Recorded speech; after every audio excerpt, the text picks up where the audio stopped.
The grenades, they're not stopping. Homebois nakatanggap ng damage from the grenades. Pero si Homebois hindi susuko. I still have the bandage. I'm healing myself. Pero sabi ni Brian, magka-crouching tiger lang ako dito. Makakapag-crouch kaya. Homebois, nakita ka! Huwag kang dadapa dyan! Nilinisin kita! Ako si Homebois!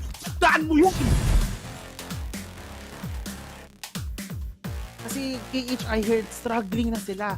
Sinimulan na nga ni H2R, pero may susunod pa kaya for KHI. And I'm sure that they cannot afford to lose any members. Holy baka Rowdy Mika natin dito. Already knocked out. Isa pang frag grenade na itatapon dito ni Homebois. Pero sa saktong-sakto kaya kay Mika para ma-eliminate. Pero nagtapon pa saktong-sakto. Not just one, but twice sa ating side ng Axis Red 1. And KHI is doing it once again. He's just crawling his way into victory habang nakakagulo SMG just waiting. Naku po, kumit na sila. Mainit, they're in the hot zone. Homebois eliminating a Nick. No, knocking down a Nick, knocking down Big. Demigod eliminating Iftar in the process. And KAI just did them a favor. MAB is now out of this game. So yan, and actually open the circle kasi and actually nasa Demigod yung circle ngayon and kailangan mag-push ng Dingoz dito. So walang no choice to. Hindi kailangan nilang push itong KHI, especially itong side ni Homebois na ngayon ay nasusunog na ng buhay. Itong si Ricky, naglabas na ng vector ang Filipino team. And there you go. Hindi ko si Kulot, kailangan yung depensa nito. And right now, Amazon na naman! Mananakdown itong isang player nila. Kaso nga lang, men. H2R, mananakdown na nga. 2v3 situation. It's Yoodo will be killed. And KHI will get the first chicken dinner out of the PMPL MYSGPH. But it's going to be a challenge for them. It's going to be an objective. It's either that they will eliminate Team Secret and go forward with the GENEXUS. Pero yun na nga nakita na nga huli ka, Balbon. Ating mga Team Secret eye shots natin dito. Isa, but let's see if that clutch will be made by our Team Secret. And yes, TABAH was able to get that Team Secret. Wala ng secret for the side of Team Secret. And here he has dominating his side with that 5 kills.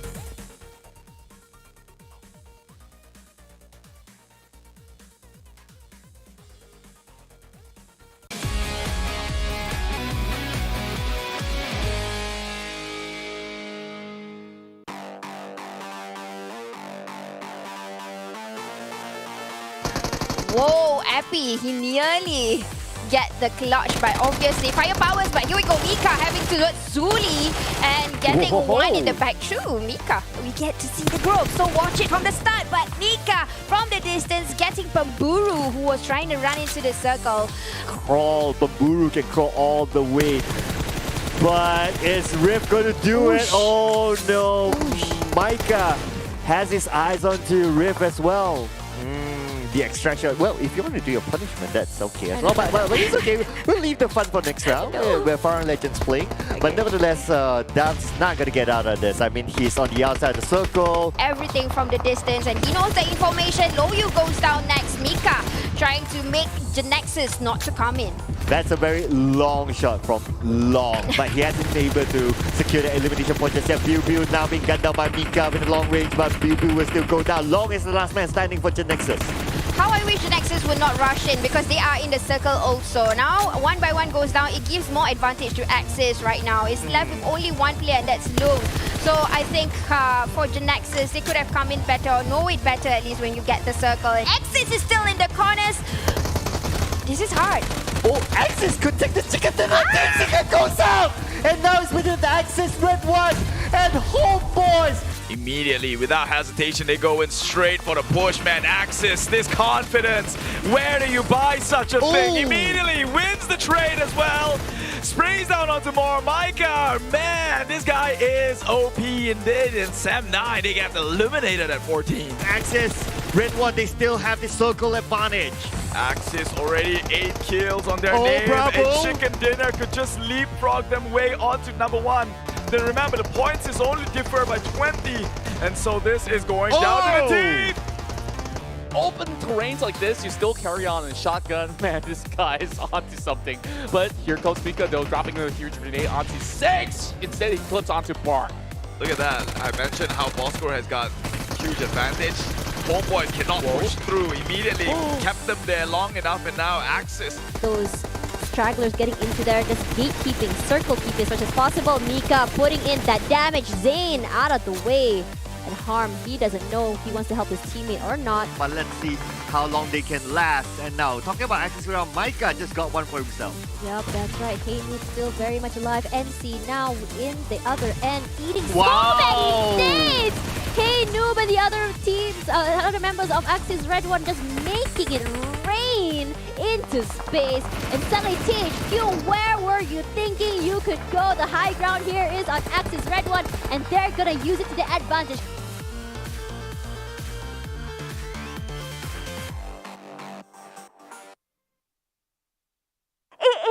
It's the 4th anniversary of PUBG Mobile. Happy birthday to you. Happy birthday, PUBG Mobile. Happy birthday to you.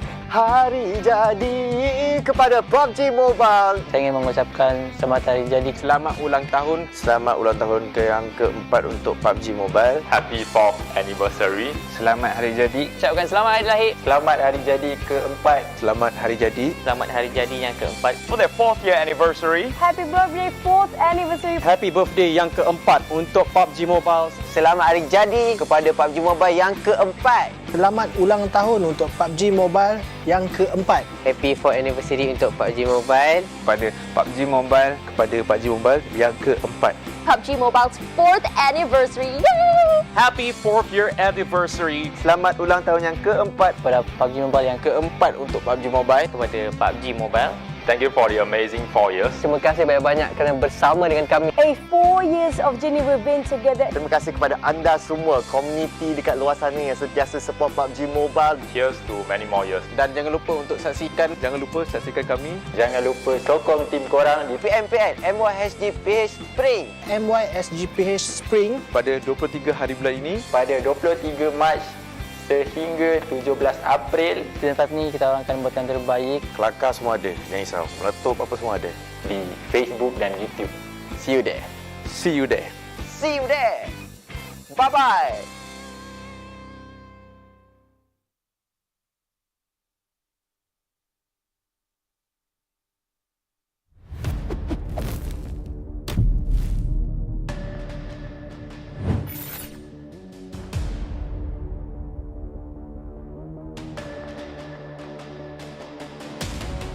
Jangan langgar tukar nanti mati.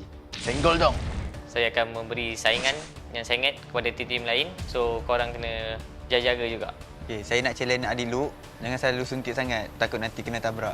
Kepada tim lain yang nak bantai kita orang tu, korang kena standby plan B lah. Sebab kita orang tak ada plan B langsung. Kita orang langgar je sampai clear. Bossku, only know how to camp. Tahu camp saja. Takut fight. Stop camping and come and fight. Tak payah sembang lah. Tu semua bacot je sebab semua kat tournament acah-acah je berani sembang. Tapi kat tournament duduk juga diam dapat circle. Dapat circle tu. Just play lah. Kata nak bantai orang tapi main macam tu. Better korang jaga diri korang sendiri lah. Jangan kisah pasal kita orang sebab susah sikit nak bantai kita orang ni. Takut nanti korang nak bantai kita orang je korang dah pergi lobby dah. Geek, damn rude. Okay. So kalau saya jumpa 3 orang nama yang saya sebut ni, kalau dia lari, saya kejar je. Dia dah dapat, tembak mati, tembak otak. And don't be scared of us. Come on. We did once before, and even though if we didn't succeed to hot drop, but at least we try. Better than you guys no balls. Saya just nak warning ataupun nak cabar kepada Naoki untuk berhati-hati. Nampak je Homebois lari je. Janganlah rata-rata dekat. Tu je Naoki. Bak datang yang tahu saya nak bantai semua tim. Tak ada tim yang kacau tim kita orang. Kita orang kacau tim orang adalah. Dia orang kalau nampak kita orang mesti terkencing je. Pada semua tim, aku harap korang bersatu hati untuk bantai kita orang. 15 tim yang nak bantai satu tim memang kita orang dah paling kuat dekat season ni. So tak ada apa takut. Datang aja gopol atas. Dia ready je lah sebab kita orang pun dah sedia nak lawan. Jangan bantai kita orang, susah korang yang kena bantai. Untuk Boki, jangan manja-manja dengan kita orang. Kita bantai. Axis because we always beat them in their dropping point, especially in Miramar. Hello, Jumper. Kepada tim-tim lain yang selalu bunuh kita orang kat scrim, korang kena ingat, itu just a scrim. Kalau korang nak lawan kita orang, korang jangan endok. Just lawan 4v4. Kalau berani, mari.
Yes, I've just been dumped.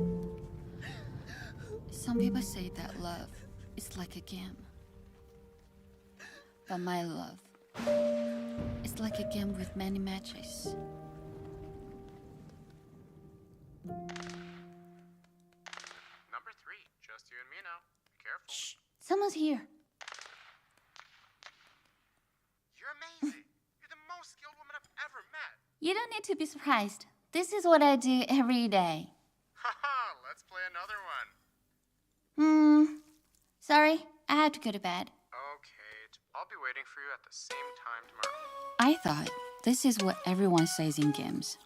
I actually didn't get it seriously until he really appeared.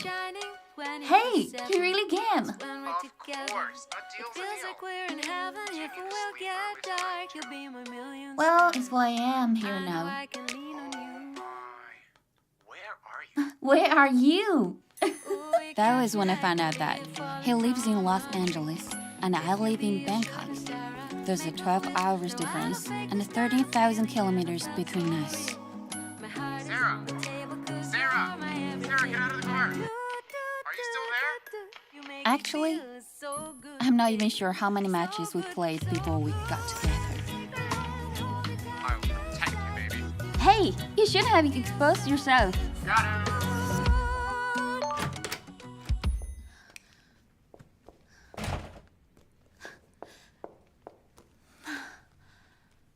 Hey, baby! Sorry, some last minute works come up and I couldn't get away. Were you waiting for long? It's okay. I slept early last night, so I'm full of energy in the morning today.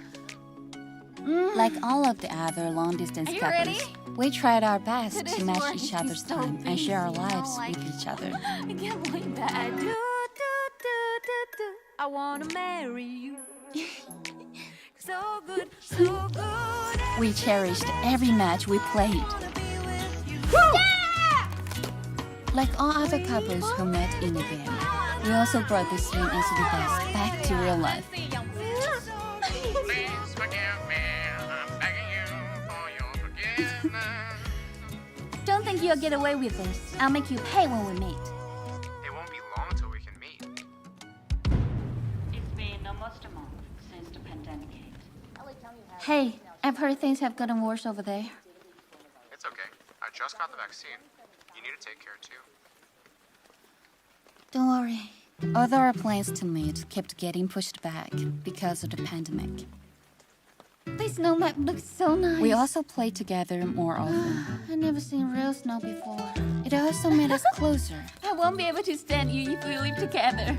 What do you think our future will be like? We'll have a great future. I thought we could go on happy like this forever.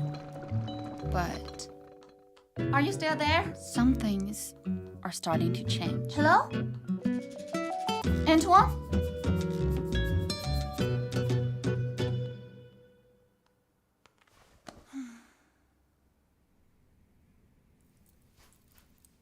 Hey, Antoine. Happy Valentine's Day.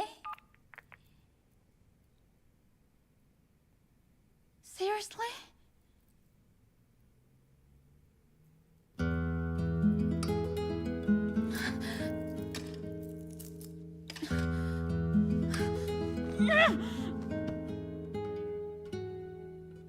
Although I was angry, I believed that he had a good reason he couldn't share with me.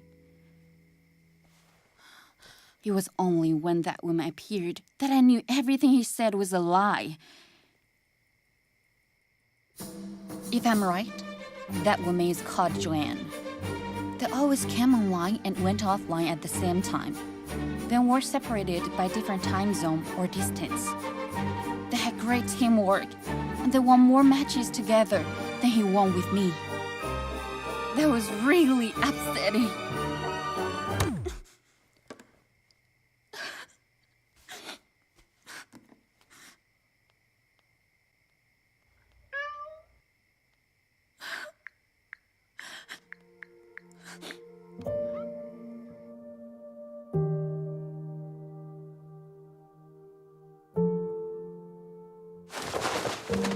you going? Where I should be.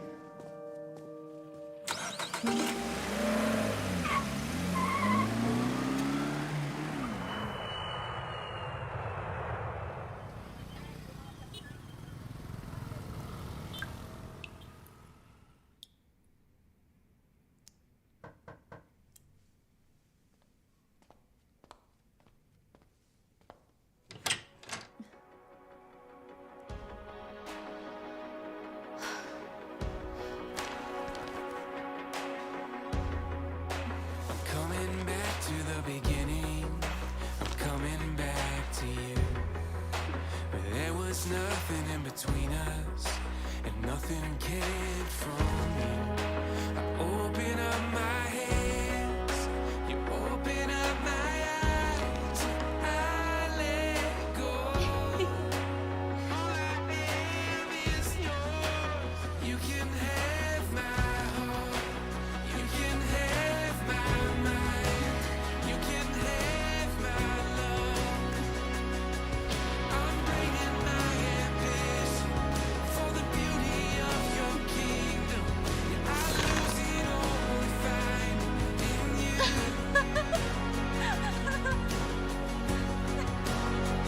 Love, actually. So cliche. This is the snow we saw together in game. Will you come see real snow with me? Yes.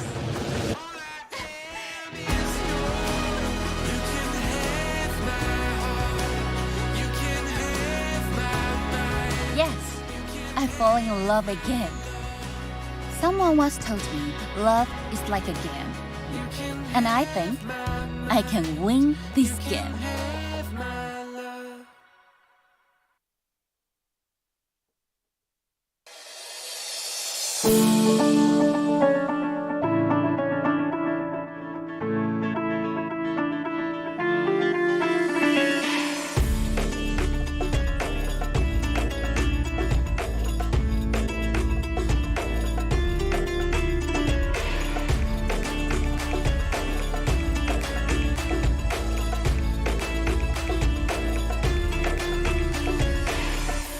How's your family? Everybody's doing great. Oh, that's great. I heard you went on holiday. Oh, yeah, that's perfect. Yeah, that's awesome. I'm so happy for you, bro. Everything's fine. Ah, that's what. One mistake means it's all over. PUBG Mobile Aftermath. Recall Tower gives you a second chance. Aftermath. Play with ease.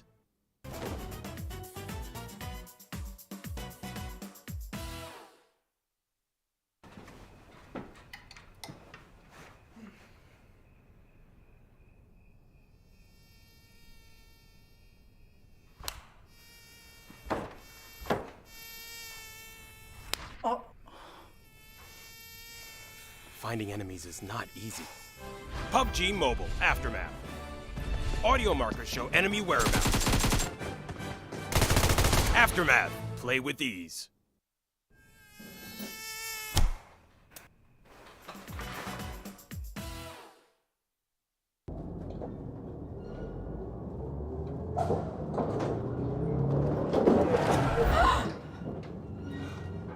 Shooting accurately is not easy. PUBG Mobile Aftermath. AC Core Module improves firearm handling. Aftermath. Play with ease.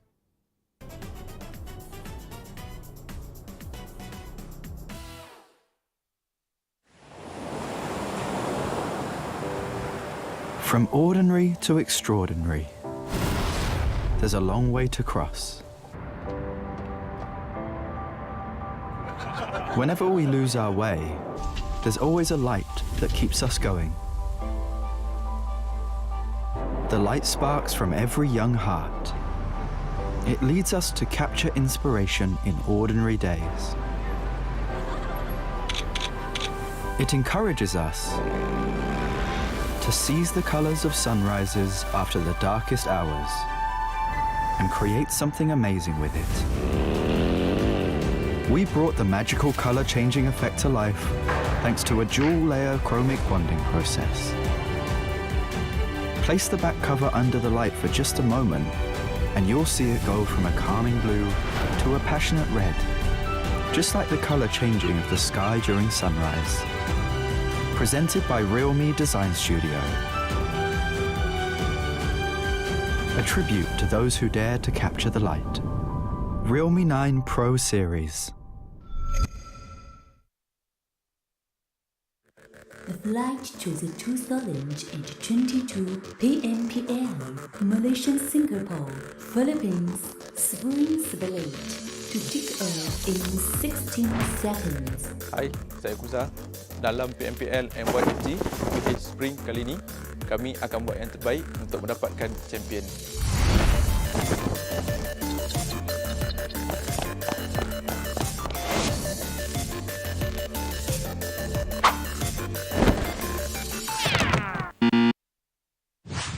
Stand up.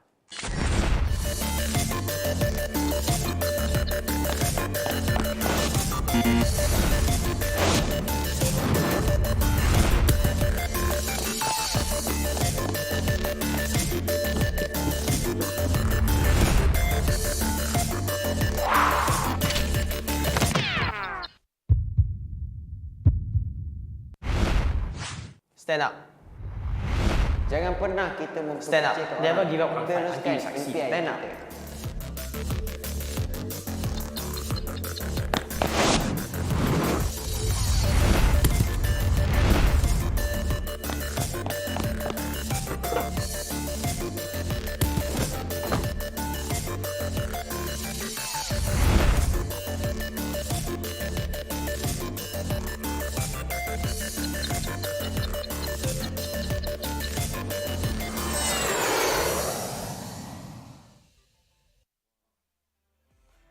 Hello everyone and welcome back to day 2 of day 3 of the PMPL MYSGPH Spring 2022. I'm your host and analyst for today, Tash Bunny, and this is going to be a really good one. For those of you who didn't tune in yesterday, I just gotta say, RSG swept the whole night. Out of the 4 games they played, they managed to grab themselves 3 chicken dinners and places themselves on the top spot of the current rankings. Another thing that's very interesting as well, the last match in particular, we saw teams that we never thought would make it up there.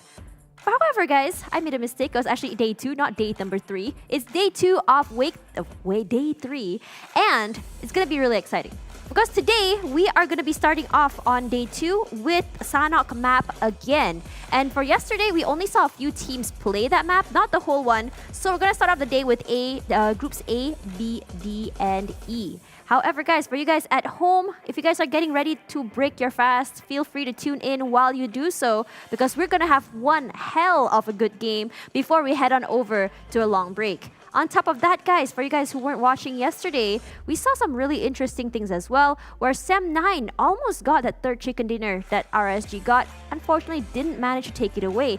I'm just so surprised right now whether RSG's performance is something that is just happening from the end of last week till this week, or is it something that was just kind of lucky from yesterday? However, though, we really gotta give it to them because their consistency as well as game style, gameplay, communication as well as crossfire is something to be reckoned with. And speaking of that as well, GENEXUS, still a team that is, I would say, quite consistent, except for the beginning of yesterday, where something really interesting happened. But before we get into that, let's have a look at the format for this tournament. And right now, for those who don't know, right now is the Country League, where we are seeing 5 matches per day. And the top 16 from this tournament will be going to the Country Grand Finals happening on the 15th all the way till the 17th, where that also will have 5 matches per day. Number 4 till number 6 will have to go through the C play-ins, and the top 3 from the Country Grand Finals, it has a direct invite to 2022 PMPL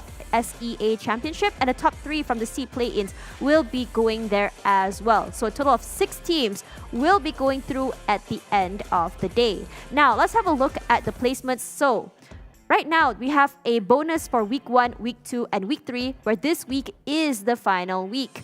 And that means that every single week, all the teams will be given some bonus points based on their placements for that week. Now, the top 16 will be going to the Country Grand Finals, where they'll be getting a total bonus plus a 3-day sort of point.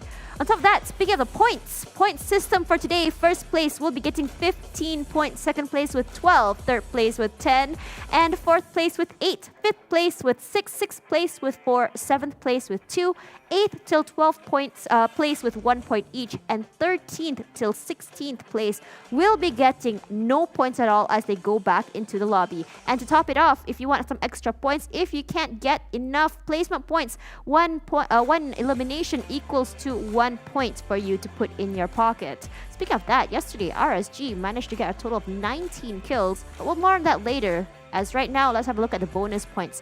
So for the bonus points each week, if you place in first place, you'll get an extra 20 points on top of all the points that you've collected throughout the week.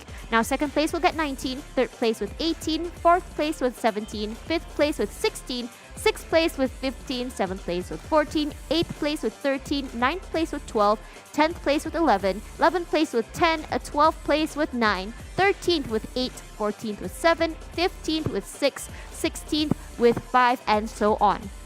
For now, these are the participating teams. We have 5 groups, and Group A consists of Geek Fam, R2K, Farang, Lejund, as well as CLC. Group B is Team Secret, SEM9, GENEXUS, as well as Homebois. Group C, we have Axis, redONE, EVOS, Dingoz, Bosskur. Group D, SMG, RSG, MAB, and ALMGHTY, and finally Group E with Yoodo Alliance for Rivals, THQ, TABAH, NC, as well as KHI. And right now, as you can see, Group B is currently the stacked group right now. We call them the group of death. But my question to our casters is, who is the group of life? Which I'm sure they'll answer it later. So let's have a look at the schedule for today. Starting off the day strong, we'll be going to the islands of Sanhok, where groups A, B, D, and E will be playing. And then after that, we'll have an extended break before we head into match number 2, where we'll be going to Erangel with groups A, B, C, and D. After that, match 3, on the way to the sandy dunes of Miramar with groups B, C, D, E, and then Miramar again with A, C, D, and E. And finally, we end the night with Erangel with A, B, C, and E. And this is going to be super exciting because yesterday, RSG was absolutely dominating. They were very consistent, and even if they didn't manage to get a chicken dinner, they still made it on the top charts. And we also saw, in terms of consistency, GENEXUS still very much up there, but let's have a look at the power levels so far, where Damrud right now leads the pack here with a 1.3 average eliminations, 1.5 knockouts, and 0.1 grenade eliminations. But his survival time, though, so far is around 20 minutes, which means that he usually survives almost or toward the end of the match. Followed by Yoodo Alliance for Rivals API right now with 18 minutes and 40 seconds. But what makes him ahead right now is his eliminations.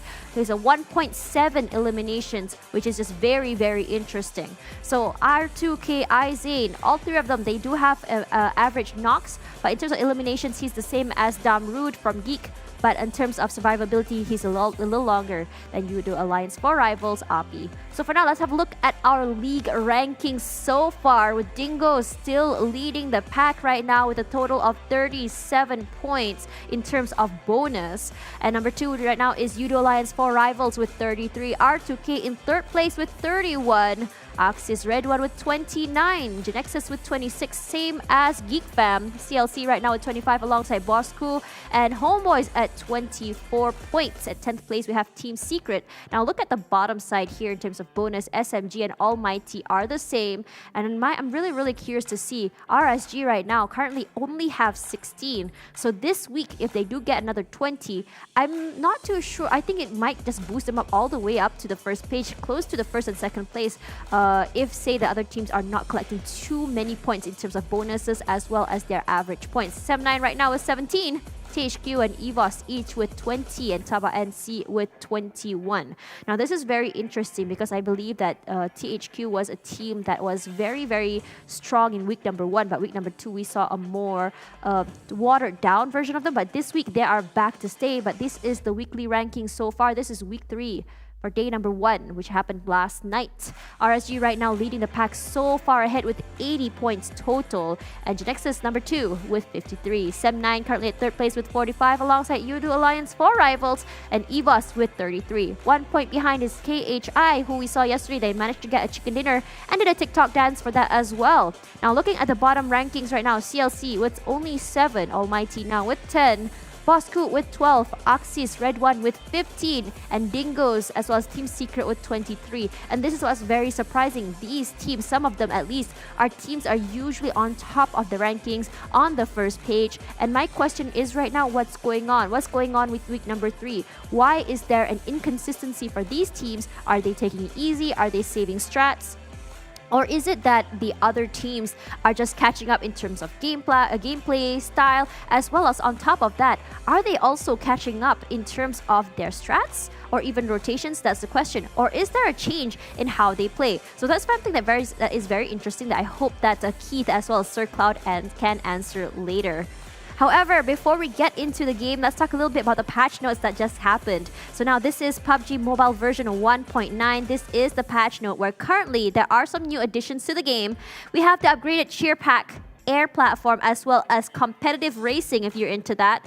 And on top of that, we have a very colorful bicycle for those of you guys who really love more color in their life, as well as a new bridge in air angle. Yesterday, Chuchu was very curious to see how it would be if we do have a circle where it's by a bridge, to see how exactly it's played. Because usually how we see people playing on the bridge is that some teams will hold the bridge and most teams would be swimming. But with this addition, will there be a change? Isn't that interesting? So speaking of that though, some new features will be available immediately and some of them will be available later. So this is something that's already planned and some of them will be coming soon. I'm really interested to see what's coming up next. But most importantly is the bridge, as I mentioned before, as well as the Aftermath map. I saw the ad for it just now and it's very interesting. For that as well, guys, don't forget that we also have the Vibrant Anniversary going on as well. And also we have the Metro Royale Reunion, which I think has new features as well. So now let's talk a little bit more about what's going to be happening later. So we have Sanok coming soon with A, B, D, and E. And we all know that for me personally yesterday, I don't know who else to go for, but let's look at prediction here. Right now, I'm going to be giving it to GENEXUS because of their consistent play style as well as incredible firepower. However, I just want to remind everyone at home that this is still Sanok. It is quite an RNG map, and as mentioned by Sir Cloud yesterday, the drop rate for bandages and healing items in general has dropped. You can get more on the outer side of island like Sami. So we'll be seeing more teams do that. We'll be seeing more teams go aggressive. That is the question. However, hopefully our casters are ready because we are going to be taking a first class flight path all the way to Sanok. So casters, are you guys ready? And we're back at the desk. Thank you so much, Tash Bunny, for that introduction. And of course, we're your casters for today. My name is Sir Cloud together with Keith. And Keith, how are you feeling about Tash's prediction? I've got to be honest, man. It's blue. I can't go against that. Like the whole theme of week number 3 apparently is lizard people because they're bleeding blue. Look who's on top. RSG, GENEXUS. Right. The only blue that's down on the bottom is Axis. But you know who is on top as well? Realme GT2 Pro. It is greater than you see right in front of your eyes here. It's closer to Sir Cloud because he called dibs on this phone. Go get your hands on this Realme GT2 Pro because it is Realme's attempt to make themselves as the tech trendsetter of the century here. They're even partnering up with PUBG Mobile. And of course, you gotta pair a good phone with a good line. And this is our official digital telco partner, that is Yoodo. And if you switch over to Yoodo today, you can get free 5 GB of high-speed data plus 20 GB of PUBG Mobile data. And you can update your phone and play the latest version of PUBG Mobile. That's 1.9. Yeah, and as I was going back to my thoughts here, if you notice this whole week so far, although just day number 1 has passed, right? Everyone's bleeding blue here. 2 of the blue color teams right now on the very top. Do you think they can hold their way on the top there? GENEXUS has showed incredible consistency. Yep. We've seen that how they end up in number 1 in the previous week. Yep. This time round, not too shabby themselves. Meanwhile, it is Axis that drift behind. Yeah, I mean, well, it is still day 1, so we've seen them come back from behind before, and I didn't notice the blue until you mentioned it earlier on, so that's kind of interesting to see that RSG made a big comeback as well. The momentum came from the last day of last week with the last 2 games. They continue on yesterday, and with 3 chicken dinners out of 4, I think we can expect big things from them today. Yeah, they're looking pretty scary, and finally the RSG Giants that everyone was afraid about is finally coming after 2 seasons of being dormant. So hopefully we'll see some sort of an action-packed game here. However, this is Sanhok, the game where probably the healing strats works out the best. So Sanhok into the map. Here we go. Check out the flight path going down from south all the way up in north over in Mong Nai. Well, if we were to pick one team, right, like who would you predict? That team has to be the team that doesn't play the healing game. So in my opinion, for GENEXUS to be picked by Tash, yeah, she probably has a good chance that they probably might get that chicken dinner because they don't play the healing game. Yeah, but I kind of have to disagree. I think Sanhok has always been a Geek Fam's man. Geek Fam, all right. They've got decent results regardless through and through. They may not end up in a chicken, but it's always a decent result. However, you are talking about chicken dinners though, so I might be off tangent here. Meanwhile, Almighty, this team now going up against Team SMG. This is the one team that crashes into people's spot. They don't care where you drop. They're here to fight you, and these are the 2 bottom teams right now about to settle the score. Dude, Almighty is supposed to be in Camp Alpha, right beside SEM9. Looks like they're bored of SEM9 and they choose to go for another orange team, that's SMG. I like how you use the word supposed to. It seems like this team never stick to their drop spot. They're just out here finding trouble. I mean, in a legal way, of course, because this is PUBG Mobile and this is totally allowed, guys. Don't go on hating on them crashing onto people's drop spot, because the question becomes, can they hold the original homeowners out? And these are the 2 bottom teams of last week, so they want to show who's boss. Obviously, SMG, they ended up at the last place, and Almighty was at the 19th spot. So I guess they want to solidify their power against SMG. Yeah, because if you notice the overall weekly points, they're both 4 and 4. Oh, yeah. No one has the edge, but I have to say, Almighty has been showing a lot of aggressive firepower from them throughout the past 2 weeks. Honestly, if they were to go up against each other, I kind of have it edged out on Almighty themselves. I have to agree with that. I think they've been showing a lot more firepower ever since they warmed up to the PMPL. First week wasn't really their week, but the second week we've seen them being more confident when it comes to taking fights. Yeah, and I guess this is what they have to do to actually pull one out for Singapore. So far, everyone's not moving a muscle. I'm sure Almighty knows that SMG is within the area, and SMG probably did not expect it. I don't know. I think they kind of should, because let's be honest, RSG has been crashing onto SMG's compound for the longest of time as well. Now, this looked pretty anticlimactic because it seemed like Almighty might just book their way out of here. Oh, but check this out. Damn Cutie is all alone there. And if Aris goes any further forward, he'll pop into Damn Cutie, and it's not going to be good news for him as he's only alone there against the entire squad of shows his head. There you go, but Damn Cutie gets one, but unfortunately just too much for him to handle.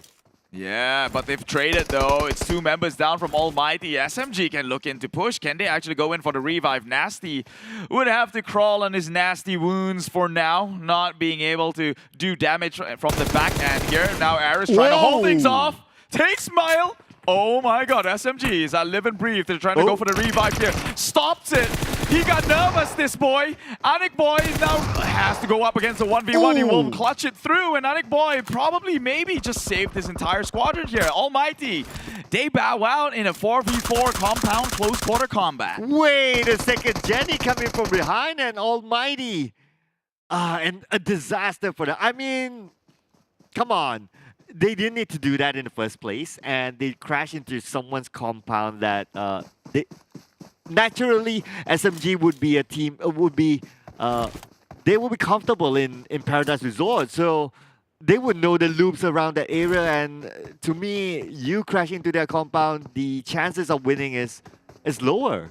I agree. However, though, I do applaud Almighty. That was one heck of a play here. So that means push comes to shove. You're down at the bottom. Let's make something happen. You see SMG as a potentially weaker team as well, seeing as though that they're kind of in the same situation. You might as well force the issue, right? We've seen how Axis back in the last season, how they went on crashing, farming up NSP Astra. This is the kind of thing they should be doing. Fair enough. It's been 2 weeks through. Identify who's not having a great run in the league and maybe try and take them on. Fair enough. I mean, it is the last week. It is how far can you go further? You can't go any further down, right? If Yeah. like you're a team like Almighty, it's either you go up or you're just down there. Yes. So you might as well go all out and pick your best chances. Yep, and it looks like that those chances did not really favor the side of Almighty, No. as mighty as they can be. It is the people who's still moving under gunfire who comes out on top. Meanwhile, Clutch Guerilla had a pretty decent run last week. This time round, so far, in a bad start, down at number 16. Yeah, they did some questionable plays, if you ask me, yesterday in Erangel, so I'm not too sure what they were trying to do. I mean, I did review the gameplay after that, and it just I just have a lot of questions on how they execute certain stuff. But hey, maybe it's just one of those first day of the week. You know, like how gamers always say, right? Like, we need some warm-up time. Like, oh, that's just a warm-up game. We'll come back better later, and maybe today will be their day. And I agree. Some people have good days, some people have bad days, but unfortunately, PUBG Mobile just don't care with this format. Oh well. It seems like every game is a crucial one to play off, and well, missing that day number 1 game is going to start you off in a back foot here. As look at RSG, now 80 points, and Clutch barely breaks into 10th. 7 points only on their hand. However, we do have 4 days to play. That is plenty if they can keep themselves consistent. And plenty for RSG as well. I mean, 80 points in a day, considering that you only play 4 rounds, is insane. Yeah. Normally, like in scrims, if you would say like you play 5 games, you get 60 points, and that is normally like that benchmark. It's like, okay, great job. But to get 80 points in 4 rounds, it is way above and beyond. And we've seen some teams did that. Axis had that hype train as well over True. in the previous week when they got 3 chicken dinners. But then they did not end up on top. So GENEXUS, again, seemingly like the ones creeping against their team that has a chicken dinner here. Anything can happen, and I'm so excited to see that one happen. I'm so excited, and as you mentioned it, GENEXUS is on screen right now, just on top of Homebois, but then again, it's still very early in the phase of the game, so don't expect to see these teams crash into it. Now, we do see the other team as well, RSG, currently really, really hot. Considering that they did a superb performance yesterday and also on Monday, I think this is going to be their main lineup for now. It has proven that this is it. So Ranger will be chilling for a while.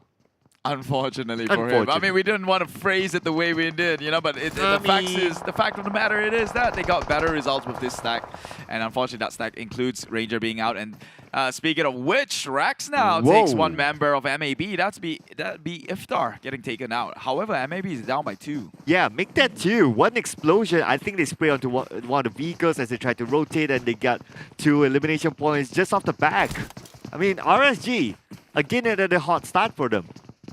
Yeah, they are not slowing down for sure. This team, sleeping giant, right? Dormant, has been laying dormant.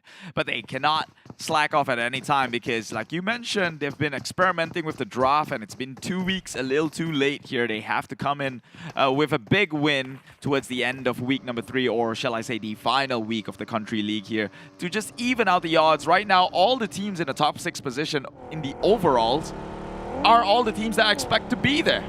You've got Dingoz, you've got R2K, you've got Yoodo Alliance 4 Rivals. It's all the strong teams, the aggressive teams that are being rewarded, it seems, within this league this season. Well, I'm waiting for KHI. I mean, they've shown potential last week, right? So if this is the week that they need to push themselves forward, but talking about pushing forward, Harm pushed forward without knowing that Adips is around.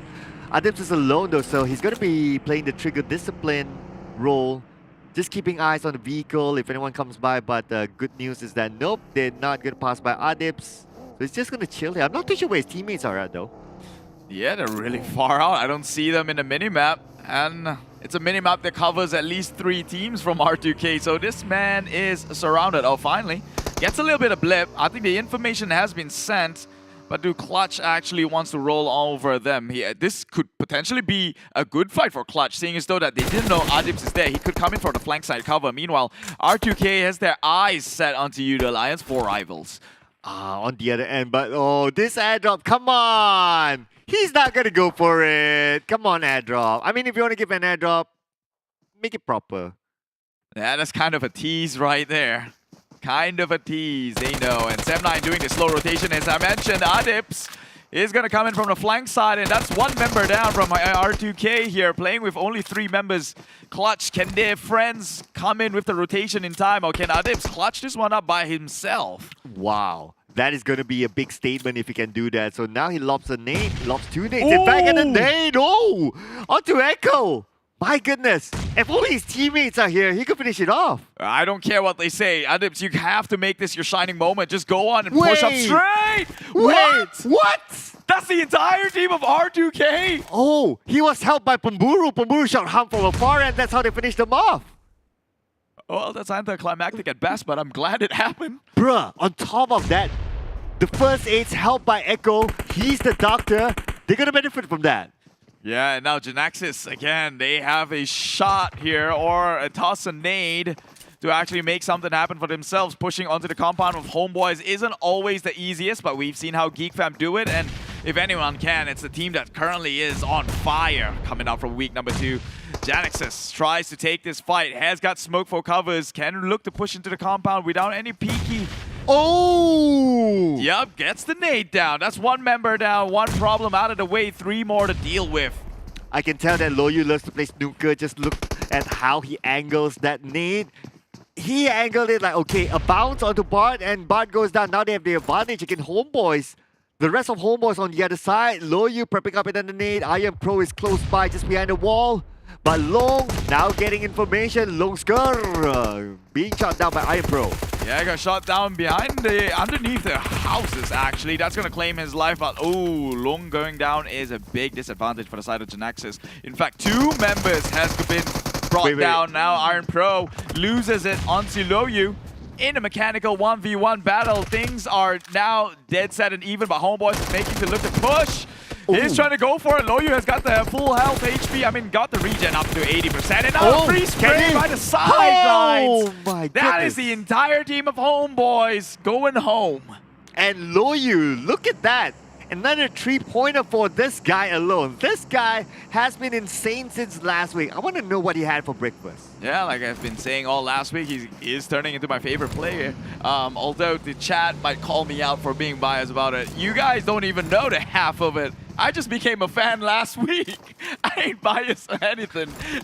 I can't blame you, man. I mean, look at this guy. This guy has been superbly insane, consistent since last week. He was the MVP for one of the days. Even yesterday, he put on a good show as well. Nothing stopping him at this moment. Yeah, but you know who's stopping each other? Well, this Clutch. Stopping themselves. So it's probably more of a whiff than a clutch, if you ask me. I get that. I get that. Not too sure what just happened. I mean, they just put on a good performance, and all of a sudden, like, one of them went down. Like, I think it was a car crash or something. Oh, okay. They got greedy. That makes sense. They got greedy. They wanted the loot crate. There we go. Okay, I mean, it's in the circle. They have time, so might as well. Yeah, it was not detrimental. They knew they had control over the area after they took out R2K, but well, we all know how that transpired.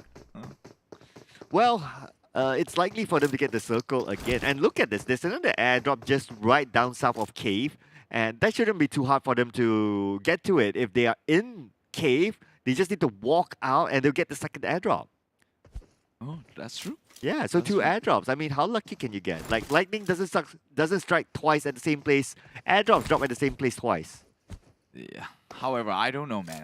I just have an allergic reaction towards airdrops. I always think that someone else might be looking at it already. It's kind of a trap, or I say a double-edged sword to try and go for it. Do you get a powerful weapon, or do you lose a health and decrease your chances in winning the game? True enough. You know, I always call it like, you know, this a piece of sweet that all the ants want to go for it. Yeah, sometimes it's like that 50-50 risky thing, right? So if you were to play, will you go for the airdrop? Definitely not. You're not an airdrop guy. I used to when I first started. I always get shot down. That kind of socially conditioned me to tell me, let's not go for anything that's too good to be true. Like, if you're like a fly, you don't look into the blue light, it's the same thing. Yeah. Well, that's a great analogy here. Talking about being a fly and a pest. SEM9 again, in the blue zone, blue light, blue zone. Well, I'll put them up as a flies here. They can be quite the pest though, because they've made the rotation in circle fairly late. And this is what SEM9 likes to do, right? They rotate fairly later than most of the other teams, knowing that their position is far on north. And so they're going to come in unexpectedly. People would probably think that they are safe on the back end and get gunned down by the likes of SEM9. Yeah, SEM9 had a pretty interesting rotation. So they started off with Hartin. I noticed they rotated to the left, and then they rotated back to the right. I guess their objective is to gather as many first aids as possible. And SEM9, they're a team that plays the healing game. It's just that this time Farang isn't playing. He's usually the healer for the team, so I don't know who else will be playing. I saw Stone way behind though, so I would assume that he's the healer this time.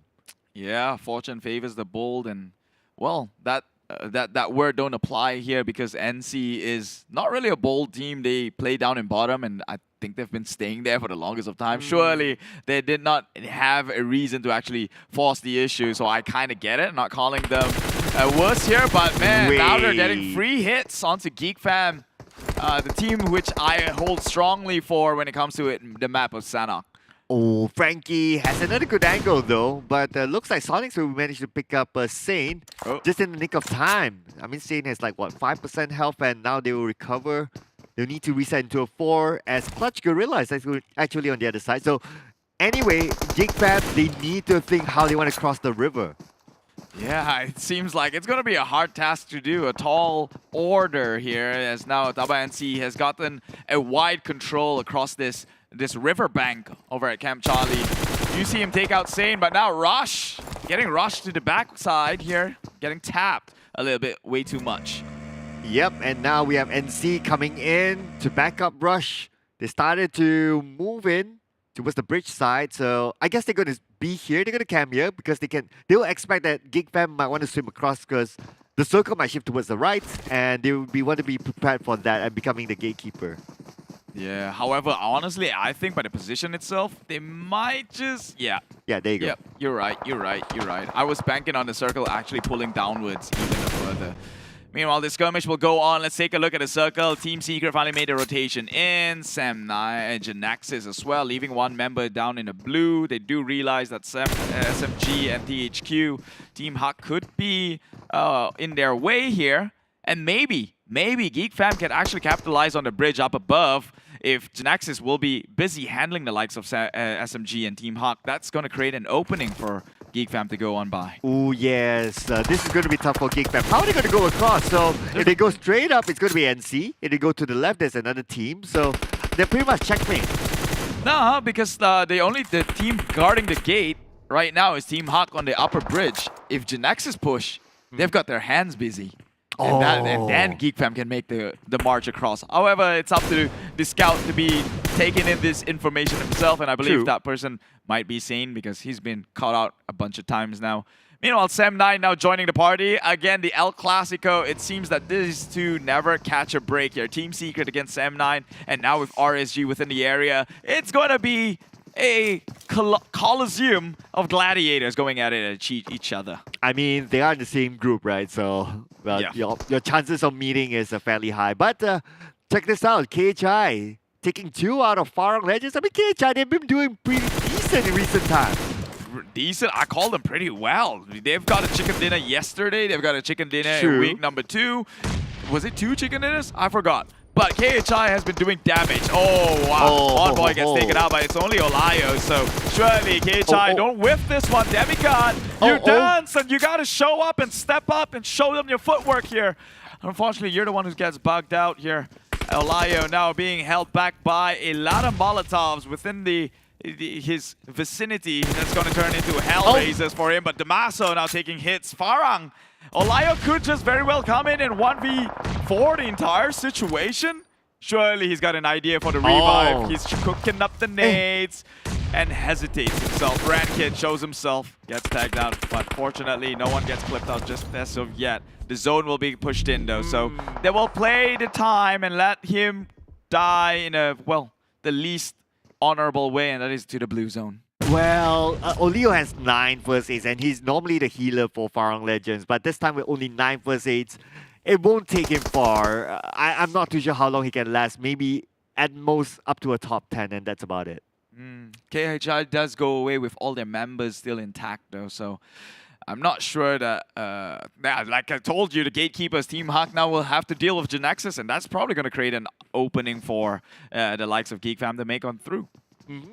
So GENEXUS looks like they're in a little bit of a trouble, and I can see that Miss Tash is kind of sweaty beside us. But at the same time, we can see that Snipes will be gunned down. Geek Fam somehow managed to get across. Wow. I told you, man. Distraction plays at its finest. Interesting. They made it by, but now they kind of have to deal with TABAH NC. Surely they knew that TABAH NC was within the area. They got shot a couple of times, and now that's Geek Fam saying, OP as he may be. Oh, he was actually scouting out that compound. TABAH NC has a clear way towards that compound where Geek Fam saying has been taken out. Meanwhile, Team Hawk now dealing damage against the likes of SMG, switching his target. I wonder what happened to GENEXUS. Did they just got wiped out clean? Ooh, GENEXUS, I think they might still have one more player, but we'll get a confirmation later on. As now we see that the Team Hawk is trying to stop SMG from coming into the circle. Now SMG, they have the high ground advantage. Team Hawk, they need to move as well. 10 more seconds on the clock. Yeah, and these two are playing wide in the open here. Oh, Bubu's left from the side of GENEXUS. Seemingly he's going in as a Thorn against Geek Fam.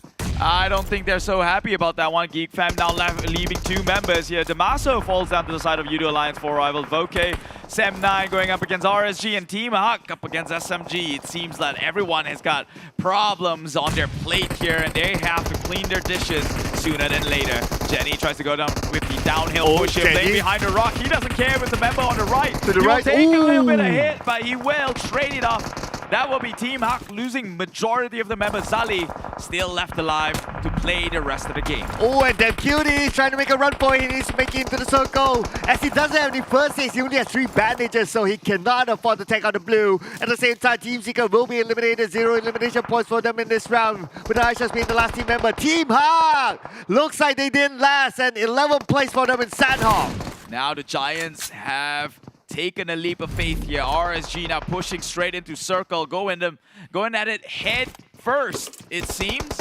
Now, well, maybe contemplating the decision a little bit, but it's going to be a tall order here. As take a look at the uphill battle they have to go on through.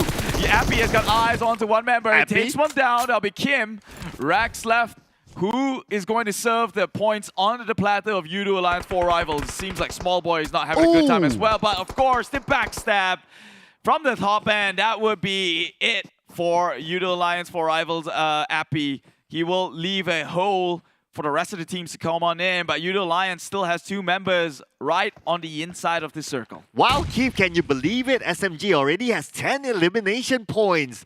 They are hot in Sandhawk, but the job is not over yet as Rex needs to find a way into the high ground. But teams on the high ground, we have SMG, we have Clutch, Guerilla, NC trying to go up as well. RSG will be eliminated in 9th place. SMG, they have the high ground advantage, but they don't have the circle. They still need to move forward. They can try and make the move on forward, but look at that. It's going to be a downhill movement for them. Oh, actually, it's just a lateral movement for them. They just have to make it across the map. They're already on the hills, but let's see this one play out here. Pamburu gets one with the nade. That'll be funky. I guess he won't be hearing music all too well now. Yes, he just took a nade to the face and now will be crawling for the remainder of his time unless his team can come in for the rescue. Play that funky music. Yeah, you got it. I got it. But let's see who will be playing that music as they approach the next phase of the circle. SMG, they are currently at the top of the hill. They still have 3 active members. And 2 from Yoodo Alliance 4 rivals right below them. Yeah, the peak of the hill, though. The epitome of the hill, it goes to the side of SMG, who now just eliminated the likes of Farang Legends. That'll be the last we'll hear from them, at least for this map alone. And they're gonna have to do better when time comes in, the next map comes on in. However, the battle is not over. Yoodo Alliance 4 rivals, they are still within the area. TABAH NC still around. GENEXUS, that will be it. I believe that's Bubu who finally gets taken out. TABAH NC has got Clutch to worry about. I believe, however, I think the devil's in the detail, and the people on top is the one who's about to gun them down real hard. Wow, already 13 eliminations for SMG. Wow, okay, this is a big turnaround for them, at least in Sandhawk. Now they are the king of the hills, but they do not have the circle. 2 team members from Yoodo Alliance 4 Rivals in it. Clutch Guerilla also finding their way into the circle, but they have 1 player on the outside playing a healing game. Yoodo Alliance 4 Rivals as well. They're a bit pinned down, I think. Clutch is trying to make a movement in. Surely Voki has got eyes on that one. Gotta catch them off before it does more damage towards Yoodo Alliance 4 Rival. But they do have the numbers advantage, Clutch. They have 4 members here. Ooh, SMG, Homebois gets taken out. Frankie from the low ground. And now they're just trading it. Pamburu going up against Clutch here. Funky. I thought they dealt with him. He seemed to be alive, and they're going to pay the price for not finishing the job. It's a straight spray down, but SMG comes in with the cuck. Will stop them in the process. Clutch, they fall 1 by 1. Oh, they failed to take down Pamburu, and they're gunned down by SMG from the top of the hill. But now Pamburu will be gunned down by DWWCD. And that is it. SMG gets 15 eliminations. They are rampaging this round. SMG, can they actually? No, there's not enough bodies left to break the record. They need a 20 to break the record here. However, they do have a bit more to inch them a bit further from the bad performance here. DWWCD sprays on down, catches 2 members of NSEA, and it left. We're probably left with Magix. Oh, some member of Clutch is still within the area. 2 members. That's a lethal amount. Funky coming in from the back end. Wait, what? The backstabber. You trusted that they will die quietly, but they come back and bite you in the back. Never leave a single member out in the open. No, Kim, no! This is the most heartbreaking ending so far. How could that have happened? It's not heartbreaking. I'm glad that happened. It's a new way to get a chicken dinner, but it is anticlimactic at best. Who would have thought Clutch Guerilla leaving 2 more members still left around? They were going in from the backstab and it dealt enough damage. SMG, they'll be kicking their foot after that one. They will be watching this replay again like, dude, how did we miss that? Seriously. Oh man. I mean, now we know who played that funky music. Yeah, I kind of have to take back my words here. I think I've been a little bit too harsh on Clutch. Even called them a whiff earlier on, but hey, that's the literal definition of what a clutch looks like. When it doesn't favor you, you made it work and you pulled it off.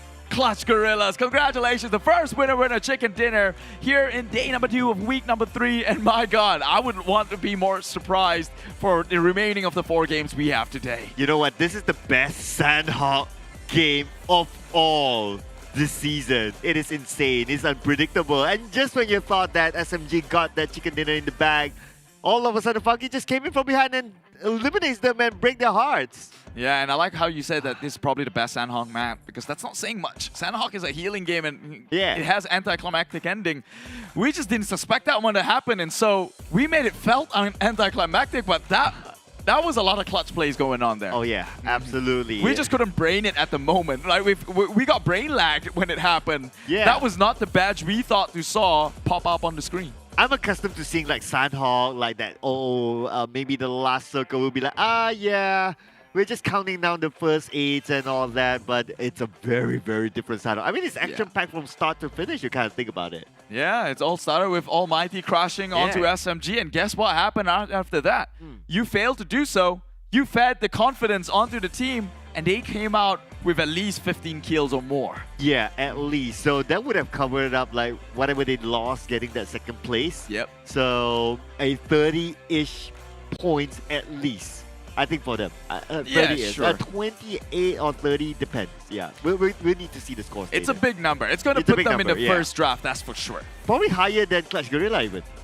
It's possible. Yeah, I mean, Clutch is down in the bottom, so... I mean, the total points collected in that round is possibly higher. Oh yeah, hands down. Because Clutch, they came in clutch, but not with too many eliminations, right? Eliminations still do count. I know it's Sandhawk and you play for placement, but it does still count to a certain extent. Yep. And like, I trust Cloud when he does the math, you see, because I don't trust myself, so I have to trust Cloud. And I think that will put them at about 28 points or so. But we'll find that out, figure it out when it comes. Right now, check out all the action that you might have possibly missed in that one game alone. Here's the highlights.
Wait, what? What music was playing?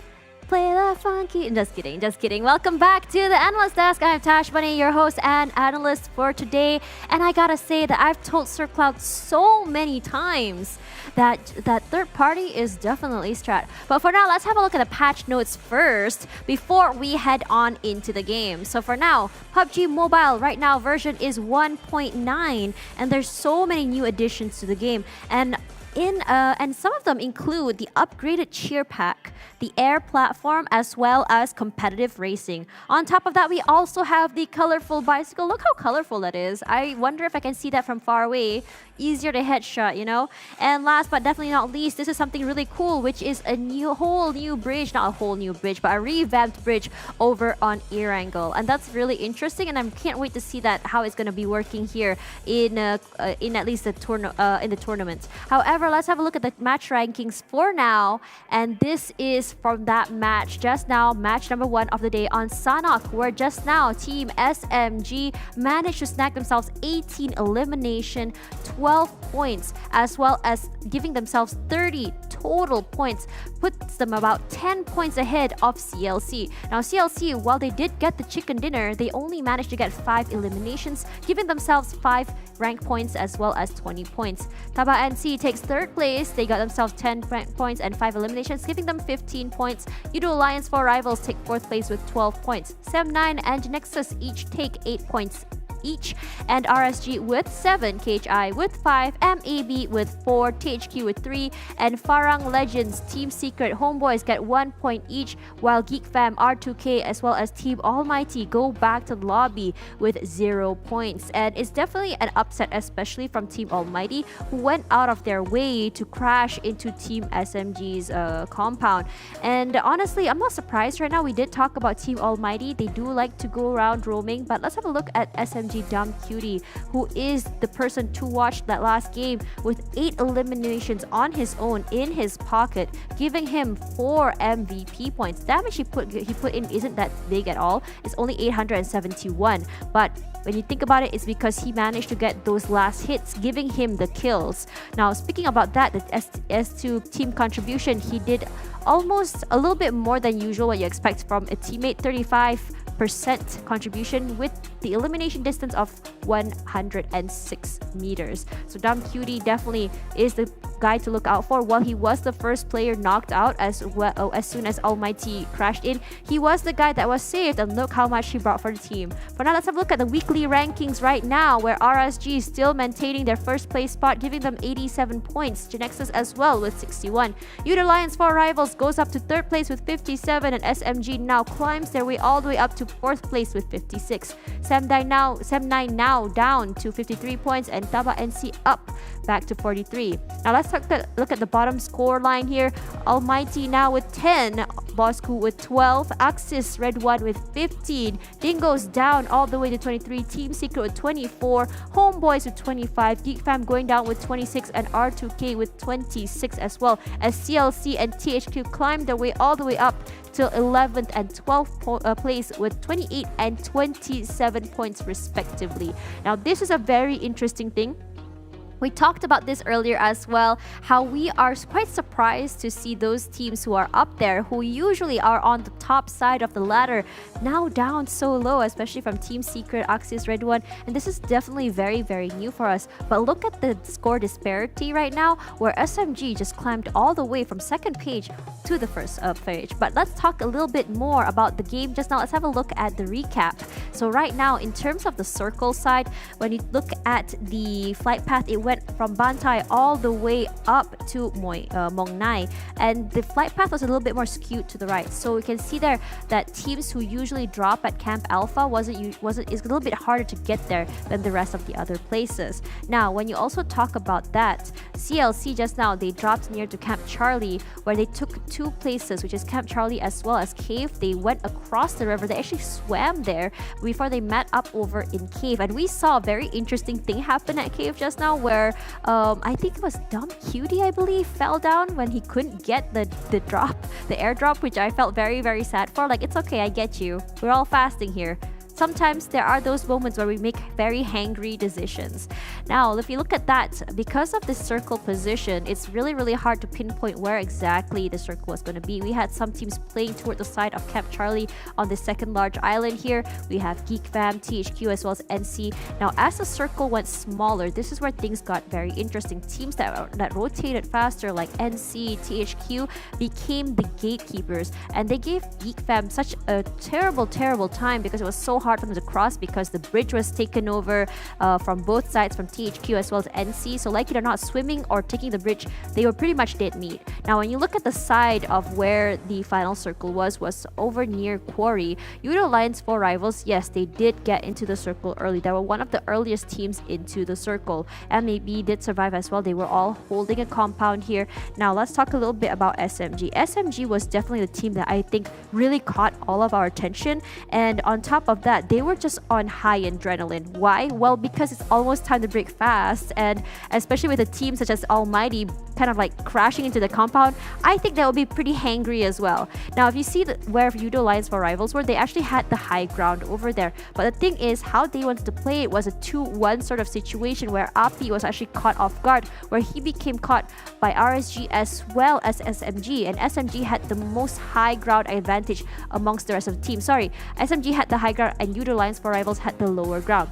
Now, TABAH and C, they didn't actually exactly get into the circle, but they were playing on the side. It was really hard for them to get inside because CLC as well, Clutch Guerilla, they weren't inside the circle either. But because of the position of the circle where it is kind of like a lower ground in the middle, it's really hard for you to get into the circle at all because there are people playing from the high grounds like Team RSG as well as SMG. When you look like the team by SMG here, you can see how aggressive they were. They actually took on TABAH NC as well as CLC as well as Yoodo Alliance 4 Rivals, and while they're taking all three as well, they did have their eye on RSG as well, which was very, very unfortunate.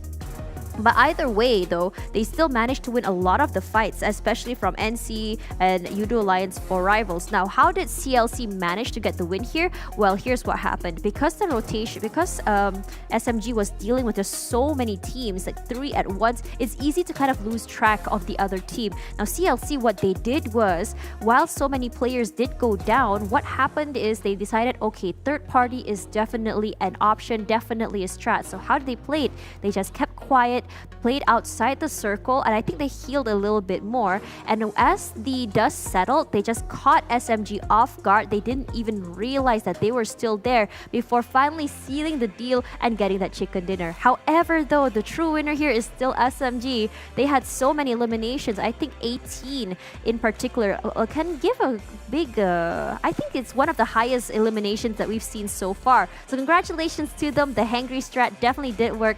But for now, we are all getting ready to break fast as well as get ready for dinner for those of you who aren't fasting. So don't go anywhere. We're going to have an extended break and we'll see you guys in a little while. Don't get hangry, guys.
Whoa, Epi, he nearly get the clutch by obviously Firepowers, but here we go, Mika having to look Zuli and getting one in the back. True, Mika, we get to see the growth, so watch it from the start, but Mika from the distance getting Pamburu, who was trying to run into the circle. Crawl, Pamburu can crawl all the way. But is Riff going to do it? Oh no, Micah has his eyes onto Riff as well. The extraction. Well, if you want to do your punishment, that's okay as well. But it's okay. We'll leave the fun for next round where Farang Legend's playing. Okay. But nevertheless, Dav's not going to get out of this. I mean, he's on the outside of the circle. Everything from the distance, and he knows the information. Loyu goes down next. Mika trying to make GENEXUS not to come in. That's a very long shot from long, but he hasn't been able to secure the elimination point just yet. Biu now being gunned down by Mika with a long range, but Biu will still go down. Long is the last man standing for GENEXUS. How I wish GENEXUS would not rush in because they are in the circle also. Now, one by one goes down. It gives more advantage to Axis right now. It's left with only one player, and that's Lung.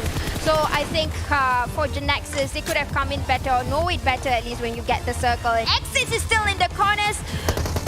This is hard. Oh, Axis could take the chicken dinner. The chicken goes out! And now it's within the Axis red one.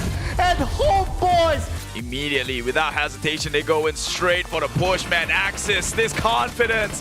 Where do you buy such a thing? Immediately wins the trade as well. Springs down onto more. Micah, man, this guy is OP indeed. In SEM9, they get eliminated at 14. Axis, red one, they still have the circle advantage. Axis already 8 kills on their name, bravo. and Chicken Dinner could just leapfrog them way onto number 1. Then remember, the points is only differ by 20, and so this is going down to the teeth. Open terrains like this, you still carry on in shotgun. Man, this guy is onto something. But here comes Mika, though, dropping a huge grenade onto 6. Instead, he clips onto Bar. Look at that. I mentioned how Bosskur has got huge advantage. Homebois cannot push through immediately. Kept them there long enough, and now Axis. Those stragglers getting into there, just gatekeeping, circle keeping as much as possible. Mika putting in that damage. Zane out of the way. And Harm, he doesn't know if he wants to help his teammate or not. But let's see how long they can last. And now, talking about Axis round, Micah just got one for himself. Yep, that's right. Haywood still very much alive. NC now in the other end, eating so many nades! Hey, Noob and the other teams, other members of Axis Red One just making it rain into space. And suddenly, THQ, where were you thinking you could go? The high ground here is on Axis Red One, and they're gonna use it to their advantage.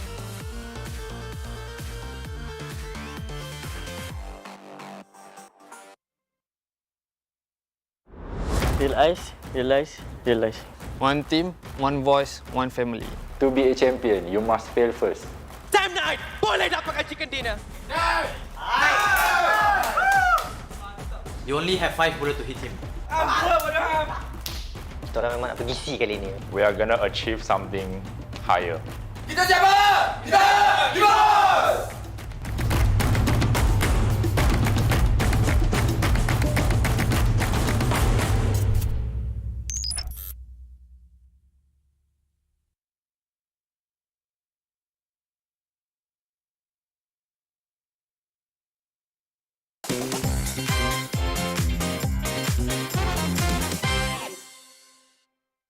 Matoy takes down Shinze, clutch Guerilla, immediately eliminated with a single name for Matoy. You know what they say, out in the open, do not stay within the sheds here, spread out. Making the rotation towards the center side. Oh, KHI's got to be careful, they're looking to crash one in. Delivery man is here, and they're here to deliver you justice. To say the least, all members starts deploying here, but now they're in a situation where they're pushing up drop. Can they win this one mechanically? They're in it for wins. They've waited far too long to have the chance to shine, although being at the bottom, they will fight for their way up back to the top. Boy. Ricky has got eyes on the members of MAB. Surely he's got a pan earlier on for joke's sake, but he knows John is now at full HP. He could look to creep. He has an idea.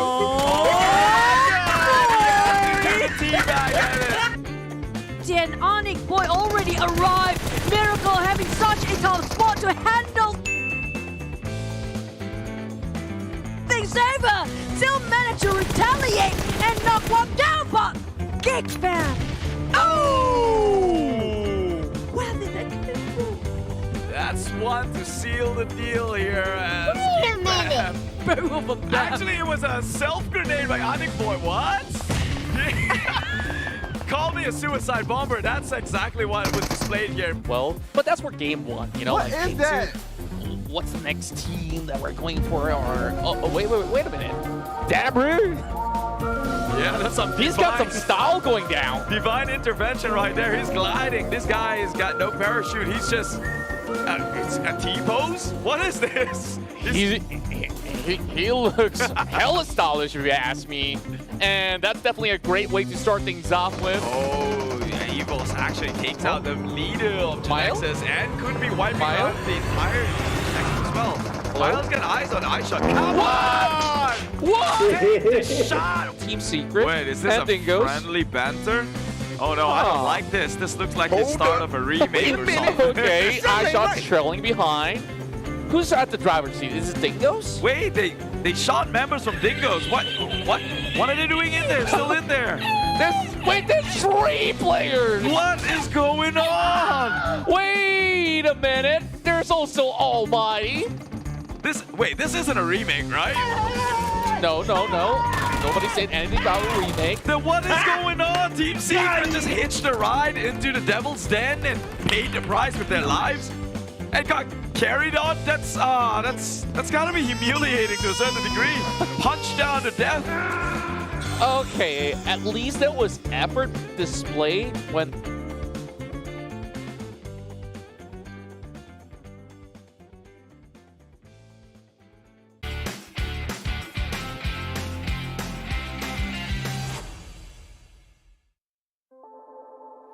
The one word that I truly like is resilience. So there'll always be setbacks, but you just gotta bounce back and become tougher, stronger, and wiser. Hello guys, I'm Bill from GENEXUS.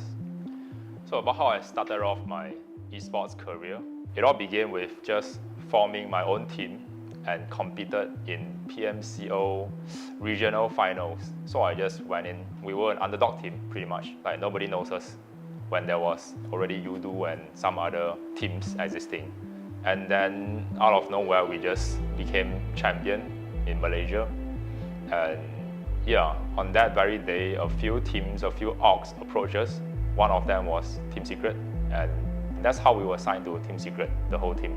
So I played under Team Secret and competed for PMCO Spring Split, Fall Split, and then to a new format, PMPL Season 2. But I didn't quite play, so Season 1, yeah. So I retired in Season 2, right? It was not PMGC back then, it was called PMWL World League. Yeah, eventually I made a choice to retire. I did a lot of things after I retired, but none of them is gaming related. I would say because I was still kind of down. I've got no passion for gaming anymore at that time. I would say the fuse to me coming back was actually Yuhai. Secret qualified to the national finals and Yuhai was still in the team. Yeah, that one time he asked me to watch him play in the final. He said that it will give him good luck and that definitely if I watch then he will qualify to Southeast Asia and all. And yeah, just him being adorable. I watched the game and that's when the spark truly reignited. It was a starting point. It was a kind of like a new chapter for me. And then that's when I tuned my mind, I changed it a little bit, adjust my mindset. Sedaya upaya cuba untuk menghalau keberadaan Biu-Biu yang berada di hadapan mereka waktu ini. Biu-Biu masuk, Biu-Biu rusuh nak cuba barbar. 4 rivals dikeluarkan dengan sangat-sangat awal. Now that the passion is bigger than ever before, now I'm just finding my way back to achieving that one esports dream that I haven't quite achieved yet. And now here we are. So now with a new team, new teammates, everyone with the strong desire to win, we are gonna go all out and get that champion.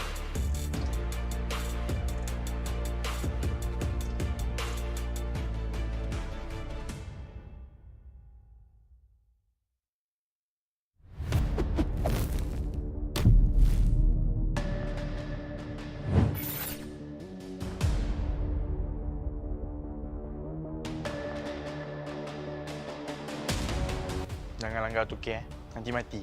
Senggol dong. Saya akan memberi saingan yang sangat kepada tim-tim lain. So korang kena jaga juga. Okay, saya nak challenge Adilu. Jangan selalu suntik sangat, takut nanti kena tabrak. Kepada tim lain yang nak bantai kita orang tu, korang kena standby plan B lah sebab kita orang tak ada plan B langsung. Kita orang langgar je sampai clear. Bosskur, only know how to camp. Tahu camp saja. Takut fight.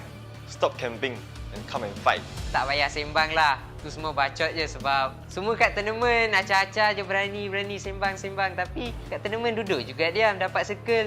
Dapat circle tu. Just play lah. Kata nak bantai orang, tapi main macam tu. Better korang jaga diri korang sendiri lah. Jangan kisah pasal kita orang sebab susah sikit nak bantai kita orang ni. Takut nanti korang nak bantai kita orang je, korang dah pergi lobby dah. Geek, Dingoz, okey. So kalau saya jumpa 3 orang nama yang saya sebut ni, kalau dia lari, saya kejar je. Dia dah dapat, tembak mati, tembak otak. And don't be scared of us lah. Come on. We did once before, and even though if we didn't succeed to hot drop, but at least we try. Better than you guys lah. No balls. Saya just nak warning ataupun nak cabar kepada Naoki lah untuk berhati-hati. Nampak je Homebois lari je. Janganlah rata-rata dekat. Tu je Naoki. Bak datang lah yang tahu saya nak bantai semua tim. Tak ada tim yang kacau tim kita orang. Kita orang kacau tim orang adalah. Dia orang kalau nampak kita orang mesti terkencing je. Pada semua tim, aku harap korang bersatu hati untuk bantai kita orang. 15 tim yang nak bantai satu tim memang kita orang dah paling kuat dekat season ni. So, tak ada apa takut. Datang aja gopol atas. Dia ready je lah sebab kita orang pun dah sedia nak lawan. Jangan bantai kita orang, besar korang yang kena bantai. Untuk Boki, jangan manja-manja dengan kita orang. Kita bantai. Axis because we always beat them in their dropping point, especially in Miramar. Hello, Jumper. Kepada tim-tim lain yang selalu bunuh kita orang kat scrim, korang kena ingat, itu just a scrim. Kalau korang nak lawan kita orang, korang jangan elok. Just lawan 4v4. Kalau berani, mari.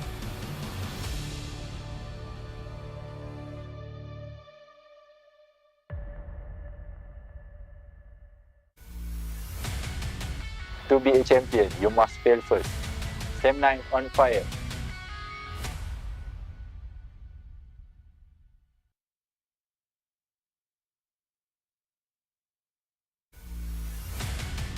There will always be setbacks, but you just have to bounce back harder. GENEXUS, be resilient.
realize.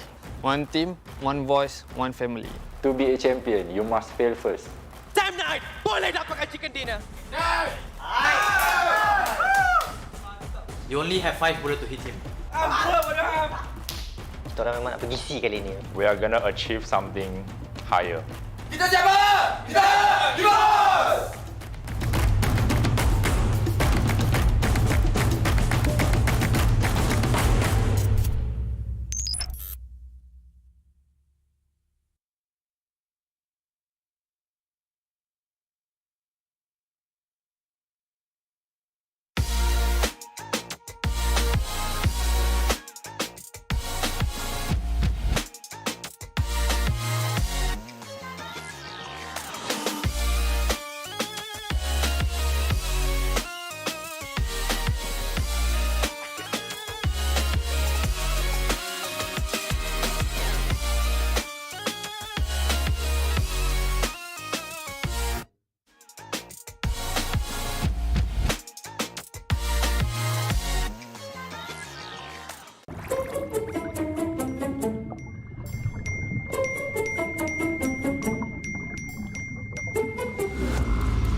Yes, I've just been dumped. Some people say that love is like a game. But my love is like a game with many matches.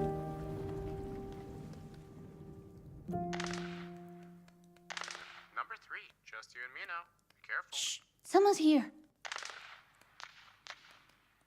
You're amazing. You're the most skilled woman I've ever met. You don't need to be surprised. This is what I do every day. Haha, let's play another one. Sorry, I have to go to bed. Okay, I'll be waiting for you at the same time tomorrow. I thought this is what everyone says in games. I actually didn't get it seriously until he really appeared. Hey, he really can. Of course, a deal's a deal.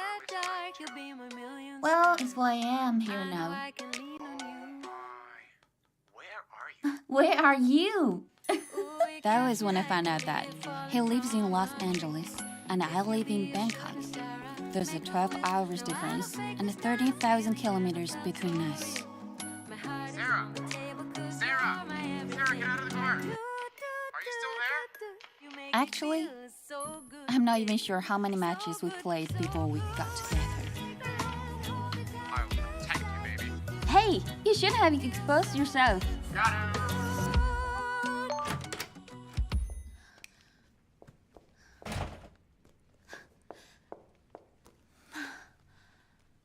Hey, baby! Sorry, some last minute works come up and I couldn't get away. Were you waiting for long? It's okay. I slept early last night, so I'm full of energy in the morning today.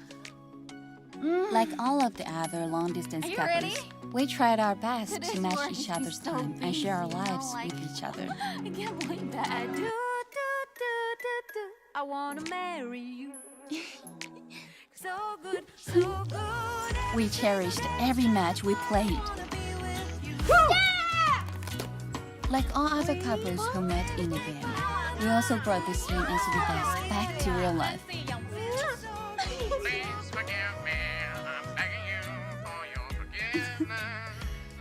Don't think you'll get away with this. I'll make you pay when we meet. It won't be long till we can meet. It's been almost a month since the pandemic hit. Hey, I've heard things have gotten worse over there. It's okay. I just got the vaccine. You need to take care too. Don't worry. Although our plans to meet kept getting pushed back because of the pandemic. This snow map looks so nice. We also played together more often. I've never seen real snow before. It also made us closer. I won't be able to stand you if we live together. What do you think our future will be like? We'll have a great future. I thought we could go on happy like this forever. But are you still there? Some things are starting to change. Hello? Antoine?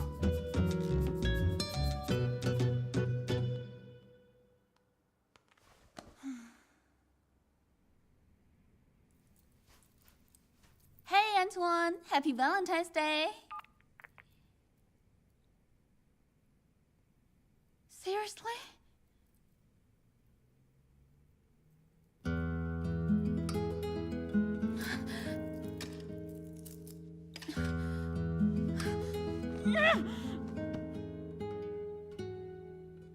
Although I was angry, I believed that he had a good reason he couldn't share with me. It was only when that woman appeared that I knew everything he said was a lie. If I'm right, that woman is called Joanne. They always came online and went offline at the same time, then were separated by different time zone or distance. They had great teamwork, and they won more matches together than he won with me. That was really upsetting.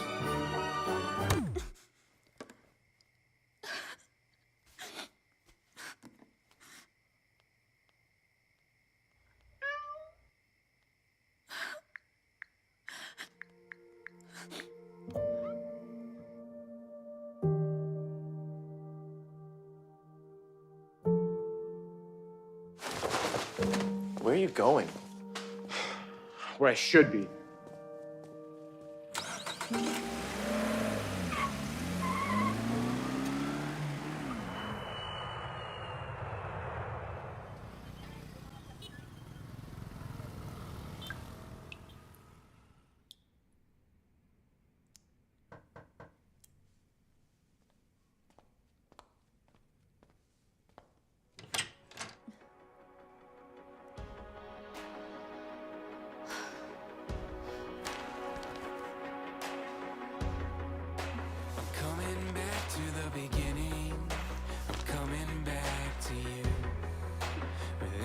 Nothing in between us, and nothing cared from you.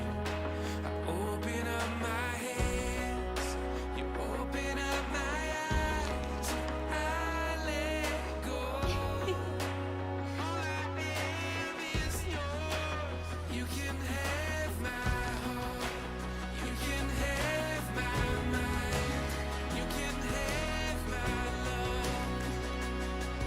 I'm bringing my for the beauty of your kingdom. I lose it all to find in you.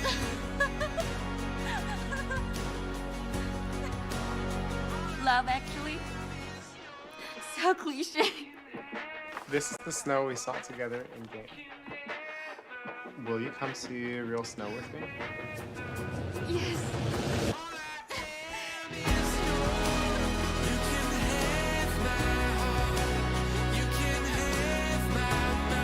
Yes, I'm falling in love again. Someone once told me love is like a game. And I think I can win this game.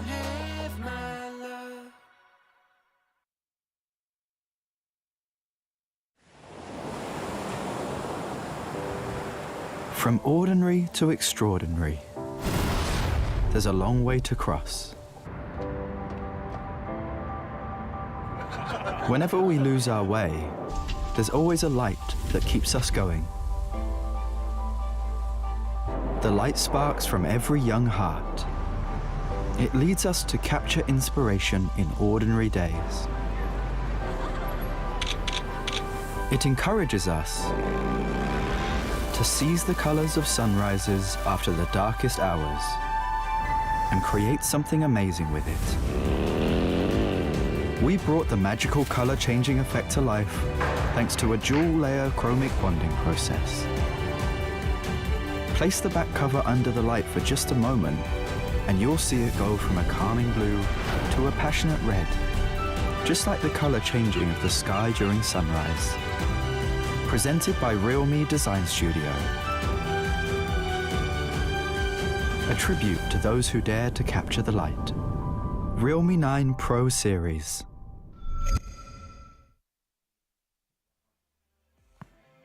And we are back. Welcome back, guys, to the PMPL MYSGPH 2022. I'm Tash Bunny, your host and analyst for today. And just now, game number 1 was an unexpected plot twist at the end. Even Sir Cloud and Keith were like saying, play that funky. Okay, I need to stop. They put a song in my head and it just won't leave. Anyways, guys, if you guys missed match number 1, we were over in Sanok where CLC managed to literally clutch the game at the end by playing the third-party strat, stealing that chicken dinner away from SMG. However, SMG though still ended up on top with 30 points by making sure that they ended the game with 18 whole eliminations as well as 12 placement points, giving them the number 1 spot and putting themselves around 8 points ahead of everyone else, if I'm not mistaken. However, though, we're still quite surprised because at the bottom side of the ladder, we're seeing teams like Axis, redONE, Team Secret, Dingoz, as well as KHI, who were doing very, very well last week, or at least on week number 1 and 2. However, let's have a look at the most eliminations so far. And right now, we are looking at just now's match where SMG Dom Cutie ended the game with 8 eliminations in his pocket, making him a very, very happy person. And speaking of that, his teammate Anik Boy finished the game with 2nd. With 7 actually. Now, looking at number 3 right now, we have Clutch Guerilla, Adips with 4. And just seeing the number 1 and number 2 spot with 8 and 7, are we really surprised that they got 18 kills or 18 eliminations in total? Absolutely not. And this is definitely one of SMG's very, I would say, a really good game for them, because even though they started off in the wrong foot, they had ALMGHTY crashing into their spot over on Paradise Resort, they still won off that first skirmish and they just went ham all the way from beginning till end. And on top of that, there is a reason why though they did that, and I'm still believing my, call it a theory aluminium if you may, where I think that they were kind of like what do people say? You don't poke the hornet's nest, aka these kids, they are currently doing fasting. It's the fasting month right now for Muslims here around the world, and they were definitely hangry. For now, let's look at most damage, where WWCD dished out 871 total damage, followed by Homebois with 717, only 100 damage away. And not too far behind is also Adib. So you can really see now how different it is between SMG and CLC. And you can actually tell that CLC is playing that third-party game here, because in terms of damage and eliminations, they didn't have too much.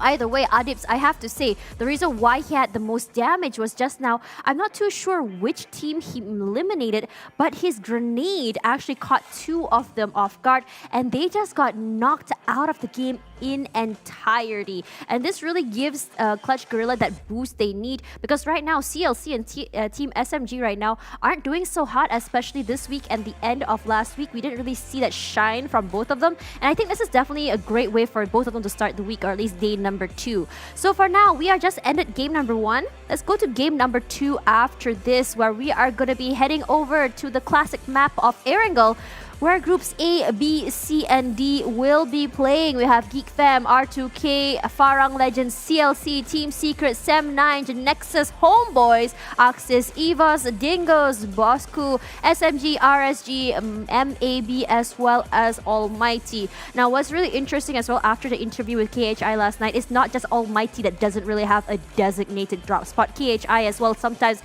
they feel like, okay, let's find another place to drop. That's how they want to play it.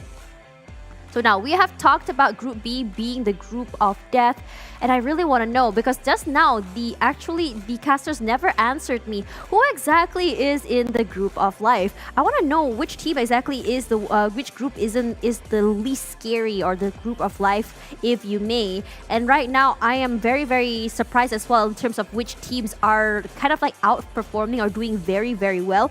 We have seen so many teams do maybe even Team Hawk, who I think had a rough week too, I believe. But for now, let's have a look at my prediction for this game. And I have to say, RSG. Even though on Sanhawk just now, they didn't manage to get a chicken dinner, but consistency is key for them. They didn't get knocked out so early, and they still managed to get some elimination points in their pocket. So for now, yesterday, there are 3 chicken dinners, as well as on Monday, where they managed to get chicken dinners, 2 chicken dinners in a row. And I don't think that's changing anytime soon, up until a team actually figures out how to deal with the Rubik's Cube. That is Team RSG right now. And on top of that, I have to say the new additions to their team is just very interesting as well, because I think that it really complements the playstyle, or at least what they're looking for in RSG. Because Sir Cloud and I were just talking about how last season RSG weren't really shining. However, in this season though, they are doing really good. But let's talk about that more. Let's see if they can continue that streak as we go into Erangel. Casters, take it away. Be careful of what you wish for, Tash Bunny. That's my only advice to you, because if you really want to know who is within the group of life, then my answer to you is, unfortunately, give her the D. Because Group D seems to be the ones that are with the more of the underperforming teams, with SMG, who is not doing so hot, only recently had got a good start in the game in Sanhok.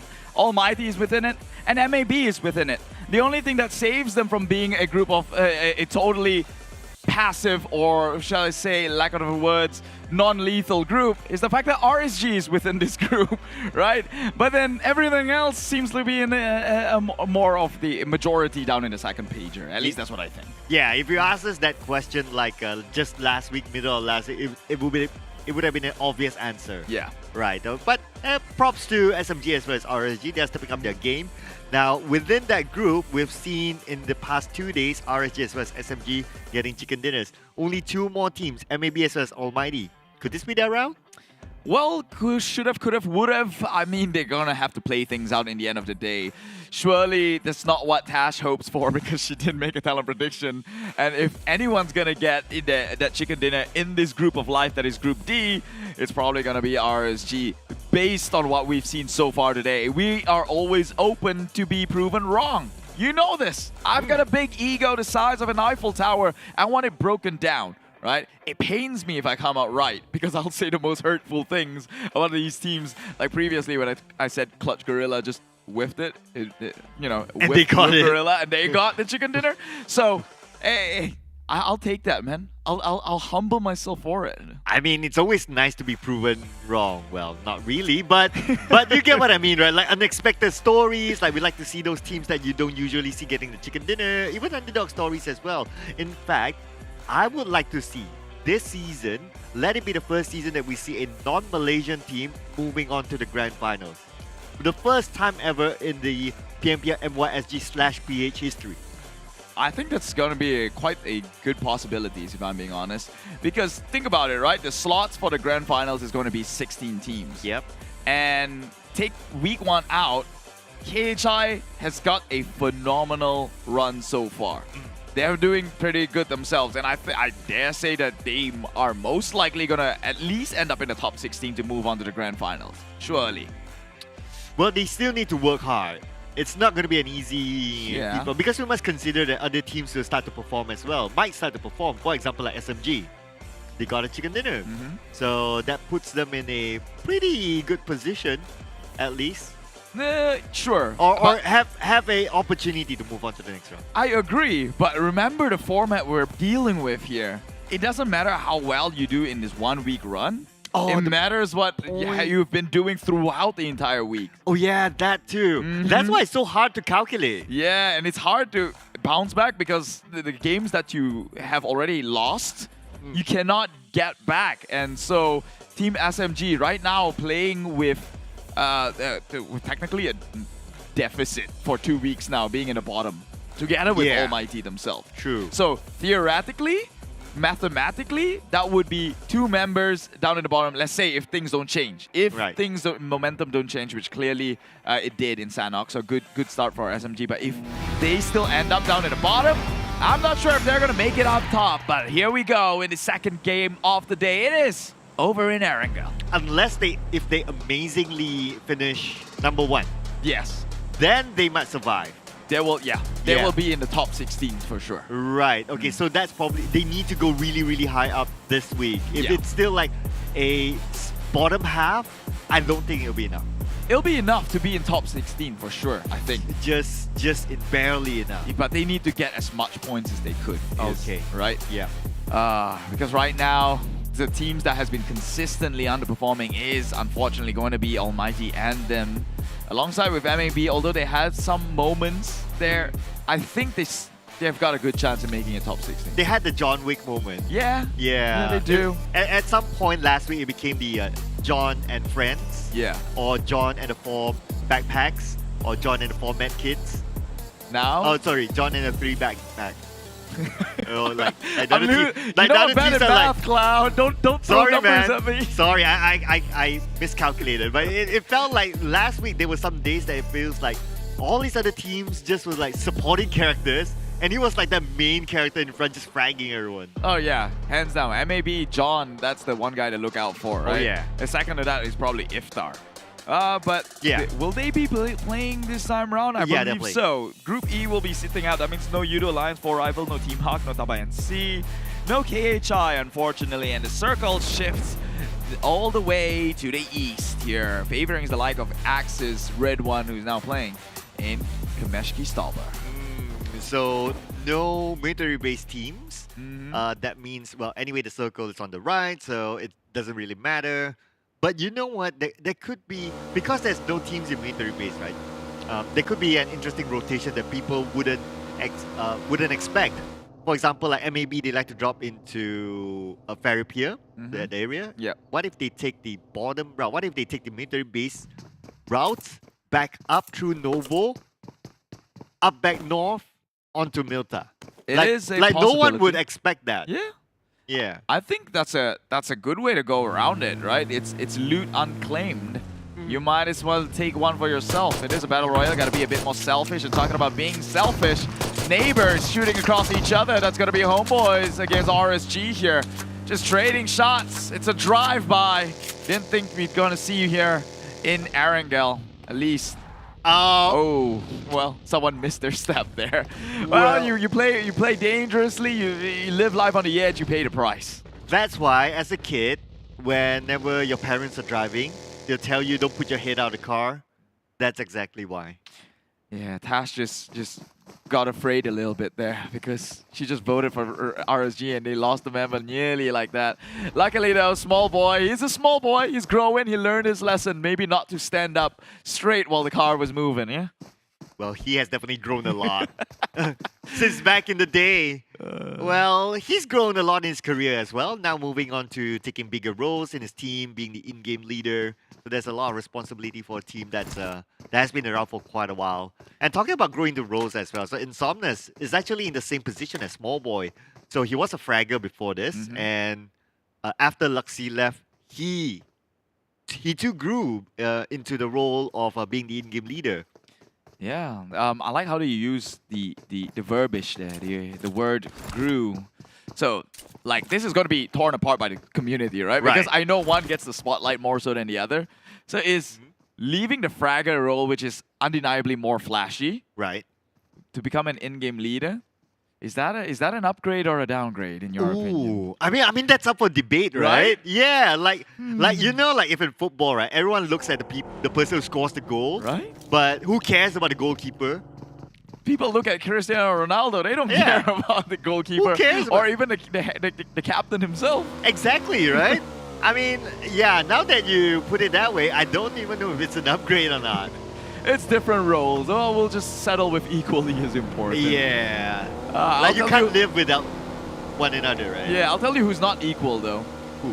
Naoki. He's been pulling the weight for Team Bosskur for a longest of time. Oh yeah, it's been Naoki and friends. Yeah, and friends, exactly my point. Because he seems to be the guy who's pulling all the strings of the puppets here. Everyone else within his teams are tools in which he used to the absolute finest. I believe Psycho, I would give more props to him, maybe because he did get a lot of kills under his name. But the nature of those kills were like already primed within a compound advantage, and everyone was just out there. He just had to spray, so maybe I'll retract that a little bit as well. Well, but he'll be forever be remembered for his fight against the clutch against GENEXUS in week 1. I mean, that was absolutely superb. Yeah, and I guess he's definitely a standout player, but unfortunately in week 2 it didn't really work out for him. I guess it's again the dependency on one player. Like that's the risk that they're going through. Yeah, it's always that, right? And when that happens, unfortunately, again, here it goes back to our argument on is that an upgrade or not? Because when all thing goes bad, it goes to the in-game leader. Now that I think about it, right? Like, has Naoki ever been an in-game leader before this? Not that I remember though. So maybe he's also feeling the pressure of like, is it a downgrade or an upgrade? Like, I want to frag at the same time, get some highlight, but I need to do my in-game leader role. Well, it's always like this, right? We call it the unsung heroes, they say. And hopefully these heroes get an anthem today because now they're shooting down at each other. Someone's not going to come out alive, and that's going to be GENEXUS Loyu, actually, who's going to be the one who dies the mod here. Takes no one else in the process. That's one member down, and just when we thought it bled blue, oh, the White Tigers cleaned that one up. When he says he's Loyu, it's actually you. Is that really? No, I'm actually believing you here. I don't speak Mandarin, so I'm asking you. Okay, I was trying to accent it to be like low, to be like sounding like a no. Like, no you? It's you. Yeah, you're the one who went down. Yeah, maybe I shouldn't have asked for an explanation. Now I'm disappointed. You need to explain your joke. It doesn't work. You're right. Yeah. You're right. I got to work on my puns. Meanwhile, Dingoz is finally back in here. Scariest team right now on top of the leaderboards, has been pretty consistent 2 weeks in a row now. Taking number 1. Only second to them is R2K. Only third of that, I believe, is Yoodo Lands 4 rivals. Yep. So there is a reoccurring trend here between all these aggressive teams who takes fight. Right. And that is? That is the trend. They all take fight. Oh, they all take fights. Yeah. That's the trend. But I do agree, though. I mean, like, how else are you going to get maximum points? Like, if you just depend on a placement points, you play very, very safely, you're going to get just half of the possible points, right? So at some point, you got to take fights, and you got to be good at it. Yeah, and that's why you see the teams that actually make it on top are all these teams who can come out on top in these close quarter engagement, or even from a 4v4 team fight. And so far, my theory has been proven time and time again that when R2K comes in a 4v4 situation, 70% of the time goes the way of R2K. So, like, they are insane gunmen, and I wouldn't mess with them if I were you. But maybe Almighty can give it a shot and try crashing onto R2K for once. I'm pretty sure you wouldn't want to mess with them if you were me. Like, neither of them can beat any of them, right? For sure. But I do agree. Like, R2K, I call them like the evolution. Like, they've been around since PMPL Season 1. Back then, they were focusing a lot on rotations, try to find a circle, play a little bit more safe on the outside. But now their evolution has been like, okay, if whoever's in front of us will bulldoze them. So they've changed their playstyle, and it's working out for them. Yeah, I mean, it's a good strategy. If you were to avoid them, you keep you're avoiding the problems. And you know what psychologists say about running away from the problems? You gotta deal it head on. You gotta face your inner demons. And things are getting a little bit too deep for a PUBG Mobile game right now. Well, I face my inner, well, you guys will find out later whether it's a demon or not. I'm just giving a teaser to our viewers. That is a definite demon for me. If it's finally out on PUBG Mobile, make sure you follow the page. SirCloud has got a surprise for you. Yeah. And it ain't pretty, quite literally. Well, it's subjective though, I must say. Sure. Okay, well, we'll move on. We'll move on. We'll talk about that a bit more once it's out. So our viewers don't get confused on what we're talking about. But hey, Farang Legends, it's been quite a rocky past few weeks for them. Past few weeks, yeah, I think that's a right way to put it, because 2 weeks in a row and they still does not look like the kind of team at full potential. However, this is, I think, one of the first few times that I see Farang doing not too bad in the middle of the pack. However, we still have at least 4 more days left. Yep. So would it drift for a positive note or drift towards a negative end here? All depends on them. Meanwhile, GeekFam it all depends on GeekFam as well if they want Bosskur to even make it out alive. It seems like they have been retracted and they're just going to go in for the rescue. Easy peasy. Yep, the rescue with snipes, taking care of another angle, making sure that they're not rushed into. It looks like the rescue will happen though, but it's not going to be easy as Psycho still puts pressure on the Sonics. Sonics is still down. Sane doesn't seem to be able to move. Don't think he has any smokes, not popping it just yet, but he's going to take that risk to pick up his teammate. Oh, that's very smart from GeekFam. They actually blew up their vehicle so they can go in for their safe revive, and I think they should be able to get their teammate. Yeah, there we go. Here comes the smoke. Ooh, tags it a little bit. Takes Sonics down again. I think Sane's just plucking hairs right now, seeing as though his member just cannot keep a tune to save himself. Frankly speaking, I thought that they should let the Sonics go. Now that Sane took the risk of going in, he's the one caught out. Sure. But can Bosskur even come in to finish the job? I think they're kind of in a stalemate right now. However, GeekFam's life is reliant on the smokes that they have, and GeekFam right now, that's some sort of a snipe coming out from Snipes. This guy's got sharp eye, living up to his name, takes down Jumper from the vantage point. He's been practicing his sniping skills. Saw him doing that the other day in Miramar, so been upgrading his skills. We don't see him using snipers that often, but hey, A good new skill, why not? But talking about why not? Zane gets one onto depth, and that's one elimination point for Geek fam. Oh, but now they're in a sticky situation. Axis on their back, Bosskur on their front, SEM9 within their quarters. Putra has to be careful now, but it is Aoki who gets the tap on it. Putra just decides, hey, he's gone. He's one for the dogs. I'm taking my exit. So there's somewhat of a elimination steal there by Putra with the nade. Aoki wanted that, but unfortunately it's going to be painful for him. Okay, Aoki, it's done now, it's done. I don't think he really knows, but I think he can chill now as we will see the next circle. It moves towards the areas of prison and mansion. A lot of open areas, some high ground towards the left, towards the right. No one taking the high ground just yet. I expect to see some teams might move into that area around the mansion.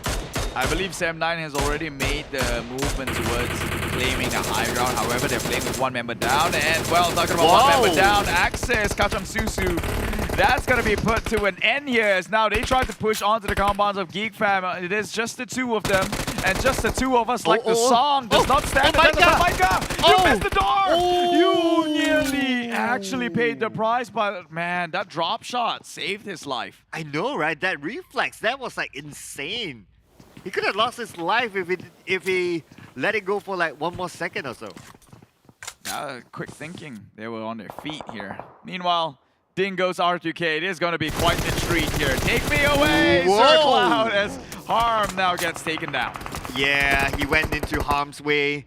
As Harm will be taken out by Itskido will need to recover. But R2K, they're not going to leave their teammate behind. No one will be left behind, but unfortunately, Harm will be finished off by Ate. And now Dingoz with the upper hand. They'll be rushing in towards R2K. At the same time, we can see that Homebois is going up against Team Secret. Yeah, I have to be careful though. If these two teams fight, they're not going to stop until one of them is completely dead. Missed it. Tried to go in for the Daredevil play, but he still clutched that one. Kid jumps out of his vehicle. What a daredevil he is. Missed the ramp, or missed the chance to roll him over. But he made that one up with the return frag here. Meanwhile, iShots tries to go in head-to-head, mano-in-mano, up against the high ground. It is a hill in which he got baited into overextension, and Homebois, they crumble. Have to take a ticket out of there to suit the closest flight out. But Tam, he's going in for it. Okay, he's going to fight against iShots with the high ground. Tam! Not like this, my friend. Not like this. You don't go up against a high ground like that. But now it's going to be mano on mano. iShots versus Tam. At the same time, Isaac will be taken out by Ate. iShots, the last man standing for Team Secret. He can't lose this fight. The nade will be cooked up. Tossing it onto the other side, but it will not land on top of them. And iShots trying to finish him off. Tam, 2v1 tricks. Just in the nick of time, being picked up. And now they won that fight against Team Secret. Yeah, that fight was not clean at all. Maybe he should have just gone in with the pushing pressure or something. He has to commit, knowing that it was a mano-a-mano. Surely you're not going to give them chance to take a 50-50 and throwing a nade and miss that one, giving them more time to actually pick his member up. Surely if he went in for the push, his other teammates wouldn't be on his toes to actually go in for the fire. Yeah, it was a Yeah, it was a blunder, I guess, if you're looking for words here. I'll let you know. Meanwhile, Circle has closed onto RSG. My God, Tash Bunny is spot on with the prediction, it seems. Yeah, they have the Circle and the high ground at the same time. And now Almighty, they're caught out in the open. So Almighty, now with Bosskur needing to move. Bosskur trying to get away. Spray onto our boy. Our boy will get away with it. Oh boy. Oh boy, oh boy. He's out. But I don't think that's good news going aside of Team Boss. I mean, sure, they still have 4 members. I can't say it's bad news. Meanwhile, Virgil, he's the one with dire news here, crawling, and it seems like the rest of the members of Almighty isn't really going in for the rescue, so he will just bleed out eventually as time takes him down, much like the rest of us waiting for death. Oh, the zone takes out Virgil, okay. Yep. So, not too sure what just happened there, but now they'll be forced to move as the circle starts to move in. The same kind, MBB Esports may bump into RSG as they try to find a way into the circle just right in front of them. Calamity, if he goes any further forward, and yes, he will stop and he will fight, but Brian gets one on the marquee. John goes down as well. RSG getting 2 elimination points. Yeah, they're just feeding the Giants right now. RSG, ooh, they've got decent trade backwards, but it is an uphill battle trying to push here against RSG, but they make it work. Calamity nearly did, but Kim comes in with the cover fire. RSG in worse for wear situation, but not down and out. They can pick each other up, and meanwhile, Clutch Guerilla going up against Homebois. Homebois just came out from a spectacular victory against Team Secret. They might just have the courage to push onto Clutch. The long range here from Clutch onto Farang Guerilla. Both of them not in the circle. Oleo goes down to WWCD, so that's SMJ on the other side. 3 teams in the same area, but all of them need to move and still start to close in. Now Clutch Guerilla on their vehicles. Insomnius will go down to ALMGHTY from Bosskur. Homebois on the hill, but range fire pawn. But they need to decide whether they want to continue to stay here and read the gatekeepers or start to move into the circle.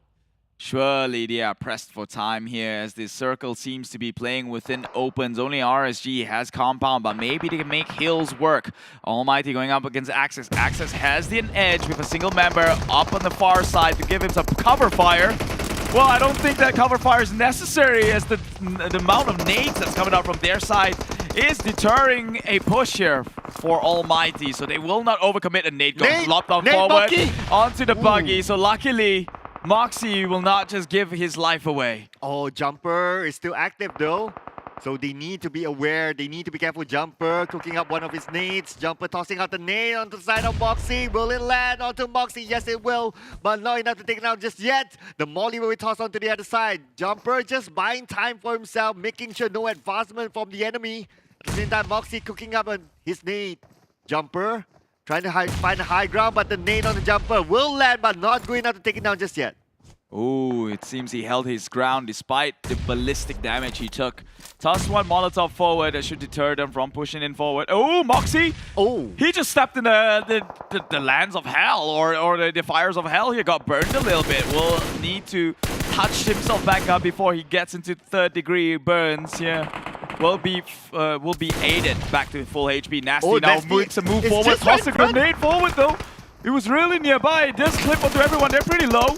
Goes in for the poking, but does not take anyone in the process. Oh, kind of whiffed there, but good enough. And wait a second, where did the shot come in from?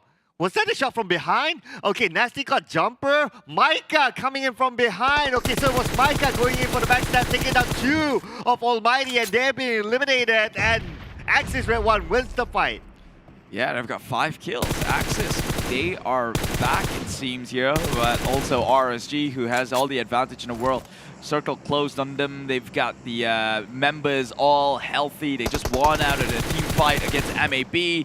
Happy as clams they can be here. Everything swinging their direction. Will we ever see an upset? Well, they don't have circle, so anything could still happen.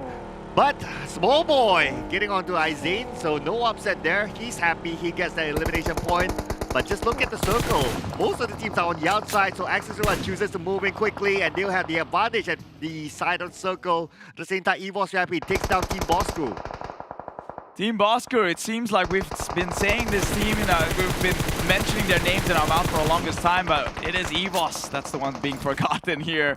Getting blown up is Mika, and the rest of EVOS who's being gatekeeped right now. Insomnius now crawling on his knees, dies to the play zone. They are in worse for wear as they cannot push in close, and they're not even that near towards the circle.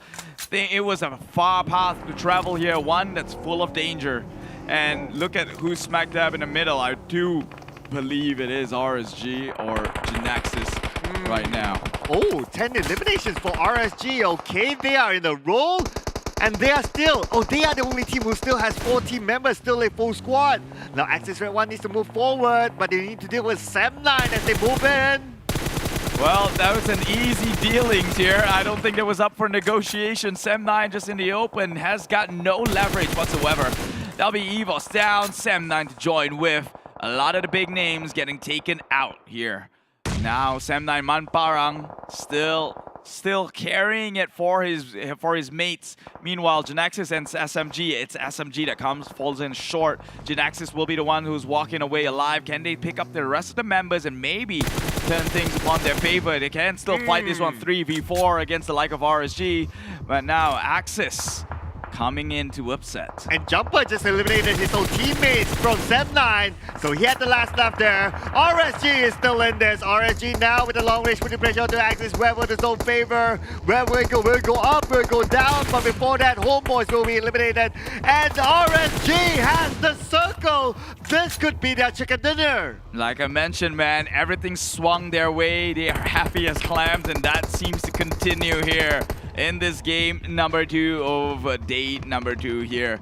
Oh my god, RSG, they can almost smell the victory from this point. They have the high ground, they have the circle, everyone else has to push within it, out in the open, and that's GENEXUS down, getting poked in by the backside here. A small boy will claim the final soul from GENEXUS. Okay, alright. They're the only team with a full squad still, so it's a very, very high chance now for RSG. Okay, they need to deal with Axis redONE that's currently coming in, but at the same time, Farang, they're not really moving. They're putting their long-range shot onto RSG.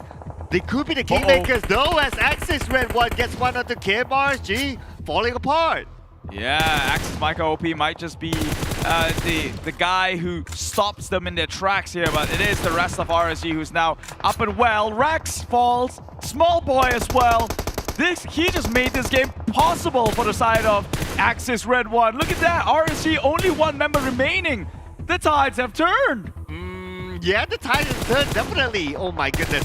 I mean, okay, RSG, they have been sandwiched, so that was kind of like the challenge. Now, Axis redONE, they have the high ground at the same time. They have 3 team members, so now they have the maximum team members. Okay, unless RSG can pick up one, but they have the split as well. Okay, now tactically, Axis redONE, they are doing better than RSG. Wherever the circle goes, they have a representative at least. Yeah, it is Axis' game to lose here. RSG made the grave mistake of not watching their 6. They let Micah just drove and make his way up to the top. Nobody had the high ground but RSG. Micah snuck his way and still no attention was given. Now map control goes to the side of Axis redONE themselves. They can even play for time. They are not in any rush here, and they've got all angles primed and cover. Farang Legends have the most difficult mission now. Oh no, just look at this. All eyes onto them. The zone's coming in from behind. There's nowhere they can go. Helton shows himself. Micah will try to shoot him down. And so with Micah, RSG will try to get that elimination point as well. RSG smoking up Hey Noob. Will be gunned down by Brian. And Axis redONE will need to pick up their teammate while RSG is still playing with 2. But Axis redONE, with this kind of high ground, I mean, it's hard for them to drop this chicken dinner. Yeah, it was harder for them to get this high ground in the first place. What was RSG doing? You take a sniper's nest and not see that Micah was making his way up on a hill. That's kind of an if. It's a sus one right there. And Adik Luke, he will unfortunately bow out from the zone itself. It burns a little bit too bright, this flame.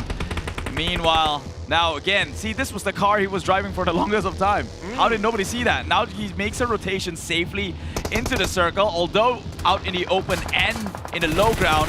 It is RSG who's pressured for time here and make the push, and my god, Jumper gets it from the far end. Wow, Jumper with a cover fire, giving cover to Micah, and now Micah will be recovered. And now the only team that has the circle is Axis redONE. So now they just need to wait for RSG and Helton to come towards them. Pretty much it's impossible for them to lose this. Yeah, unless RSG has got some sort of a vehicular transport to try and crash in. But even so, the first few bullets fired will be advantages for the side of Axis redONE. So they just found themselves in a pickle here. Not really capitalizing their full advantage of what they were given, I guess. They will try. Look at that, already in a car. Kim will try and make the movement. Ooh, gets a bonus kill onto Helton. Parks one up here, so he's still in fighting chance. He made it through pretty safely. He's opened the map up, still circle not on the side of RSG. Yeah, that's the unfortunate news for RSG. If only they have the circle, but they need to deal with it. He has a nade. Will that nade land, or is it too far? Oh no, Jumper! Close one, still alive somehow. Oh, they have to be careful. And just like that, RSG turning the tides with a couple of mortars coming from the air here. RSG Kim again getting some crucial taps. He's got it! What? RSG! My God! They had the card in hand. They played it, flopped the deck, and made it work. What? They made it work! again. They were not supposed to get the chicken dinner. Axis had the circle. They had a good position looking at their opponent. How could they have dropped this? But okay, you have to give it to RSG. I have to give it to them. They beaten the odds to get the chicken dinner. Yeah, this is again 2 games. We have now 2 unexpected winner with a chicken dinner. At this point, I'm not surprised if we get another surprise in the 3rd one. It seems to be the theme for the day. Yeah, man. I mean, this is an amazing day so far in terms of the quality of gameplay and the expectancy of who might win this chicken dinner and so on and so forth. And I mean, it's just amazing to be able to watch this live right here, right now. Yeah, amazing for RSG, amazing for the boys in blue. RSG and Axis, both who bleeds blue, finish up in top 2. Oh, yeah. And I hate that fact because now I can sense Tash smiling at the rear end here. Yeah, she's dancing right now. She's having a good time now with that sort of a prediction. I mean, at some point it looked like RSG wouldn't get the chicken dinner. Yeah, they fumbled it, right? They fumbled they allow it. Micah to just drive in the back end of your neighborhood, shoot you from behind. Exactly. That was a betrayal of the finest. I thought that was it. Axis made the rotation into circle. They had all the advantage, just needed to wait for RSG to overcommit, or at least shoot RSG in the process. But RSG, they made it work. They made it work. RSG too got their way to the other side of the map without harm. So it seems to be that's the recipe for success. But we can only speculate. I'll push you on to Tash Bani later on to see how that chicken dinner is broken down into segments. For now, here's the highlight of the previous matchup.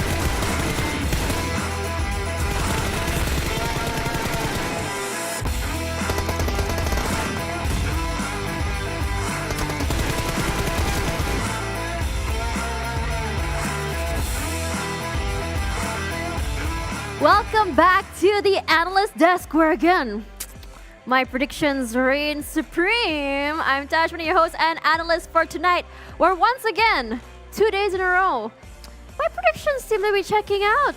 But this is also another unexpected chicken dinner, but let's put a hold on to that because we have something for you guys who play PUBG Mobile. Yes, that's right, guys. We have the Golden Moon free pink set for you guys, otherwise known as the Crimson Dancer set. So if you want to participate in this, guys, don't forget to participate in the event to get a permanent legendary outfit for free. And where can you find this event? In the lobby, and go into Event Center and finally click on Open Sesame, where you can get this one pink set for free.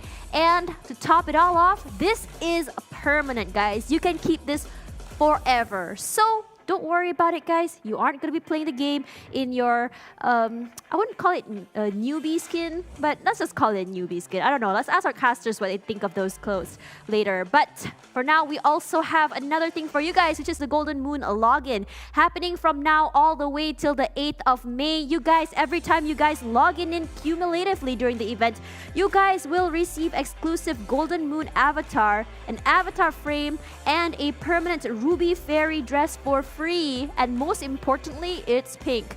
And don't say I didn't tell you guys, because this is also something you can keep for the rest of your life. Well, hopefully. So where can you find this event? Go to Game Lobby under Event Center, click on Hot, and then Total Logins. Every time you log in, guys, don't forget to claim it and make sure to keep it forever, because this is something that happens, I don't know, once in a blue moon, or rather once in a golden moon. So if you guys are wondering what else is also happening during this event, there is the Golden Moon event calendar for you guys to check out, where you can find out when exactly each item will be coming out, when you guys can receive the items. And there's tons of events with exclusive rewards that can be expected during Golden Moon. So be sure to mark it in your calendars, guys, because if you miss out, it's gone forever. And if you guys have this swag, you know that you can have flex in game. Just be like, oh, I was playing for this long. I'm just curious to know how long exactly till you guys can like show your outfit and be like, oh wow, I've been playing since, I don't know, 2022 or something. Anyways, guys, speaking of that, let's talk a little bit about the patch notes so far. This is version 1.9, where there's an upgraded cheer pack going on as well as the air platform. And if you guys are into racing, Need for Speed, PUBG Mobile, I'm just kidding. There is competitive racing as well going on. And a brand new vehicle for you guys, the colorful bicycle, as well as a new bridge over an Erangel. I'm actually gonna ask Keith and Sir Cloud later how exactly they would navigate throughout this bridge. How would they play it? Would you play at the top, at the bottom? Is it better to be swimming still? Is there a new start of gameplay, game style, as well as rotations? Let me know, guys. And to top it all off, guys, we also have the new Royal Pass for you guys. This is in collaboration with Warframe. So this, guys, you know that Warframe is a very grindy game. And you guys know how nice the outfits are. We don't call it fashion frame for nothing. And if you guys want to continue seeing these awesome armor and outfits, make sure to log in, get the Battle Royale Pass, get the Royal Pass, and be sure to claim it for your own, because I know I'm gonna be doing that.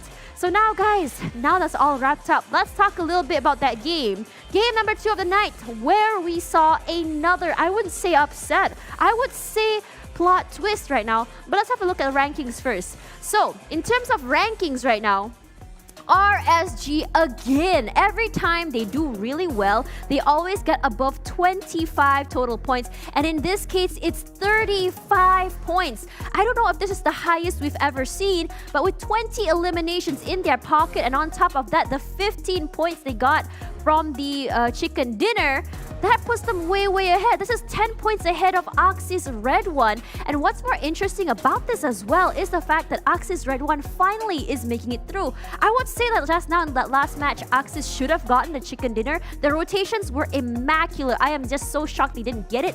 But 25 points go to them. Farang, 3rd place. But look at that. Here's another big dip here in points, where Farang Legends as well as GENEXUS take 12 points each. Homebois right now with 10, SEM9 with 6 alongside R2K, EVOS with 5, Bosskur with 3 points. Geek Fam get 2 points, which is just a bit shocking to me, considering that Geek Fam has a pretty good track record on this map. SMG, after that great game just now, they only managed to go back to the lobby with 1 point alongside ALMGHTY, CLC, and the rest. For now, let's have a look at RSG Brian, who is the man of the game.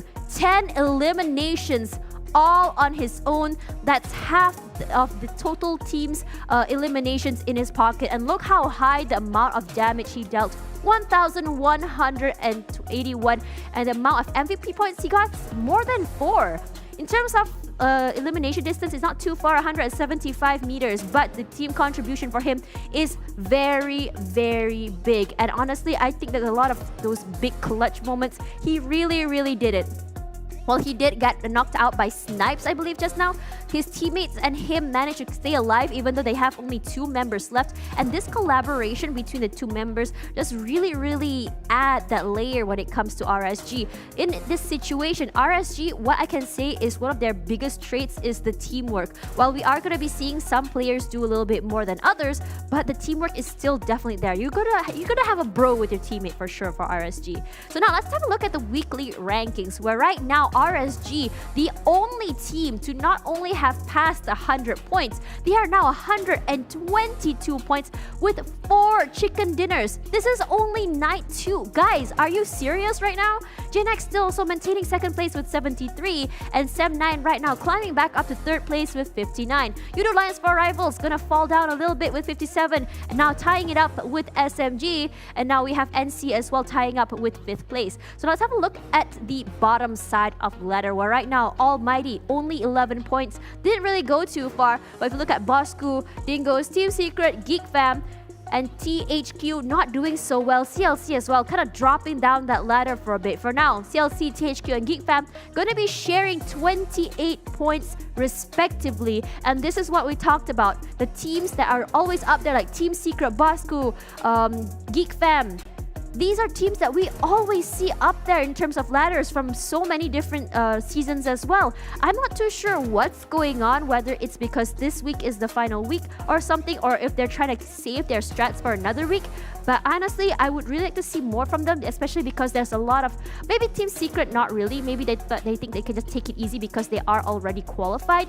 But either way though, maybe they're just saving strats. I'm just really curious to see how it would look like if Team Secret were to pop off. For now, let's talk a little bit about that game just now. Game number 2 for tonight, which is very interesting, is another plot twist moment. And I'm going to recap it for you guys right over here. So for now, when you talk about this sort of circle, what's really interesting, this comes back to what Sir Cloud and Choo Choo always says a lot in terms of like if the flight path is one side, the circle might go to the other side. Well, at least in terms of trends. And this is one of those moments. From Severny to Primosk is the flight path, and it's skewed to the left. So for now, in terms of where RSG was, they actually kind of like rotated toward the bottom side of the map. They went all the way to Milta. I believe Milta and Farm, somewhere there is usually where they always kind of go. And then for then, they just kind of stayed around the circle for so long. And if you guys remember, around phase number 4, RSG was already the first team nearby the circle because they just hung around the southern side of Shelter for quite a little while. So for now, if you look at in terms of that, there is another hard shift of the circle to the right toward the side of Mansion, prison, Shelter, and a lot of teams were actually on the left side because the rotations coming from the left, because the flight path was actually skewed to the left. We saw a lot more fights and skirmishes happening from the western side. So for now as well, look at that. This is where RSG kind of like predicted where the circle was going to be. They just stayed around the outer side of prison and they hung out there for quite some time. And speaking about that, MAB actually tried to take their spot, and I remember that RSG just mowed over them altogether, and it gave them such like an advantage in terms of how many eliminations they got, as well as loot, giving them the extra, how do I say this, conditions for winning as well, because in terms of resources, they definitely were not short on that. And we also saw in terms of some teams like Geek Fam, I think Geek Fam didn't really have a good match, only because they were actually having a skirmish with Geek Fam and Bosskur, but we saw so many teams. This is where it's not just a skirmish anymore. This is where we are seeing teams kind of go all out here because SEM9 was there, Axis was there too. And when we talked about our fight between Team Secret and Homebois just now, R2K was third partying as well, which just really shows that right now third partying is definitely the way of the game, especially what we saw in the last game just now when CLC managed to clutch it out.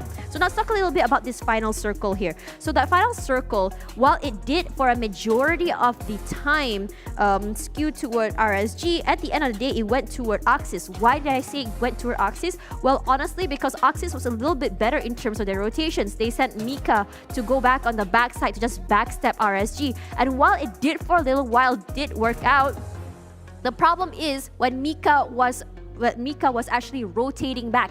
When Mika was rotating back was actually the biggest problem here from Axis redONE, because you saw that his vehicle was already smoking and his area was super open. I wouldn't say that was the bestest idea for him to do, because he brought the car or vehicle so close to his teammate, ended up getting knocked out of the vehicle and just cost him and his teammate so much. If that one vital mistake wasn't done, I don't think they would have lost that chicken dinner. However, though, you really gotta give it to RSG. While it looked like they had 3 people already knocked out, they still managed to kind of reset and bring themselves back into the game. At least having 2 people is enough for them, because as soon as you have your teammates back is pretty much already the requirement or a win condition for them, because so long there is someone to back you up, you're pretty much fine. However, let's have a look at the damage dealt by all of the players, and this is going to be very interesting, where Brian right now has 1,181, but don't count other teams out yet, because Jumper, I really gotta give it to him. He has been the kind of like one of the players that really gave RSG a run for their money, because just now you saw, even though they RSG had the sniper tower, Jumper's shots were extremely sharp and managed to get some knocks as well, resulting in that situation where he gave so much space as well as distraction to RSG, so that Mika is able to kind of like go around and do that rotation. And that's what's honestly so surprising for me. Now, after that, we also have RSG Kim on 3rd place, and Brian and Kim, I believe, were the last two alive for RSG.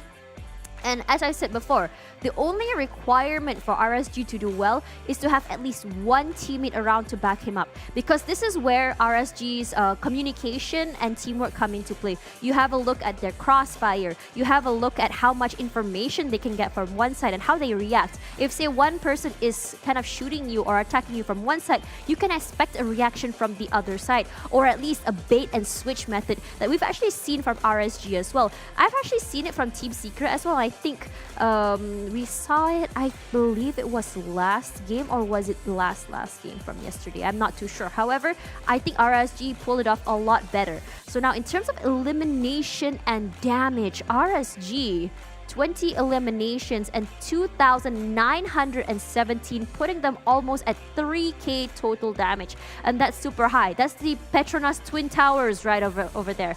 And followed by that is Axis redONE, where right now 13 eliminations in their pocket with 2,528. I'm a big fan of Axis redONE, and I'm glad to see them doing well this game, because when you think about it, this is the Axis redONE that we wanted to see. They're not as aggressive, I would say, as last season when we saw Voki as well as Mika's sort of like game style and gameplay. But I think what's really great about seeing them with Jumper is that Jumper kind of puts a leash on them a little bit, telling them when it's okay to go all out aggressive and when it's not. And you can see Jumper being all the more responsible. But it's honestly so surprising when you look at Geek Fam right now with only 2 eliminations and 700 damage, and you see teams that are doing so well earlier like SMG with 0 eliminations and only 500 damage. But either way though, this is one of those games that the ending is a little bit more slow. This comes down to a more patient sort of situation. And I think this kind of gameplay really suits RSG, because they're more patient. They're more thinking like, okay, we don't have to play too aggressively or too rash. Let's take a moment to rethink what's going on here and how we want to kind of regroup and play it. And I think this is the reason why they've been getting a lot of chicken dinners. But today's matches, we're going to be heading on to our 3rd match of the night, over to the sandy dunes of Miramar, where Group B, C, D, and E will be playing, and we'll be seeing Team Secret, SEM9, GENEXUS, Homebois, Axis redONE, EVOS, Dingoz, Bosskur, SMG, RSG, MAB, ALMGHTY, Yoodo Lions for Rivals, THQ, NC, as well as KHI playing, which means that we'll not be seeing Group A. And what's interesting about this is, in terms of Group A, you won't see Geek Fam, R2K, Farang, Lejund, or even Clutch Guerilla. And these, I would say that Geek Fam as well as R2K, they would really need some points. I would say in terms of performance in Group A, I really like seeing R2K so far. They've had a lot of improvements. But I think in terms of Geek Fam, not too sure what's going on with them. But I really think they would really like to catch up in terms of points right now. But they will be getting that timeout for a little bit. But the question now is, are they the type of team that really needs to play so many games in a row in order to maintain momentum? Or are there some teams that are kind of like, after they miss out on one game, they have to warm up again? Like RSG, I think like in week 1 as well as the beginning of week number 2, they weren't really on like the top spots or really top side. But we saw them, as soon as they got momentum, as soon as they had the heat, they go on overheat and just keep going. But now let's have a look at my prediction. And it's easy to guess what I'll be guessing. And I think for now on, I think it might continue being RSG for a little while until I start seeing a drop in their performance. I used to always just go for the generic teams up there like Axis redONE, Team Secret. However, from trends though, it looks like RSG will continue to go on overheat, and I don't think that's changing anytime soon. But the only time I see a change is usually when there's something unexpected happening, which is maybe like an unexpected circle, or maybe a situation where another team just suddenly gets that momentum. But so far, I haven't seen another team managing to get that momentum at all. GENEXUS seems to have lost that. I'm really hoping that they come back, because we've seen so many situations where Lungs, SKR, as well as Luyu can go absolutely aped. But however, let's have a look at what will be happening. Let's see if it's RSG again, or will finally someone break that streak. For now, I'm going to passing it to our casters. Take it away, guys. Well, Tash is doing the assist Jenny by picking consistently.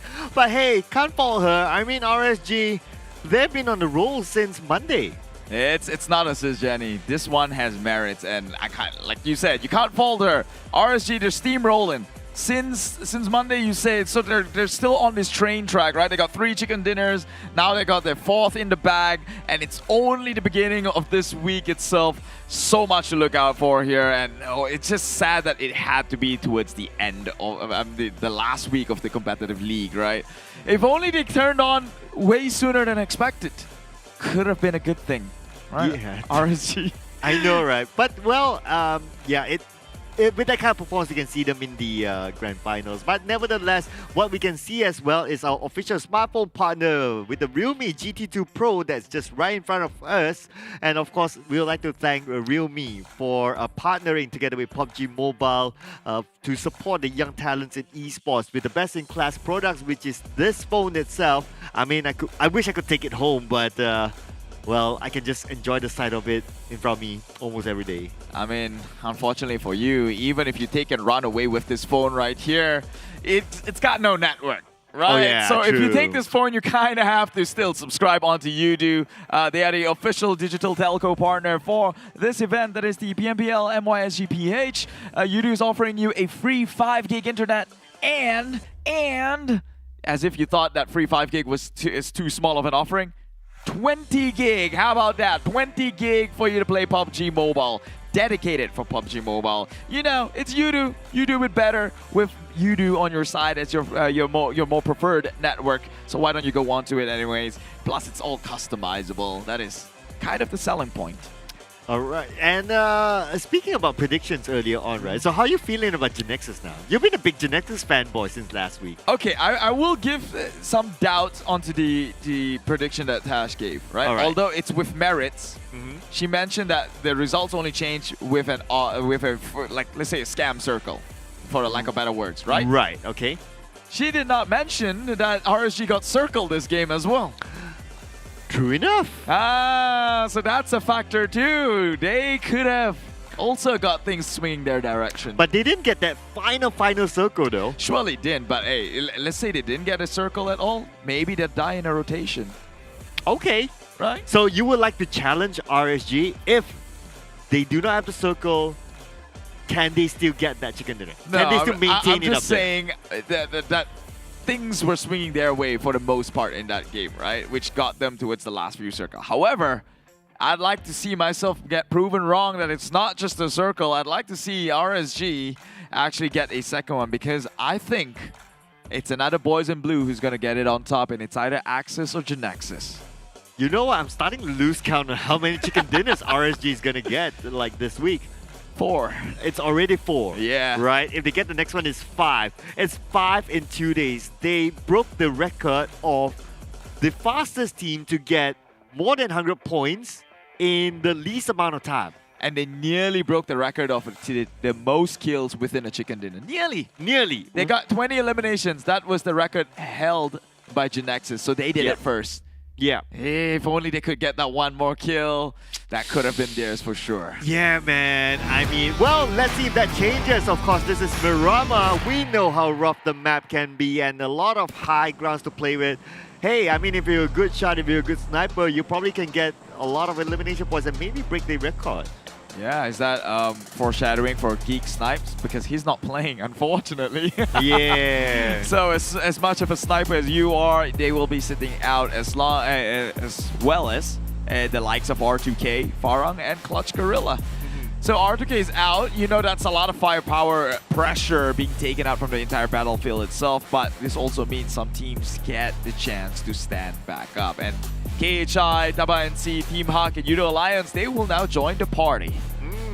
Okay, so this kind of flight path is going to be a bit difficult for the likes of TABAH NC. They like to drop around the areas of Validate Bar, so it's going to be quite a distance for them. Geek fam is not playing, so that's okay. GENEXUS may need to drop somewhere in between to get into Monte Nuevo. So those are some of the teams. Other than that, I think for the most part, they'll be able to reach to their original drop spot.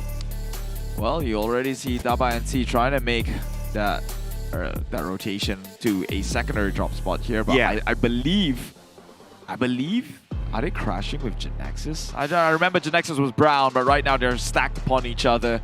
Their words don't make sense anymore. Yeah, it's GENEXUS. I can see Lo Yu's name now. So that you mentioned that NC is gonna have a hard time. This might confirm that it's gonna be an impossible time. Oh! Oh, nice circle. Yeah, it doesn't help that the fact that the circle is on top of the flight path and their original drop spot is somewhere down down south. But hey, wait a second, surprise! Coming in for Jerome, first split for all my like what we always say, right? Like what you pointed out as well.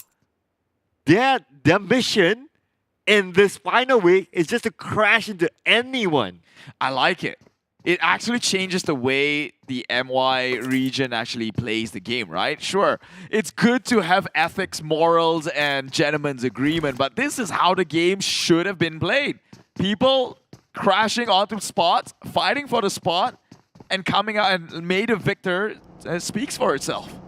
Yeah, I mean, they are, to be fair, they are fighting for their survivability into the Grand Finals, right? So they'll do anything it takes to get into the Grand Finals. And because this happens, that changes the way people will look at a game.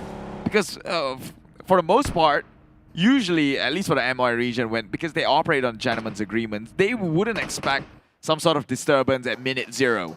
However, if everyone starts doing this, it's going to be a whole new meta of PUBG Mobile that I am more willing to be sitting around for hours to cast. Yeah, I mean, there was a debate, of course, like, oh, should this happen or not? Of course it should. Yeah, of course it should. I mean, it is part of the game, man. At the end of the day, it's about collecting those points. You do whatever it takes to collect those points. And yeah, if it means crashing into someone's compound, then by all means, but whoa! And that's with an AK! Dude, do you know how much a recoil from an AK is like? I will tell you the same thing I said to Aaron or Contra the other day he was around. Ever since I saw someone snipe the other person at least 200 meters away with a micro Uzi, I don't believe in selection of weapons. It seems that everything's possible now. Yeah, to these guys, it's like, you can give me anything and I can work it out, but hey, he has to make this work now that it's going to be crashed in. 4v1 is just too much for him to handle. I mean, there's no way you're going to clutch this in this situation.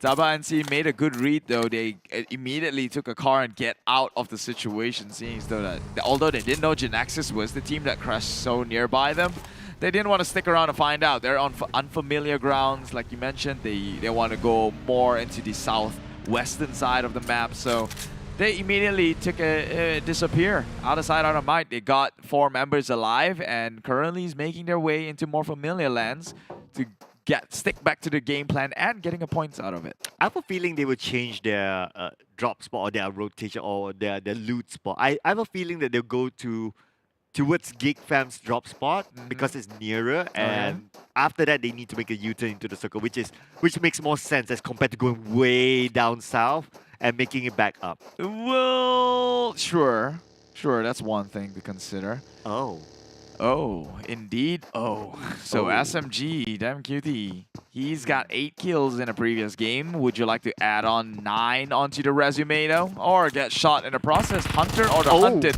Ooh, that kind of revealed the situation. Tom, if only he had the trigger discipline, he could have probably get out of this one alive. Actually, it's not done just yet. It could still fight, but surely damn cutie is adding 1 onto his kill count here.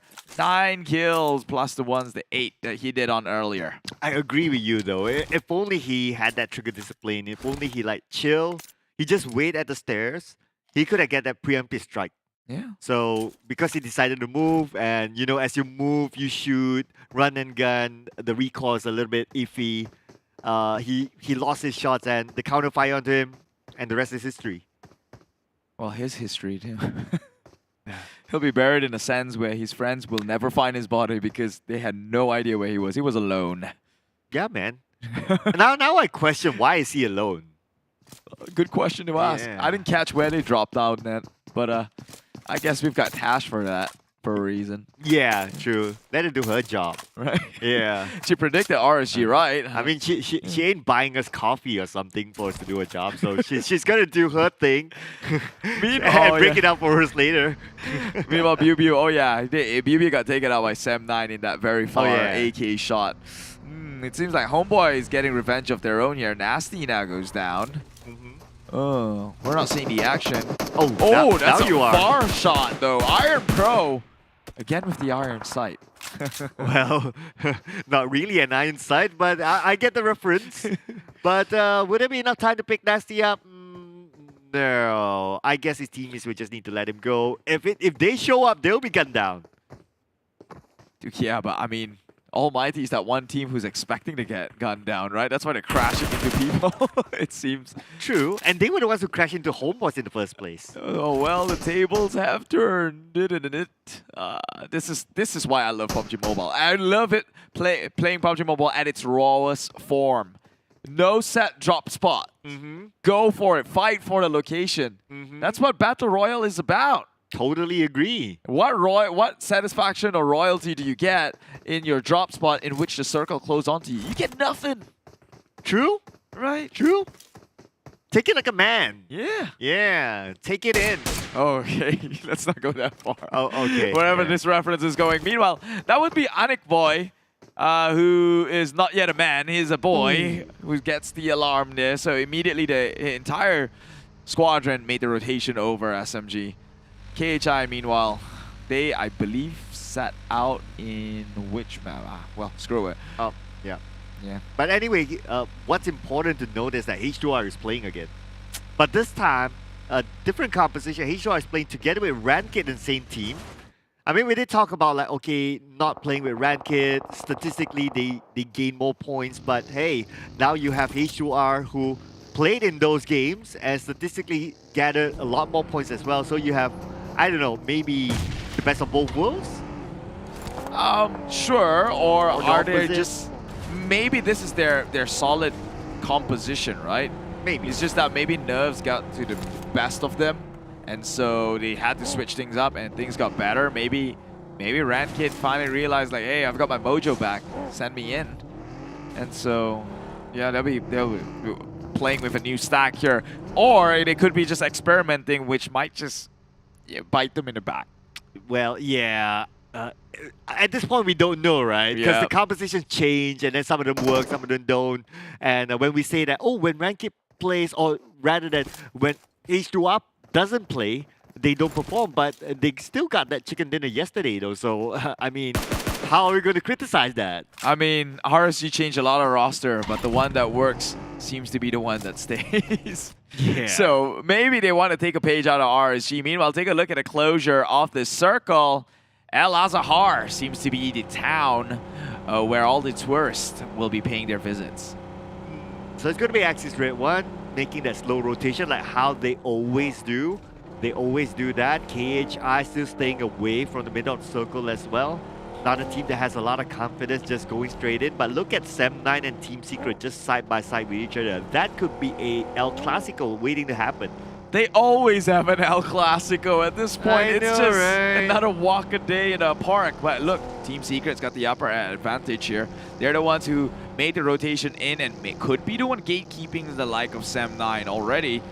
Fredo, I believe, is outside and scouting and probably have seen this sort of movement. But they will ignore each other. Oh, SEM9's got the high ground. Oh. So they have the idea. Oh no. Bosskur. He went down. GENEXUS not having fun in this round. But yeah, I mean, it's one of those rounds, you know. You gotta, like, sometimes you're up there and sometimes, like, you gotta give it to someone else. One of those rounds? It's been 3 rounds already. I'm remaining positive for GENEXUS. Yeah, sure. It's the weekends for the Blues, right? This week is all about blue, and we'll hope that is true. But we'll see as things pan out the way it does, even more clearer, paints a clearer picture. I mean, it looked dead set that Axis was gonna win a chicken dinner in a previous one, but they didn't. So we could be off by a couple of margins as well. I was half surprised that Team Secret actually made it into the circle. I thought that there would be some clash.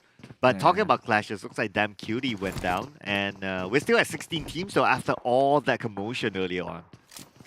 Yeah, because it's Miramar. Although it looks pretty tight, it's really by scale, just way far apart from each other. Yeah. That's one of the illusions of Miramar and their map.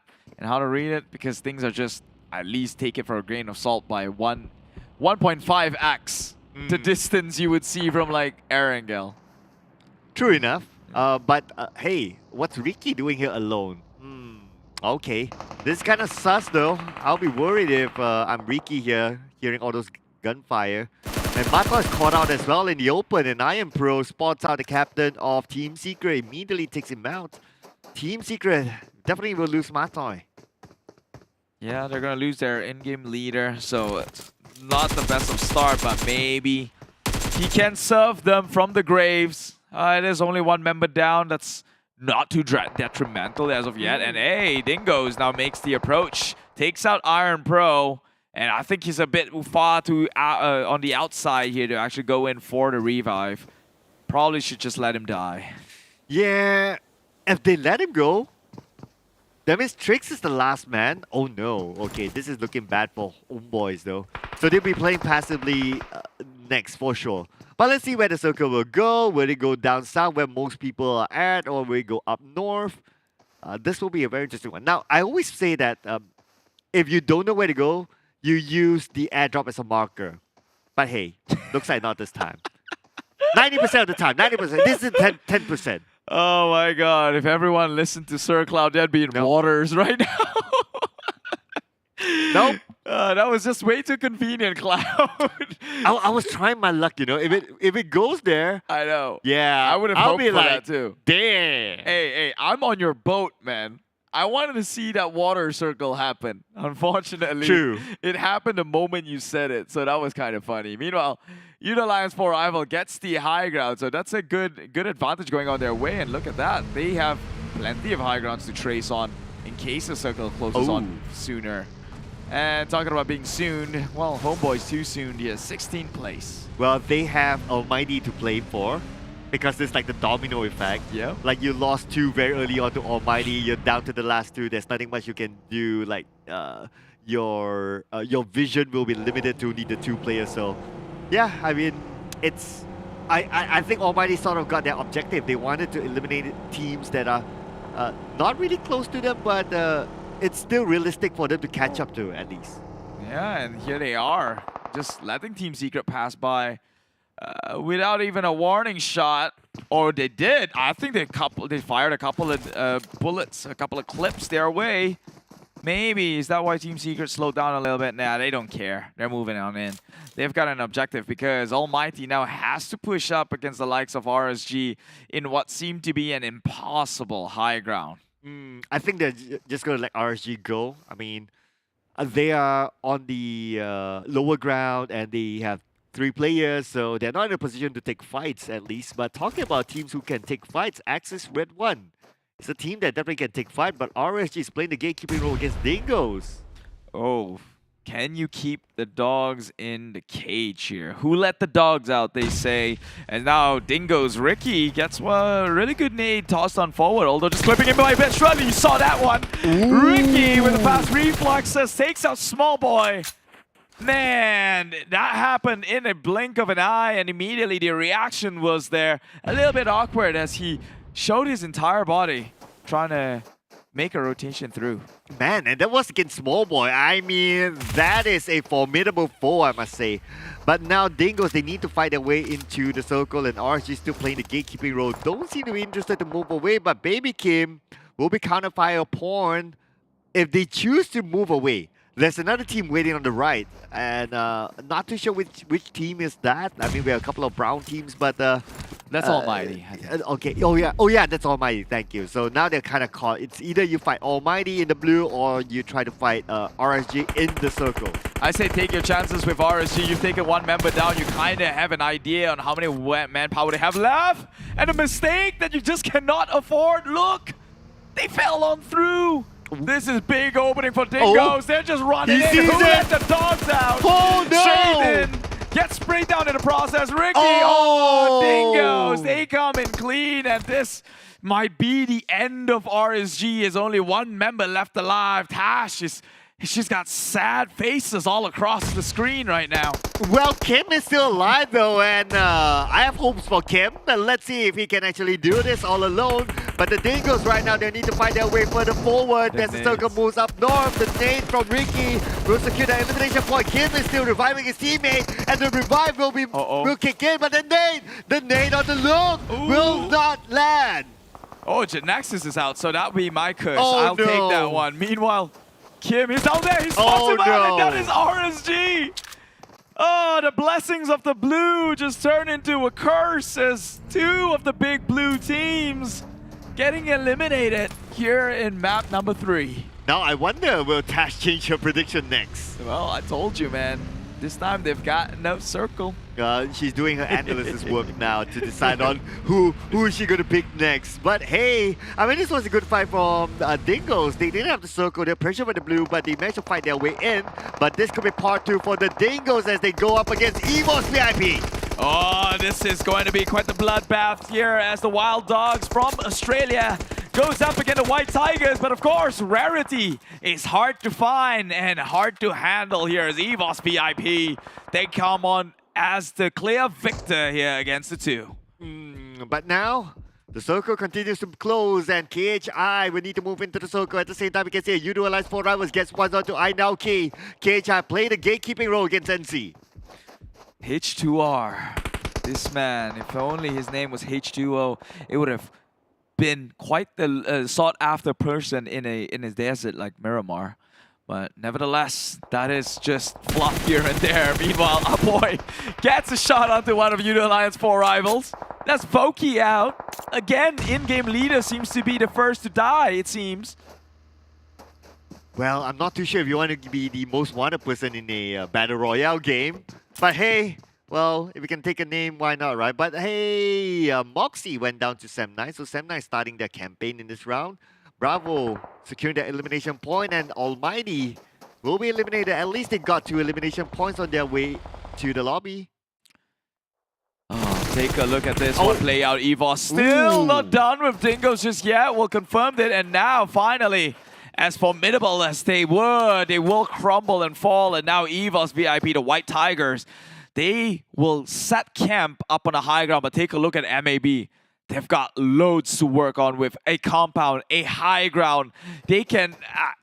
how do you get past this impenetrable force? Oh man, yeah, it's going to be super tough. Just look at this. They don't have a vehicle. Okay, they get one knocked down, but how are they going to get across? They don't have a vehicle.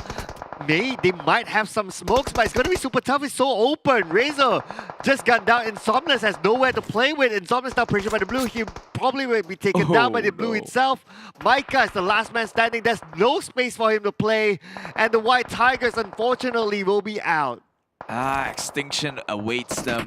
That's what happened with albino animals in the animal kingdom here. They are spotted a bit too obvious, cannot blend in with the wild. And meanwhile, Bosskur, Psycho out too much in the open here, will be eaten up by the Tigers in green. Meanwhile, down in the middle, you have KHI, you have Team Secret, who currently holds the circle and might just gatekeep the likes of the rest of the teams. Oh, look at the amount of teams still on the outside of the circle. And maybe finding the right timing to move it. But talking about moving SFJ, moving on to SEM9. And one by one, here we got down. Bravo stands up, Bravo stands up, Bravo will stand up tall.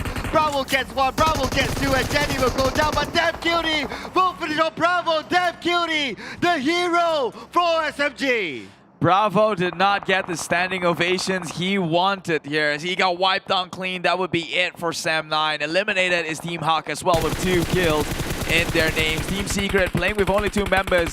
KHI still has 4. Could be a chicken dinner coming up from the Philippines. It's seemingly more likely than not. While the rest of the teams will have to push on through, Yoodo Alliance 4 Rivals is the gatekeeper. And now we can see the movement here happening on the southern side as the zone starts to close in. Axis Red One trying to get up to the high ground, but Bosskur is still alive, it seems. After all that clash with other teams, our boy will be gunned down by Moki, and now it's down to us for the last man standing.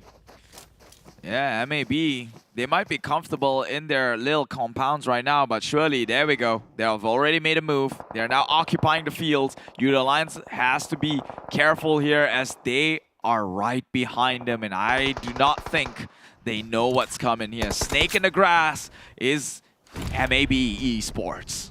Yeah, MAB Esports, they need to find a way in, but they'll fight with Yoodo Alliance 4 rivals as they are playing the gatekeeping role at this moment. MAB though, they do have a full squad, they have the man advantage, they have the nades tossed out on the side of Yoodo Alliance 4 rivals, they see the smoke, they know exactly where they are. The counter, nade on the Calamity, did not take it down, but Moki will be gunned down from afar. Bad news is that they're still on the outside of the circle, they need to move forward, but such an open position right in front of them. Oh, but KHI stopping these Tigers on a track. They've got Iftar.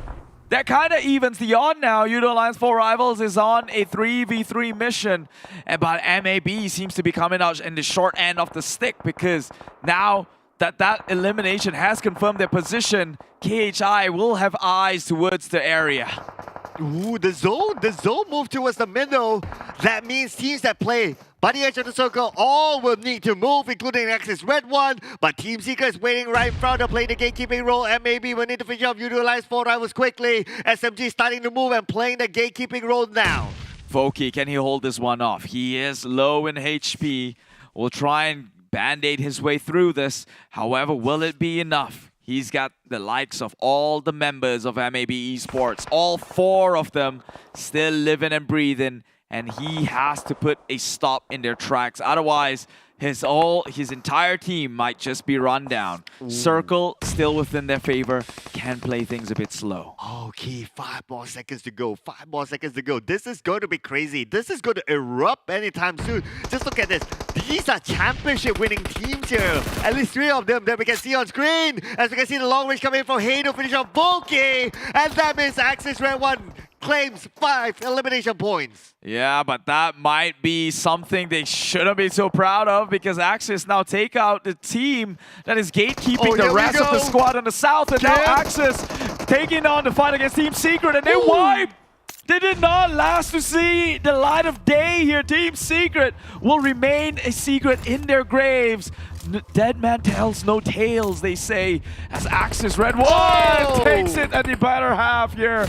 Gets blown up by KHI. Oh, what a nade there onto Axis Red One. Now Yoodo is the last man standing. There's no way they can become his teammates. You need to deal with Pamburu is crawling towards him.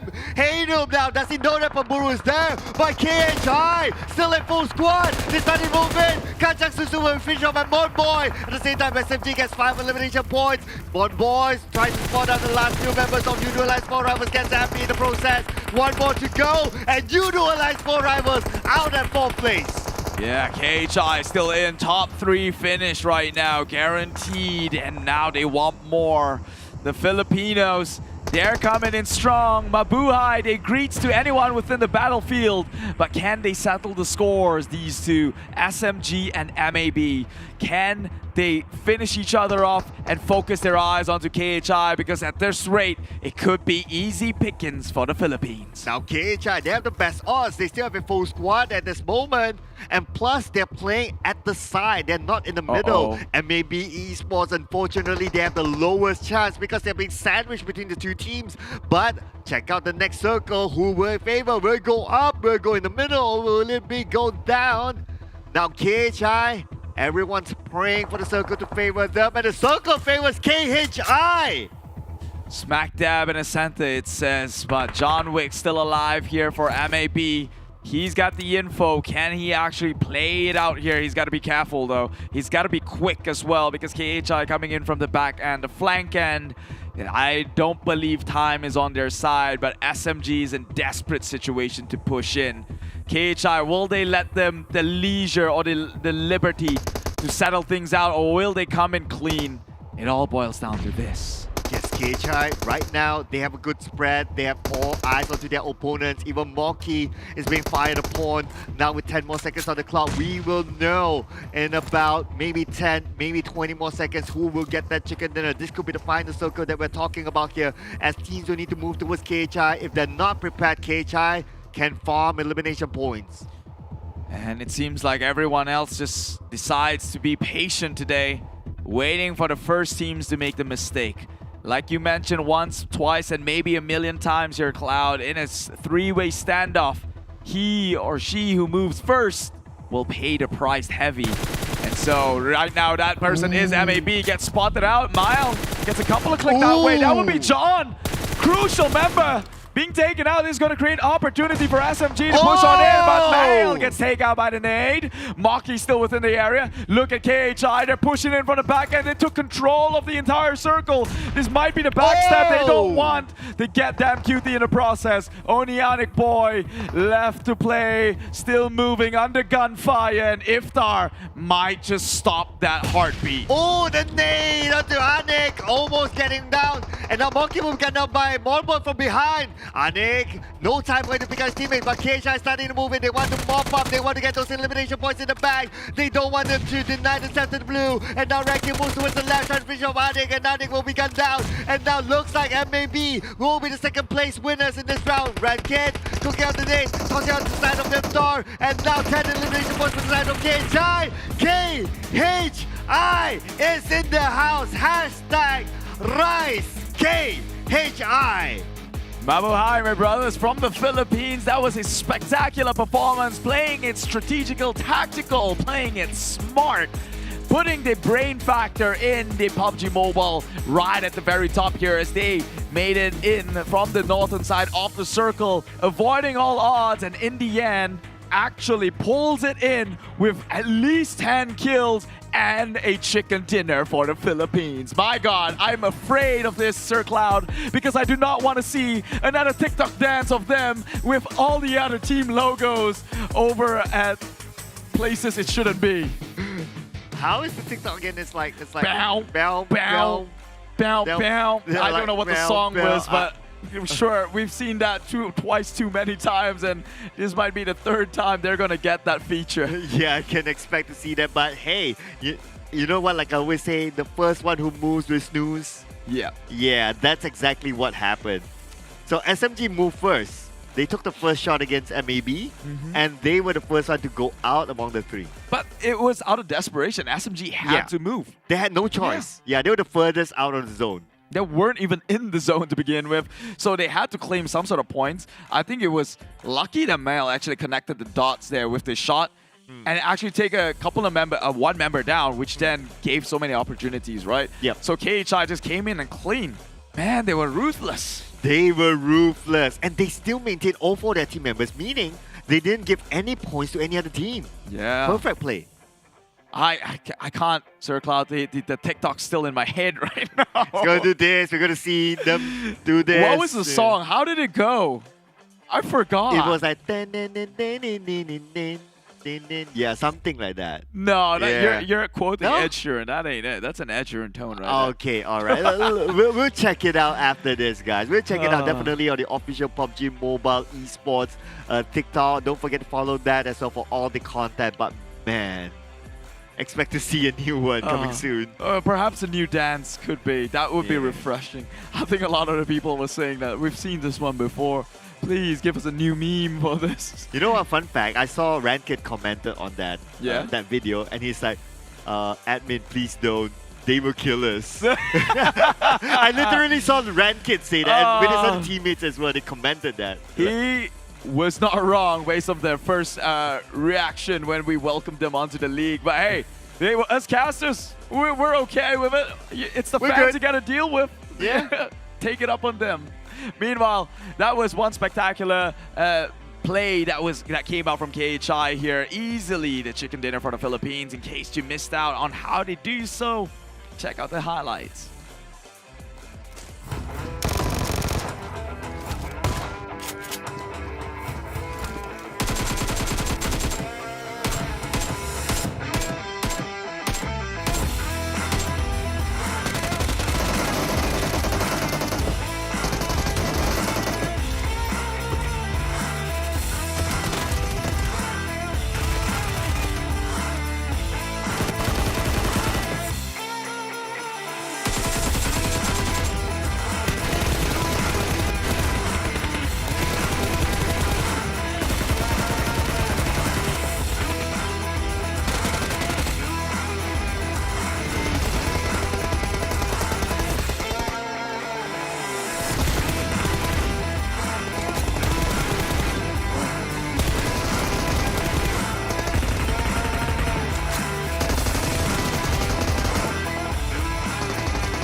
All right, guys. I think the dance went something like da da da da. Okay, I don't know lah. We have to look at the video again. KHI once again with another chicken dinner, and honestly, it was just so well played. As they said, I'm Tash Bunny, your host and analyst for tonight, and this has been a very interesting game. This is another plot twist moment here where we didn't really expect what is going on. But speaking of what's not expected, this is something expected though. We have for you guys a permanent free set called the Crimson Dancer set, and it's here for you guys for the entire month of the Golden Moon. So from now all the way till the 30th of April, you can get yourself a free permanent legendary outfit. And how can you do this? Go to Game Lobby and go into Game Center and then press on Open Sesame. I don't know how you say it. I've got to ask Keith how he says Open Sesame. However though, this is for you guys. Don't forget to redeem it between now and the 30th, because as the month ends, there's nothing more for you guys. But there is something going on beyond the 30th, and that's the Golden Moon login going on until the 8th of May. And how can you do this is by logging in cumulatively during the event period to receive exclusive Golden Moon avatar frame, and a permanent Ruby Fairy dress for free. And who doesn't like a pink tutu permanently? I would. Imagine if you got knocked by a vehicle, you'd be flying beautifully and elegantly in a tutu. And that's exactly what you want to see. So how do you find events? Go to Game Lobby, go into Event Center, go to Hot, and finally go into Total Logins, where you can just click on your daily logins and just claim all of these nice rewards, guys. So make sure to log in every single day during the event.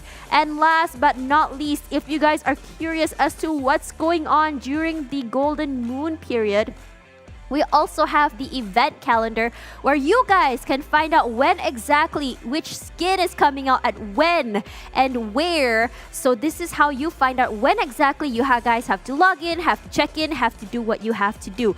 And there's tons of events with exclusive rewards that can be expected during the Golden Moon event, so make sure to check it out. And last but not least, we also have the new Royale Pass, and this is in collaboration with Warframe and Fashion Frame, guys. If you guys play the game, you guys know how nice the armor as well as the outfits can be. And I have to say, with the particle effects, it's actually one of the nicest skins you can get so far as of right now. So don't forget to get that before it goes away, because you know when some things go away, it gets harder to get.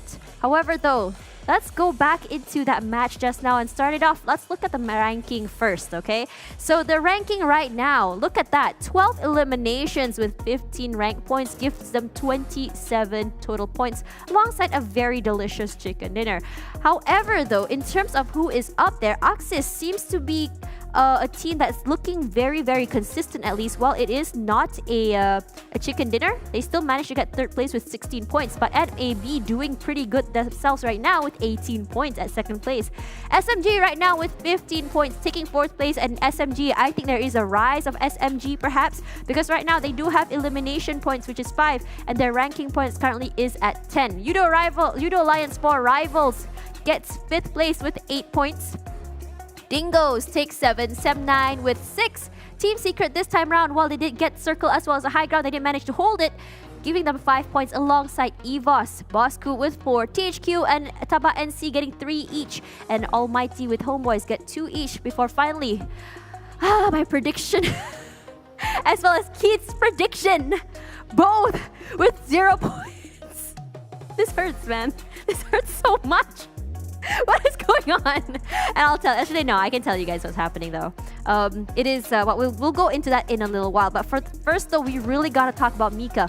From last game all the way till this game, I really gotta give it to this daredevil. I would say Mika. He is very aggressive, not afraid to make moves, and he got himself 5 eliminations in his pocket alone, giving him a 3.2 MVP points. And his damage though, 777, just one number above the cursed number. So if 666 is the cursed number, I need to ask Sir Cloud and Keith what is 777 for. And I think it might be, it might be lucky number 7 when you think about it. Yeah. So for now, in terms of team contribution, almost half the team's contribution, but distance not so far though when you think about that, 86 meters. But also, I gotta say, Mika, you're one lucky guy today.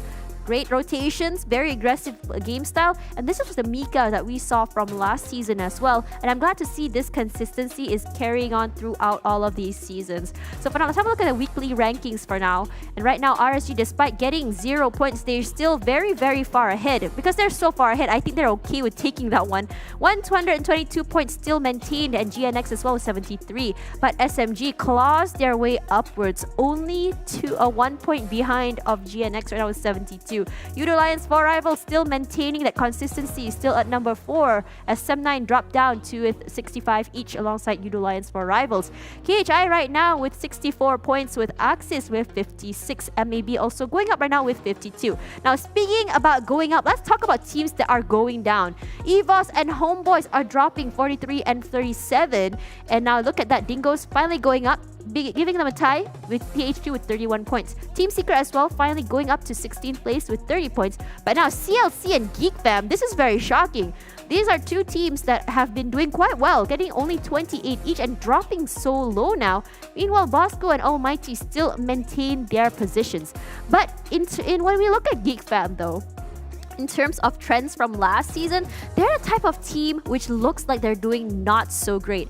And then suddenly last minute, they can just go crazy and just suddenly make it into Super Weekend last season. So I'm not worried. I'm not surprised if they still manage to do that same thing again that they did last season. However though, I really want to talk about this game though, because game 3 Miramar just now had one of the most hardest shift circles I've seen. So let's have a look at the recap for now. So for now, when we look at the flight path, it started from the northern side of La Cabrera, I believe, all the way to Impala, and the circle was actually skewed to the right. While I was talking about last map just now, how the flight path, the circle will always go to opposite ends. Clearly, I was wrong. Circle went on top of the flight path, where right now, if you saw where KHI dropped, Torre Al Humada, I believe, and they went all the way down from the north side, because this is a very convenient circle for them, because in terms of rotations, they didn't have to go far. And if you saw throughout the entire time, KHI had a pretty easy time getting through. It was the problem for the other teams getting inside of the circle. If you look at this particular graphic here, do you see how many teams are over there on the southern side of the spot? And I gotta laugh at this graphic as well, because Sir Cloud was saying that look at the drop spot, the care package drop, and then suddenly he was in the water. The timing was just so good. I'm so sorry, and it went the other way altogether. I can't. But coming back to the analysis though, you can see how many teams were gatekeeping on the southern side. You had there was just an all-out massacre down there, and the only teams that really make it though, that really want to try and rotate from the northern side was NC, and I believe it was Axis Red one. And on top of that, because of so many of those fights happening, because we were just talking about how last week as well as yesterday, it was not really an all-out kind of civil war happening. It was more of skirmishes, pickoffs. I think pickoffs was something that in this match Homebois was actually going through, and I realized that Homebois, they were meeting so many people, and one by one they got caught out immediately. Before finally at 15 minutes or so, they finally got knocked out, and they were the first team out. And in terms of that as well, I saw in terms of rotations, it was very slow. We didn't see any team knocked out so early. Now, speaking about this as well, what's really interesting was that in terms of the circle area, Team Secret had the prime spot.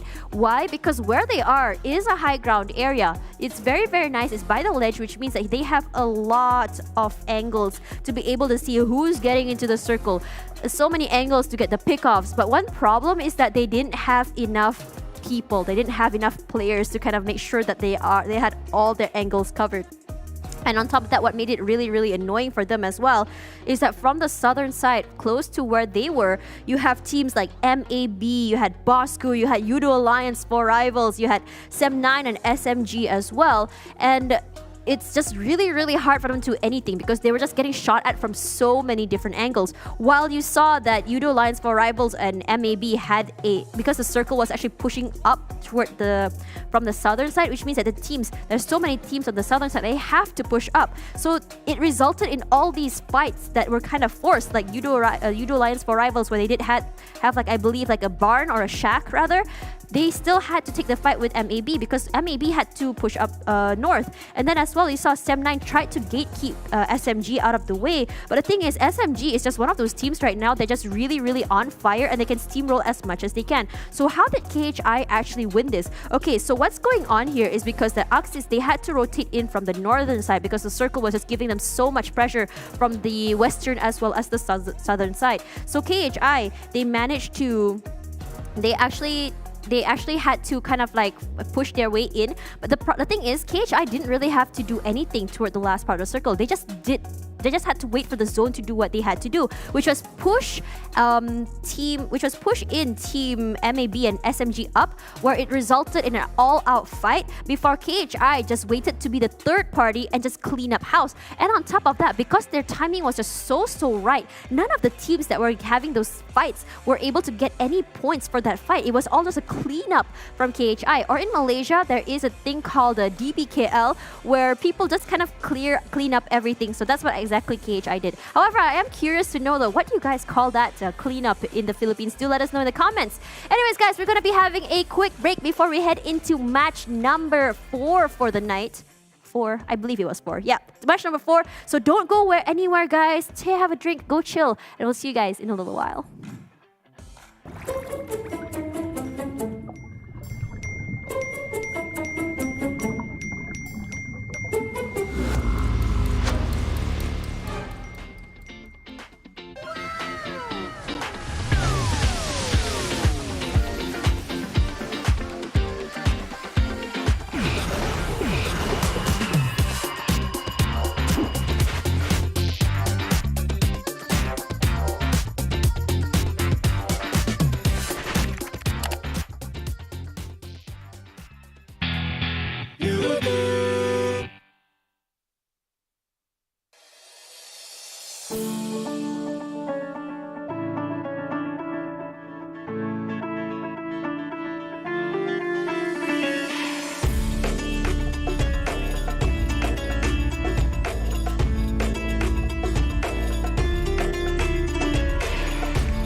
That's great. I heard you went on holiday. Oh yeah, that's perfect. Yeah, that's awesome. I'm so happy for you, bro.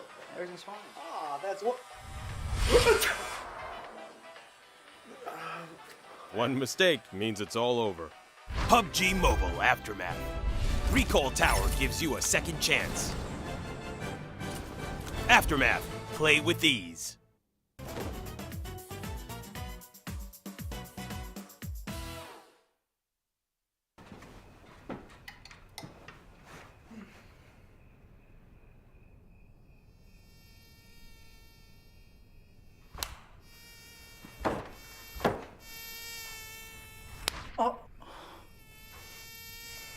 Finding enemies is not easy.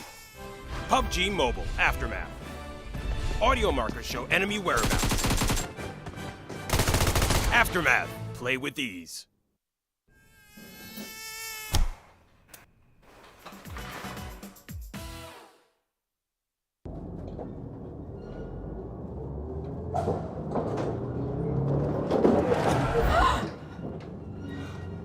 Shooting accurately is not easy. PUBG Mobile Aftermath. AC Core Module improves firearm handling. Aftermath. Play with ease.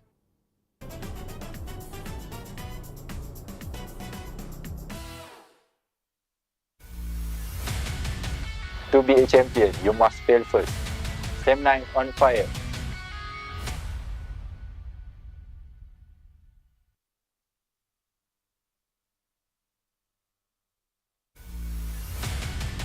There will always be setbacks, but you just have to bounce back harder. GENEXUS, be resilient.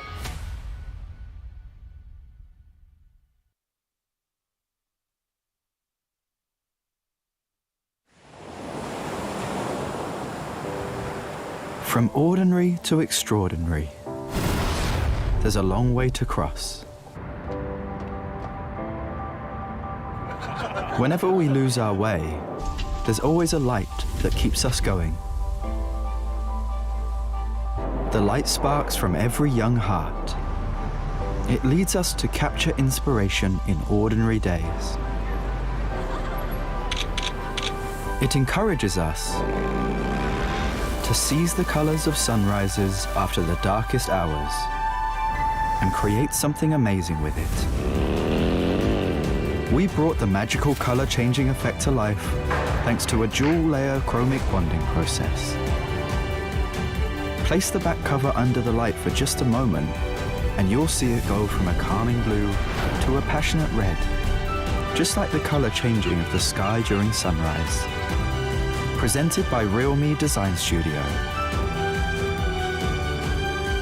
A tribute to those who dare to capture the light. Realme 9 Pro Series.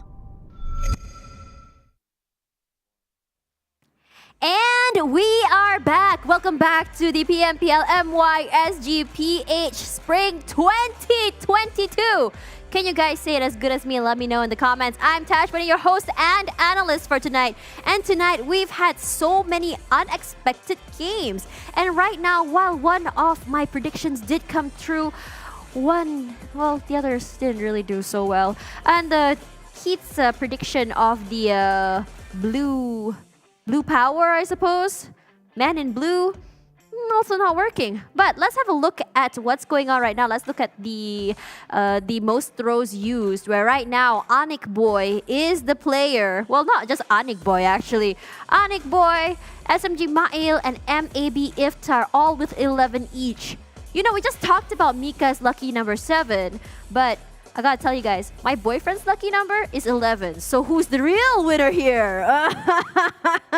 But that's not what's the point. The point is the throwables actually play a vital role here. This doesn't just talk about smokes. We also talk about hand grenades as well as Molotovs. And when you know how exactly to be using these throwables at the right time, this is what makes it so oppressive. We've seen SMG especially, they love using the hand grenades, they love using the Molotovs. They will absolutely not hesitate to barbecue you guys all the way till death. No, they're not carnivores or cannibals or anything like that. They just want to eliminate you and take your points and put it in their pocket. Meanwhile, for Iftar though, I think his throwing power has been pretty good. I mean, when you look at a lot of his name coming out on the kill feed, what's really interesting is that his kills are usually with either the Molotov or the hand grenade. So that's always one thing to look out for as well. And when you know some people are just so good at using throwables, what's really scary is that you can never tell like how well they can throw it. And what's really interesting as well, like it's kind of like geometry, trigonometry. Yeah, one of those words is very mathematical. Like you can't really, I think this comes back down to practice. Like how well can you angle these smokes, how well you can angle the hand grenade, and how many seconds does it take to cook a grenade? Can you actually blow yourself up with a grenade? According to Keith, you can. I've never tried it before. Maybe I should though, just to try it out. I think my teammates would be very annoyed. However, though, let's have a look at the overall stats right now on match 3, day 2 of week 3, where right now we have 59 eliminations. I'm a bit upset about that. I really would like it to be at 60. But in terms of total heals, though, 7,280. And it would have been more if it was the old Sanok, but it'd be C'est la vie. But surprisingly, there's only one airdrop looted. I don't know why, but this is a Keith moment right over here. He's like, guys, I don't wanna loot an airdrop, guys. Someone's gonna be there and kill me. Anyways, throws used right now is 198 total and revives is only 17. But in terms of the longest distance elimination, nothing that has overtaken what Sir Cloud and Choo Choo said yet, which was about 390 something. Yeah, around there. And this one is 302, goes to Dingoz Ate. And in terms of total headshots, only 13? I want to see more. I want to see more people with snipers just pop some heads over here. Wouldn't it be fun? Wouldn't it be fun? Keith is good, like, yeah, bring on the headshots. Bring on the headshots.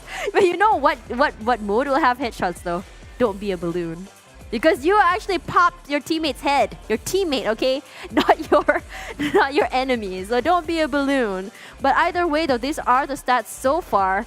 And Honestly, I would really like to see. I would really like to see those fights happening more on the airdrop side, like an airdrop war where you kind of fight over a ghillie suit or something, because that would be hilarious. Like the winner gets the ghillie suit, or winner gets, I don't know, a ghillie suit. But for now though, we're gonna go to Miramar once again, and this time we're gonna be seeing groups A, C, D, and E, where we'll be seeing Geek Fam, R2K, Farang, Lejund, CLC, Axis, redONE, EVOS, Dingoz, Bosskur, SMG, RSG, MAB, ALMGHTY, Yoodo Alliance, 4 Rivals, THQ, TABAH, NSEA, as well as KHI.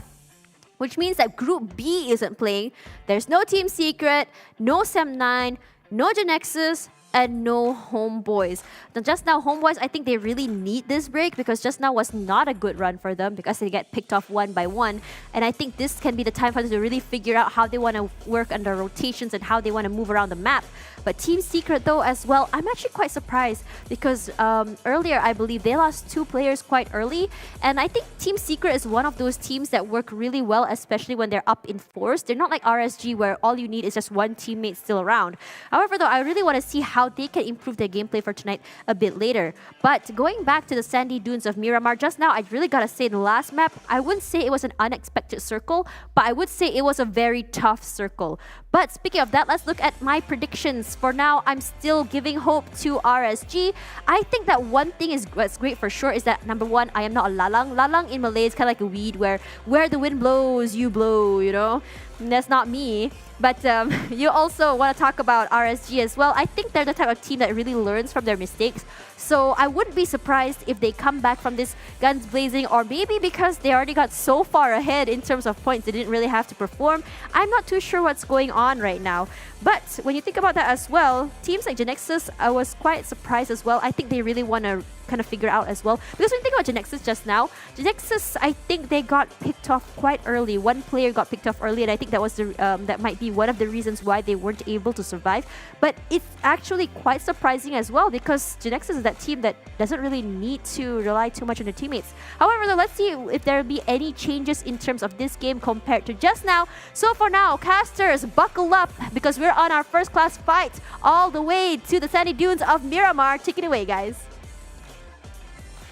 Tash, tash, tash, tash, tash, tash, tash, tash, tash, tash. You broke the single most sacred rule when it comes to online broadcasting. What is that, Sir Cloud? Do you know it? Revealing her relationship status. Yes, exactly. There you go. Rule number 1. If you're a girl, never reveal that you've got boyfriends. And now that the views just drop. Let's be honest. Yeah, right? I can see the number now. She's a pretty girl. You be right there, right behind the screen, probably simping. Hey, I understand, brother. I understand. But now that that's out of the way and that's out in the open and smoke is clear, we're about to lose some viewers, man. But yeah, but hey, you know what else I learned from all of that analysis? That one thing I learned besides her relationship status.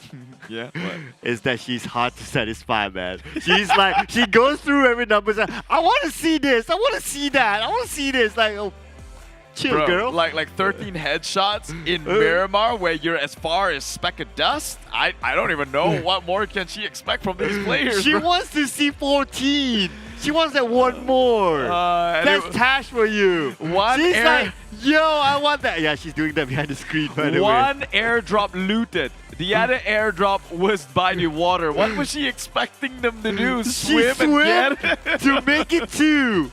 Like, no, I don't want to see one airdrop. I want to see 2. That's Tash for you. So, end of the day, Tash is showing you a clear example on how sometimes girls have very unrealistic expectations of this man. I ain't going there, man. I ain't going there. No, what I'm saying is that they have standards.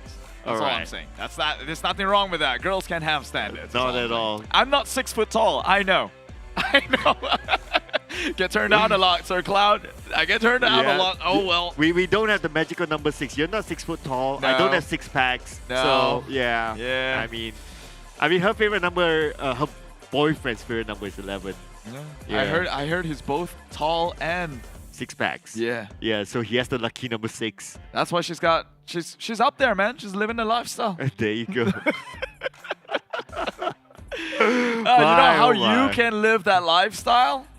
with all these rewards here on PUBG Mobile, if you haven't already, please update your app, okay? You know what's gonna inflate your ego bigger than we could ever talk you into? Balloon hair! As she was talking about, that's gonna inflate you back up. And it feels good. You see your opponents floating in the air helplessly. Yeah, and the only way to save them is to your teammate shoots your own teammate's balloon. Yeah. Right? But you don't do that anyway. Yeah. You just stare and watch creepily. By the time we laugh at our teammates, they're gone. Yeah. I mean, that's the whole point about the fun mode, right? Okay, we have to address one thing from Tash though. All right. She said she's talking smack about the boys in blue. Right. But she took RSG though. Yeah, which is quite the contradictory. Yeah. Good I mean, point. remember, she's hard to satisfy.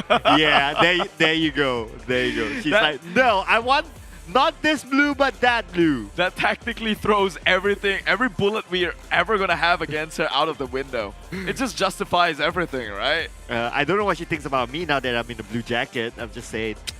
Let's just say it's not the we're blue not that up she's to looking her for. standard. Yeah, this is definitely not the blue that she's looking forward to. Yeah. Well, hey, if you think you've got a better shot at a person like Tash, why don't you let us know how do we up our game and standards here down in the comment below. I believe yesterday SirCloud has got a running, what was that thing called? Was there? No, there was something. Choo Choo was trying to push you on air for your dating game to go up. What's the hashtag called again? I forgot, but it was something around like what, find me or someone or something. Was it? Were you referring to that? Yeah, I think so. Yeah, thereabouts. I think so. Yeah. But doesn't apply to Tash though. She just revealed herself.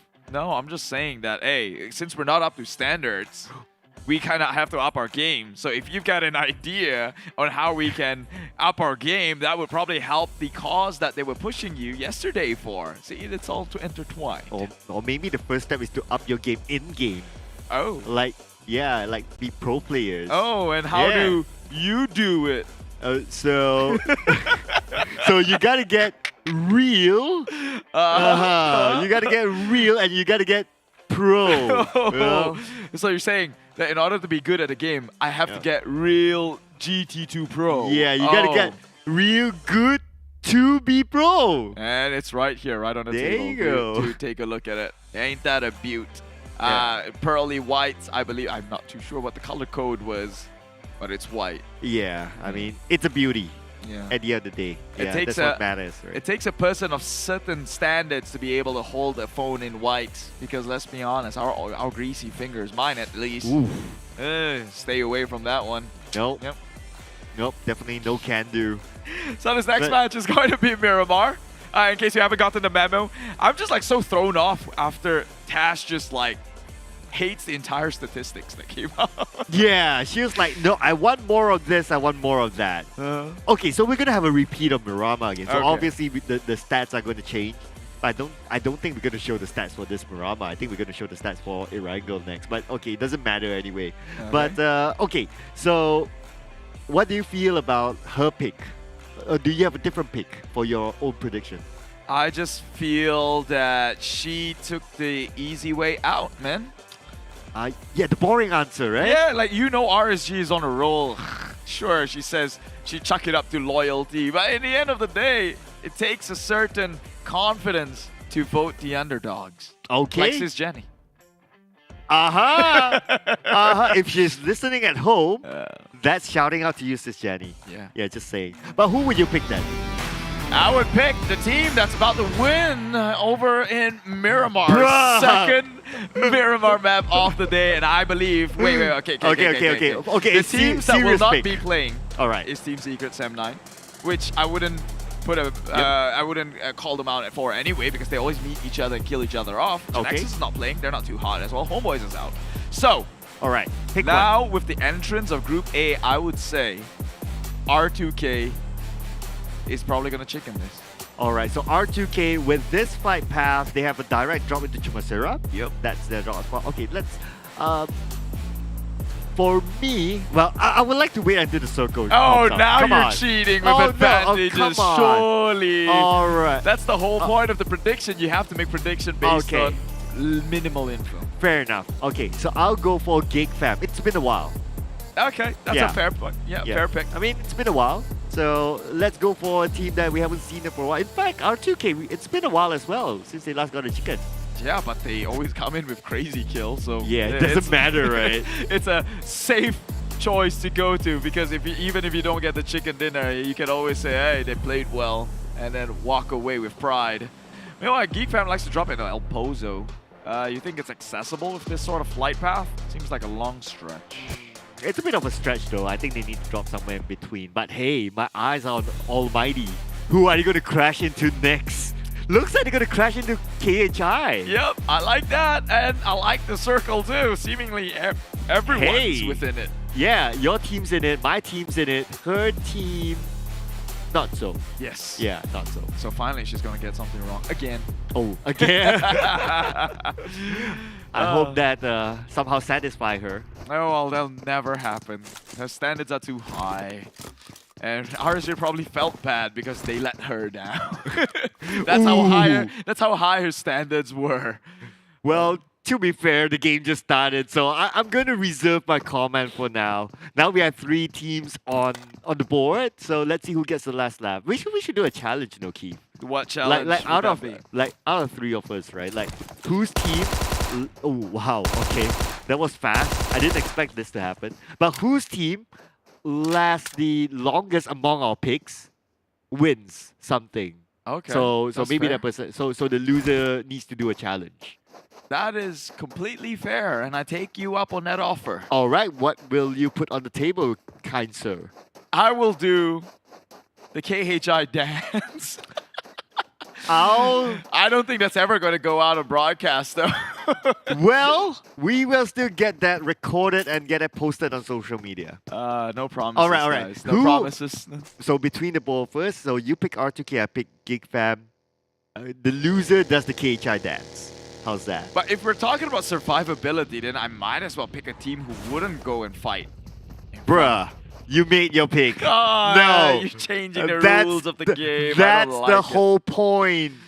That's the point of the challenge. Save me, guys. Save me. Are you up or are you up? Seems like I'm down, bro. Let's go. All right. I'm down bad. On That's for for that. sure. That's for sure. Meanwhile, Yeah. Bosskur, they're also down bad. Not having a moment. I think for about at least 2 weeks now, or a week and a half. And a right contrast to Bosskur, RSG doing pretty well right now. I wouldn't say pretty well. I They're would say they are exceptionally well. Exceptionally well. I mean, just look at the gap, right? 122 points. SMG is doing pretty well, I'd say. Yeah. Wait, when today. was the last time we saw them on top? Never. They were down bottom 2 for 2 weeks in a row. I know, right? And they're here. Man, I didn't expect that. I And mean, they're- like, yeah, it was just like it was like I didn't thought about them, and all of a sudden they're like up there. That's why we can't hit snooze. But you know, it's always Yeah. such a waste. Like, RSG now leading by at least half from second place. If only that was distributed the previous weeks, sure, maybe they're not at number 1, but if they stayed 5th place for like 3 weeks, it's still a better bargain in terms of the overall points. Because no matter how much of a lead you are at number 1, you're still getting 20 points in the end of the day. Well, let's not forget the opportunity to get the bonus league points. Yeah. Yeah, so if they bulldoze everyone, well, I don't think they will get that number 1 spot. I think it's just too far off, but hey, at least they will go up the ranks even higher and get more points. But we'll see. You know, Tash has voted for RSG, so that might be the second application of the curse. That's why I didn't. I mean, thankfully, GENEXUS is not playing this time around, so they've got nothing against me. Although she does pin up a narrative that I'm a bit of a bad luck myself. Well, I won't say so just yet. I'll wait until whatever happens to R2K before I come up with that thought. So, yeah. I mean, we have this. So now that Tash is somewhere around, she's listening to us. Yeah. So just to let her and maybe the audience who just joined us know that we have this challenge going on. That Keith took R2K, so I took Geek Fam, and Tash obviously took RSG. Whoever loses will do the KHI dance. No, but you gotta explain the premise, right? Whichever of these teams is the last one standing after between the three. Yeah, right? so it wins, right? Yeah. Yeah. Cool. Got it. All right. Yeah. So Tash needs to do the dance as well. I'm just saying she's not. I hope she's she not loses. She can do the dance right after during analyst. You can't see us dancing. We're on seats. During the analyst, Yeah. she will do the KHI dance. Yeah. All right, I'm all up for it. Start learning the dance, Tash. As we wait for that moment. Obviously, still too soon. Hasn't even been the second circle just yet. Wait. Just to set the conditions right? So there's only one loser, right? Yes. So, basically the first one to go out loses automatically. Yes. Like, okay, cool. So there's only one loser. Fast one out, it seems. And good news is, Circle favors R2K. You mentioned that Chumasera, they're smack dab in the center. R2K and Geek Fam in the circle. Yep, there is no way we're gonna lose this challenge. I'm just saying, I'm holding my horses. Oh, But I'm look at just that. saying we have a good start. Yeah. Yeah. RSG making a move, already have to leave the comforts of their home. Tash would not have liked that. She's already browsing her phone, I can see that. She's like looking up for how do I do the dance. My god, Tash already refueling the buggies that they are on. That's not a great start. You're already using the pit stop even before the fight begins. So much, she's really blowing, her lalang analogy, her weed analogy, just really blowing against the wind. Well, I guess it's meant to be. That's all I can say. Yeah, she has the video. Yep. If you haven't checked out the KHI dance, you should definitely check it out on the PUBG Mobile Esports official social medias, whether it's on Instagram or on TikTok or on Facebook. Don't forget to follow them at the same time. But here we have it, Farang Legends. Who's the team just right beside them? The Dingoz, a team that they don't want to go up against. Yeah, and fun fact, Dingoz is a wild dogs from Tasmania, Australia, I think. And the terrain right now, Miramar's looking like Australian playing field. I think they're gonna just storm this one pretty easily too. And Farang, they probably know that, immediately goes in with the reverse here. As look at how wide the Dingoz are playing this map. I know, right? They're spreading out really well. I mean, this place is within the circle, so I guess everyone's just making sure that their territory's been marked. All right, now the circle. Oh, no. Where's RSG? Smack dab in the center. They made it through. Okay, fine. So R2K is there as well. Geek Fam's on the side, so I think everyone will be okay. I mean, it's just the second circle, so gotta give the benefit of the doubt. R2K does have a high ground, right? R2K... Oh, they're in the city. Oh. The Chumasera city, at the lower ground. It's a compound then. Yeah. No, that just evens things out. I don't like it. Everyone's now within the circle. This this wager of ours has just gotten way more jam-packed than we have hoped. Look at KHI, that's a very weird and odd rotation there out in the islands of Minas del Sur. Yeah, they're like evading everyone. They'll be like, they want to play the same strat like how they did in the previous round. Like, sit back, let everyone fight it out, and I'll come in the last second.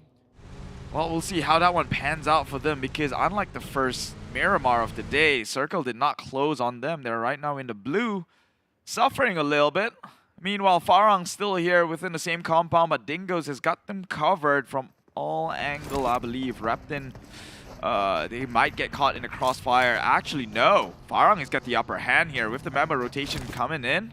It seems like they're more equipped to take on this fight. They've got a 2-2 split, and Dingoz only have one of each member on each side to fend for themselves. Oh, and the firecrackers have started. But then again, everyone's like holding the position. Now we move forward to Team Hawk, and Clutch Guerilla's not having a good time with the long range from Dams. But now we move back over to Riki, trying to get Helton. Almost got a knockdown, but not able to finish up the job. But oh no. Yeah, that's kind of a feels bad here. They did trade onto Helton though, so Farang, would they actually go in for the revive or maybe try and force the issue? It's looking like they might just try and confirm the kill. They will. That would be Ricky down and shot by his former teammate, Adik Luke. So it looks like Ricky is unlucky. I would guess you could say. say. Yeah. Or is Adik Luke not so much of a brother to Ricky? Yeah. Okay. I yeah, mean, if you that get it, works. Adik means little brother in Malay. Sure, that's kind of more of a cringe than anything. But hey, Adik Luke now again still spraying down onto Baby Kim here. That's odd. His name tag was someplace else, but the car is still moving. That's what we call the possessed vehicle right now. You know, it reminds me of this folklore story of like at the Karak Highway with the yellow car, something-ish. You gotta explain to the viewers how we're not from Malaysia. Yeah. So there's this ghost story that in one of these highways that if you drive onto it at some odd hours, you will bump into this yellow car that doesn't have a driver. Yeah, it's like that. Yeah, I guess a car with no driver isn't as scary when you've got guns and you just spray that one down. Meanwhile, Team Hawk, again, this team, I think, has been snoozed on a lot here. Haven't even had a single spotlight on them since day number 1 of week number 1. Can they finally turn the tides upon themselves? Although they haven't been doing too bad as compared to the likes of SMG for the past few weeks, since SMG's down in the bottom with Almighty. So Team Hawk, they're not that bad for us to notice, but they're not that great as well to be called out for. And so they're smack dab in between, it seems. And now Almighty, speaking of which, going up against Farang, who today or this week has been phenomenal. Yeah, I'm still waiting for the moment to call them the Incredible Hawk. I haven't got that yet. But okay, let's look at this moment before we talk about other moments. There, Adik Luke is going to go 1v2 with the nade onto Adik Luke down to 40% of health. Adik Luke with a nade on his own, tossing on the side of Nasty, but will it land? Not too sure, but looks like it will not take down Nasty just yet. Well, they can try here, but Nasty is pretty nasty when he's got a firearm upon him, but only 2 members, surely. How much damage can you do? Farang, they have all 4 members up. They did get the revive, so it's a 2v4. Odds are not stacked upon their favor for Almighty here, and they're playing from the low ground as well. However, Virgil can come in from the back end and maybe go in for the flank. This could change the tides around. 4 members from Almighty. I guess the 2 was just the front here, and the rest of them has made it beeline to the back. Meanwhile, Yoodo Lions 4 rivals up against RSG. This could be the demise that Hash does not want. This could be it. Okay, but let's see what's going to happen here. Maybe they could win this, but Rex goes down immediately to Appy, who has a high ground advantage. Appy will retreat behind as he's counter-fired the pawn. And Appy now 50% help. At the same time, Pamburu will be gunned down. He'll need to be picked up by Voki, but Voki doesn't have enough time as Kim starts to close in. And Rev counter-fires onto the other side. Pamburu is still screaming up for help. Oh, they tossed one forward. I believe that's some smoke cover to play in. Maybe they look to push the issue right now. Yoodo Alliance 4 rivals. They're not the kind of rivals you want to have in your neighbor. And the nade takes out Kim for the better half here. And now Yoodo Alliance 4 rivals, knowing that they have the prime advantage. It's a 3v2, sorry. And they can force the issue and make things work. They just cannot, they have to not slip this chance up. They're trying to move in with the push. Smallboy has got the right side of RSG dealt with. Look, going up against 2 members. Tries to play the car, but he goes down. Smallboy is left. KHI music is being playing. Tasha will be learning the dance, and it seems like Smallboy, he will have to apologize for the like of Tash, because she now bows out of our wager, our personal wager. She will be dancing during the analyst section. So guys, after this game, stick around for that. I'm definitely sticking around for that. I'm not going for any washroom break, that's for sure. But before that, let's check out this entertainment happening right now. Almighty now being sieged out by Farang Legends. As Farang Legends open up, but they Luke with M249 putting on the long range shots. But now with the short range, you try to finish up whoever's in front of him. Nasty still active behind the vehicle. Nasty with the counter fire together with Moxie. But Nasty all alone. Where can he go? Not enough space for him to play, but Adik Luke is with that. Oh yeah, but surely it's not too much of a trouble here. They're trying to go in for the peek and shot here. Moxie gets the trade. Oh, Olayo trades one evenly back. Now just Moxie from Almighty.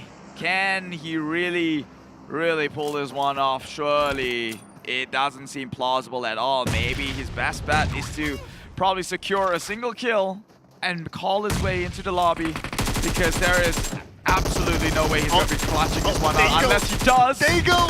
He's trying to wiggle this through. He does. Go confirm the kill, Moxie.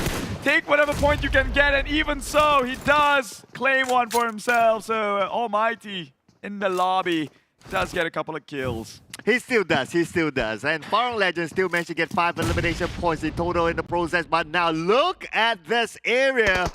Earlier was RSG, now it's Clutch Guerilla trying to take down this area from Yoodo Alliance 4 Rivals as Adib only has 5% of health. Starts to move forward, he has first aid to be used, but he chooses not to just yet, and he'll be shot down from behind. Oh, and he left unpunished as well, Yoodo Alliance 4 Rival. He came in to peek and secured a kill onto Adibs, and Jimmy just wasn't fast enough with the fingers. He actually went past by through, now tries to go in with the 1v1, but gets traded with the backup fire from the back end. Can go in for the revive, has to be careful in case of a nade. It is still very true here, but they do have Rift to hold the rest of Clutch back.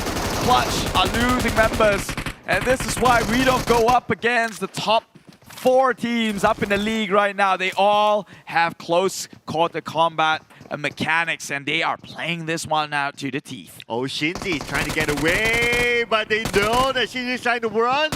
They're going to try and get him. They're not going to let him go. They want every point. They want every team member from Clutch Guerilla. Shinzi doesn't have an exit plan. He tosses out Neo onto the side of Pamburu. The nade will not explode just on time. Pamburu now spots out Shinzi. Clutch Guerilla. They're the ones that make clutch by Yoodo Alliance 4 Rivals. Yeah, now moved on. The action is towards the Filipinos who has gotten the chicken dinner in Miramar. Maybe tries to do that same thing again here, pushing onto the like of Dingoz. One of the more aggressive teams within the league. Now going against the team who has proven everyone wrong so far. KHI versus Dingoz. They have one member on his knees. Will be... Ooh, and another one will join on with. That would be Homebois. Surely Dingoz look for the opportunity to push, seeing as though one member of KHI was initially down. That makes it 2 member. Meanwhile, Izane, the star of R2K, going up against EVOS VIP and might just clear them up. Oh, Homebois more like, oh boy, how did he got needed just now? And now Homebois will need to be picked up, and then again, Rankid is still alive. Another spray coming in from Baby Kim. Baby Kim will be cut down. Ate will need to do this. Can he find the target? This guy's clutching it. He's still alive. He took the member down from Dingoz, and now he's actually going in for the heal. Homebois can do this. He's back to 80% HP. They're clutching this one out. Homebois single-handedly dismantled the likes of Dingoz within that compound, and R2K, they're well within this area. And it's Kiddo's on the other side, and Izane spotted Kiddo, the Dingoz. They are falling apart with only one member left, and it's going to be out there against the entire world. Oh, SMG is on top of R2K, but it is Yoodo Alliance 4 Rival who's stopping them in the tracks here. 2 members down for R2K. Oh, actually just 1 member. The kill has been confirmed. They do spot out the location. KHI within shed. H2R's position also not so subtle, it seems. They have the info, but can they hold up against the pressures? Blind spray into the smokes. Just tag him a little bit with the blue zone. That would be enough harm, dealing the damage here against KHI. Oh, now R2K, they do not have vehicle. They had to blow out the vehicle to create a barricade. But Ziggs has still eyes on the KHI. KHI is still not done yet together with the Dingoz. The Dingoz, they're still alive. But 30 more seconds on the clock before the zone closes in. They need to make this quick. They have to make this quick, but I'm not sure if they can make their way into the circle quick, though. It seems like they're far too in the open. And SMG going up against Yoodo Alliance 4 Rival. They have had 3 teams since they're taken over the church here. And now they will have to pray for their lives as SMG, they come in from a number too vast to handle. That will be 1 member down. Yoodo Alliance 4 Rival playing with only 2. And it seems that the Holy Crusade will be put to a stop with SMG. As them cutie starts to move in, so it's going to be Pamburu as well as Appy, the dynamic duo who's going to do it. Can they do it? Damn Cutie at the forefront. The nade at the door. Looks like they'll evade this, but Damn Cutie almost naded down. 20% of health left. Immediately needs to recover. Yeah, they have to push into confession booth here. Say your prayers while you can, Yoodo Alliance 4 Rivals, but you are cornered like an animal right now. Although you are the hunter, you have been hunted. And R2K, this is going to give them opportunity to inch in closer. These two teams are busy within each other. Look at that. R2K is well within circle. Yoodo Alliance, Appy getting burned by Hellfire, but not punished just yet. Won't be sent to hell. Oh, and Bamburu is still active though, so now they managed to recover themselves, but then again the zone is not on their side. The zone is starting to close in. Damn Cutie will need to make this quick. Damn Cutie going up to the top floor and sees his opponent. Damn Cutie just back down. No. Could that be a movement error there? But Damn Cutie goes back up and Damn Cutie, he made that movement error. If he didn't go down, he could have gotten it. But Damn Cutie, no! SMG, they crumble, they try to undo God's work, and they pay the price. That is 12 kills now for Yoodo Alliance, 4 rivals, and the entire wipe of SMG. But R2K, the boys are back at it again with the lethal blow. It is their responsibilities to make you meet God. To be fair, Yoodo Alliance 4 rivals, they won the fight against SMG, but because of that long range shot from Farang Legends finishing them off, that was a plot twist for Yoodo Alliance 4 rivals, but technically, they won against 3 teams in that church. 12 eliminations, you cannot be mad about that. However, you can be mad about this engagement though, because you are outnumbered and outgunned. But this is R2K, they've got the entry frag already, taking Psycho down in the back end, and that is their champion fragger, leaving Harm and Zeeks. Unfortunately, Izane no longer within the area to play. However, Bosskur has to push one over. Yeah, here we go. Can they continue to push forward as Psycho being picked up by Ainauki needs to reset quickly. Ainauki preparing out the nade, tossing onto the side of R2K. Harm together with Ziggs, the last 2 members standing, and will that nade land onto them? That nade, a little bit of a premature nade there. And Ainauki with the UMP will need to find a way to the circle. 8 more seconds to go, Key. 8 more seconds. They're all up to 80% HP, R2K. I don't know, man. This is R2K we're talking about. There's a reason why they're one of the league top favorites here. They try to trade it out, but Ainauki wins that clutch. Our boy Riz immediately backs up over. Bosskur wins it with the sheer number advantage. And there will be an entry point there for Team Bosskur as they cleared up their opponent, and they'll have a safe passage into the circle. At the same time, Homebois for KHI will be eliminated. That means 4th place, 1 elimination point for KHI. And now the next circle, who will favor Farang Legends? They're still in this, but some of them are still on the outside of the circle. You know what? I'm confused. What is that? What happened to Geek fam? What happened to the team that you voted on? Yeah. How long have they been gone? I did not notice. Long enough. Meanwhile, the hopes for the blue still stands here with Axis Red 1 still waving that blue banner. Tash said it wasn't true. Yet here they are in the top 3 right now. Axis, they have the majority of the circle all being controlled out from there, and Farang could be the thorn that they do not want to have in their ways. But this is Axis Red 1, and they can play to their very advantage here. They have a ditch, they have more of a decline, and treat this road as somewhat of an opaque caveman for the rest of the teams to try and push in closer. But look at the map control from Axis though. They have ultimate control about what happens in this map. Oh, absolutely agree. Just look at that spread right now. Next, it's just about the circle. The 7th circle, who will favor. Farang Legends managed to move their way into the circle, but their position is currently compromised. Micah knows exactly where they are, putting pressure by tossing out the nades onto the other side of the road, but at the same time, keeping your eyes on the 7th circle. All the teams will be praying hard for the next circle. Whoa! Check out the vehicle! Yeah, that blast an entire, well, I don't know, 6-ton vehicle out of the way, but not the single person. Only taking chip damage, so I guess that's why you need Kevlars in life. Don't do it, don't try it, guys. Don't advocate it, it's a stupid experiment. Meanwhile, actions happening here. Bosskur are all up and armed. Can look to make the push on in, but surely they have eyes upon Farang Legends, maybe it seems. Or will they be on the way of Axis itself? Circle has shifted to the likes of Farang, so maybe they can play it a bit safer. Yeah, but the team that cannot play it safer is Bosskur. They're the furthest away from the circle at this moment with 24 more seconds on the clock. They need to decide how they want to move. Now they have a ditch, and they have a buggy, but the buggy is super open. I mean, it's an open top vehicle. If you drive straight in, you'll be gunned down. So how are they going to play this? I don't think they have an option. They have to crash into either one of these teams, and clean up the job just there and then, because take a look at that, right? Axis is spread on open. They've got 2 members in the back end. If Bosskur overcommits and pushes onto Axis, they might just get backstabbed for all we know. So they have smokes to play along. ALMGHTY might just creep his way into opportunity and maybe get a shot onto Jumper. They have to be careful here, Axis. Don't try to overcommit. Oh, Rapple Boy. Fallen pretty low just there, but not dead off just yet. Oh! And I spoke too soon as a holy nade comes in from the heavens. Takes one out, and Hey Noob gets caught.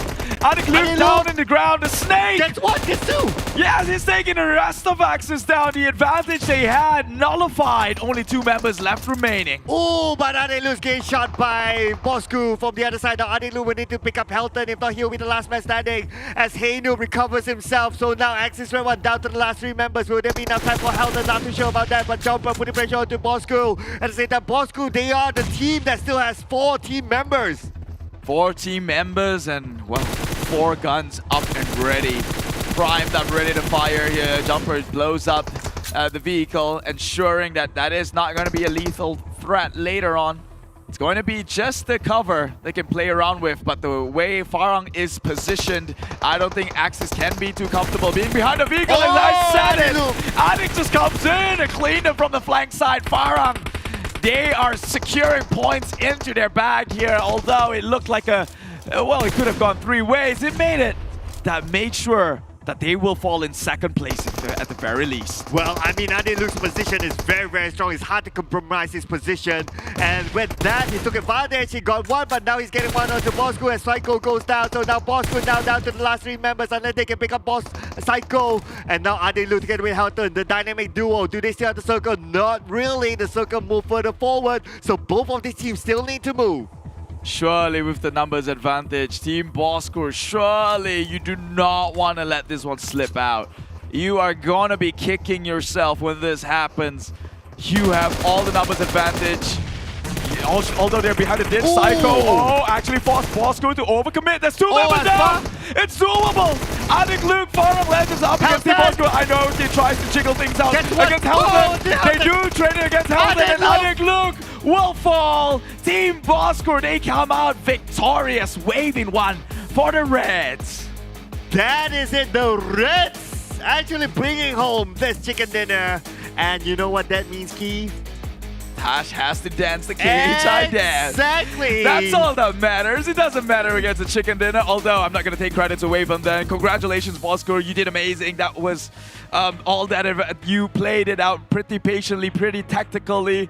All credits to Team Bosskur and their chicken dinner. But of course, the highlight is going to be the wager we made personally between myself, Sir Cloud, and Tash Bunny, your analyst. And she fell short in that wager. Short end of the straw, which means Tash Bunny will be dancing the KHI dance by the analyst section, and I am going to stick around for that, that's for sure. Oh no, washroom break for me as well. I'll be here to record the behind the scenes. With this GT2 Pro. With the GT2 Pro, exactly. But hey, what an exciting match that was. I mean, Farang Legends, they almost did it. It was insane. Yeah, they turned a 2v4 into a 2v2. They could nearly do that one, but obviously edging things out with the sure advantage that Bosskur had, seeing as though that after taking out the 2, they're probably low on ammunition and probably a bit more unhealthy than the rest of the team, the 2 members of Team Bosskur. So they could force the issue, but that was already spectacularly played. They could have gone out in 3rd place. Yeah. But that position from ALMGHTY, spectacular performance. Yep. He went in from the flank side, wiped off the rest of Axis, and, well, stopped their hopes and dreams right there and then. It was amazing. Yeah, I think he can be really proud of his personal performance. I mean, you can't think about it, Keith. All 4 rounds today have been amazing, have been superb. This is probably one of the best days in the PMPL this season. It has been unexpected, I would say. Yeah, even very that last game. Yeah. So actually, every game we've had today is pretty much unexpected itself, right? Especially with Clutch Guerilla clutching that first chicken dinner in Sanok. Yeah, but I guess it's a little bit too early for recaps right here, right now. But all I'm saying is that Farang turned things around, got them the extra points in placement alongside the 10 kills that they've got. So they've earned pretty hefty from this map alone, and that might just shoot them all the way up to first draft hopefully they're already in first draft. I believe they're 6th place. So this could maybe put them on top of SMG. It's possible. It's possible. But and it also may give Adit Luke the first MVP of this season. But hey, I can't wait to see Tash Bunny dance. Let's go straight into the highlights.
Where I currently have more than one camera pointed at me, which is Sir Cloud and Keith. So because I lost that bet, let me just put this on the floor. KHI Dance, coming to you right now.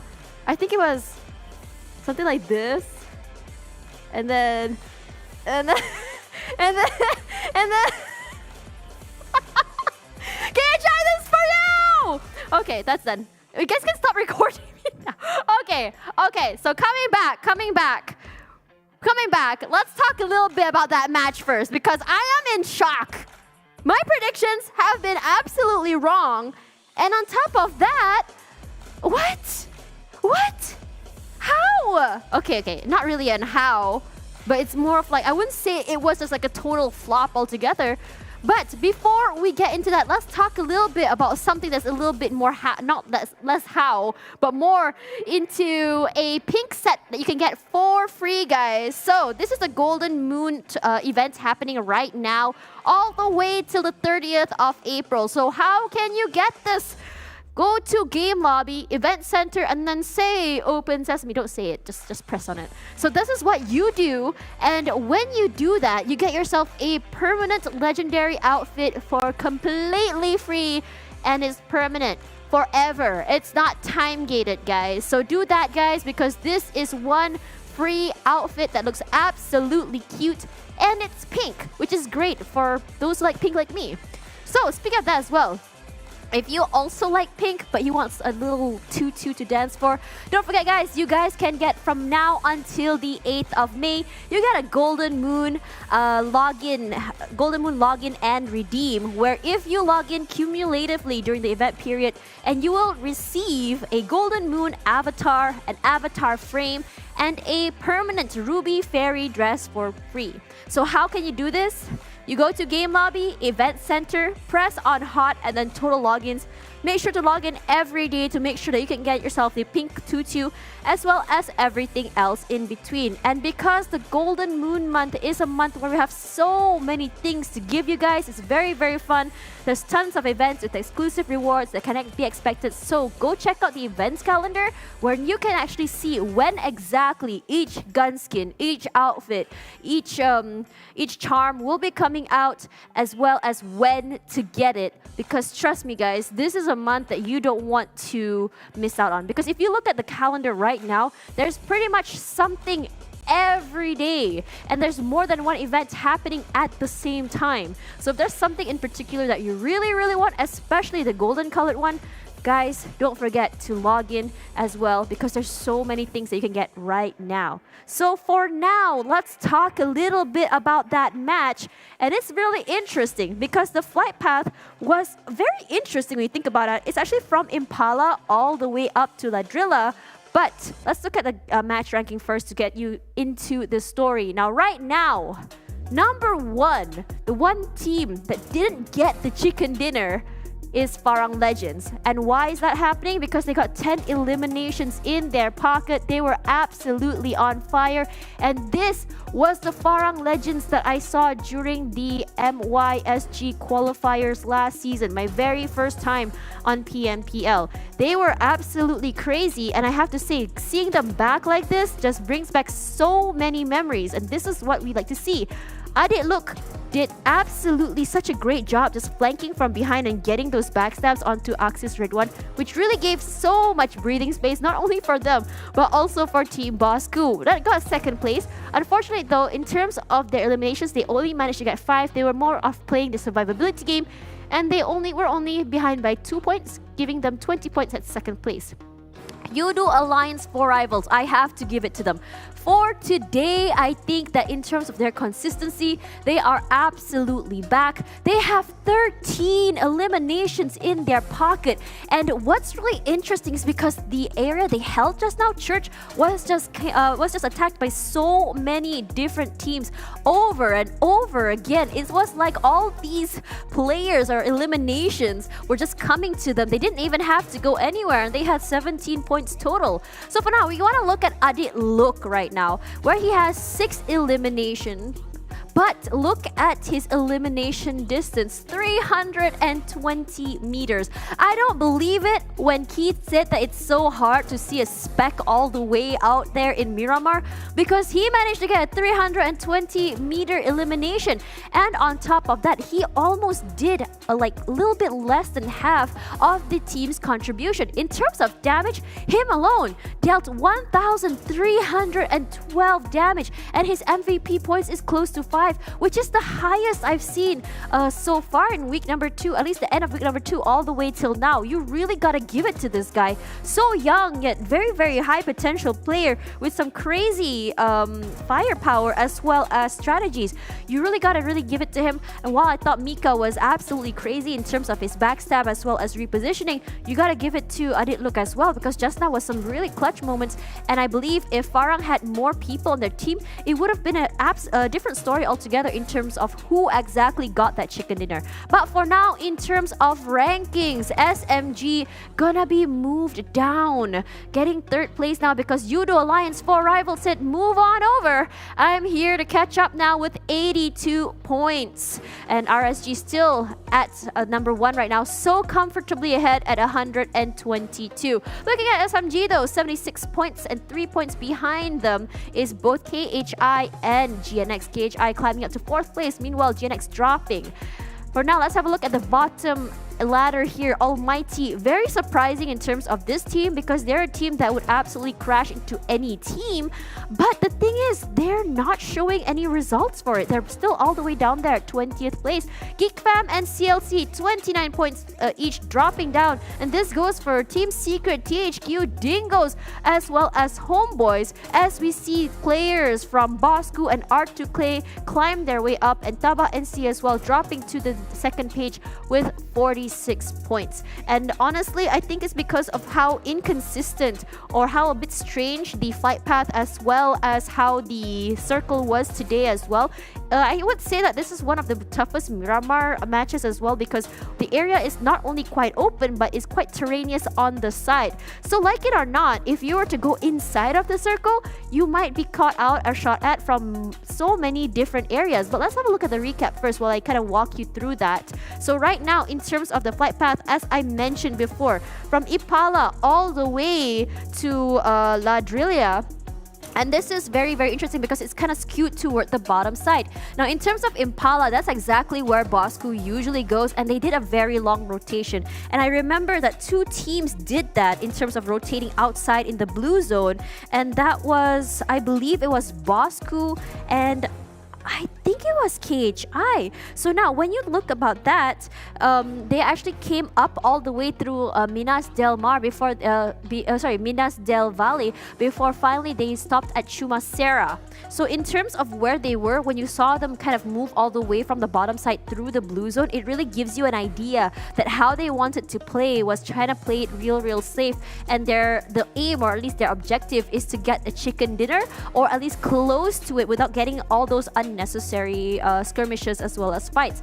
Now, when it comes to that, Team Bosskur, they were not only they were already not one of the earliest inside of the circle, but where they held their area was actually really smart, because no one is rotating in from the south, which means there's a lot less pressure on them coming in from the bottom side. Meanwhile, there is a high terrain in front of them to give them that cover from so many teams coming in from the east as well as the north. Now, in terms of the circle, eventually, that's why there were so many fights happening at Yoodo Alliance for Rivals area, because they had the church over there on the north side of Chumacera, and that's actually the prime spot to be. And if you remembered, RSG was actually there first before Yoodo Alliance came in and just completely decimated them. And this was where things got really aggressive, because after that, ALMGHTY was around there. CLC came in, and they had to take on 3 teams back to back in a row, and despite that, they still managed to win against CLC.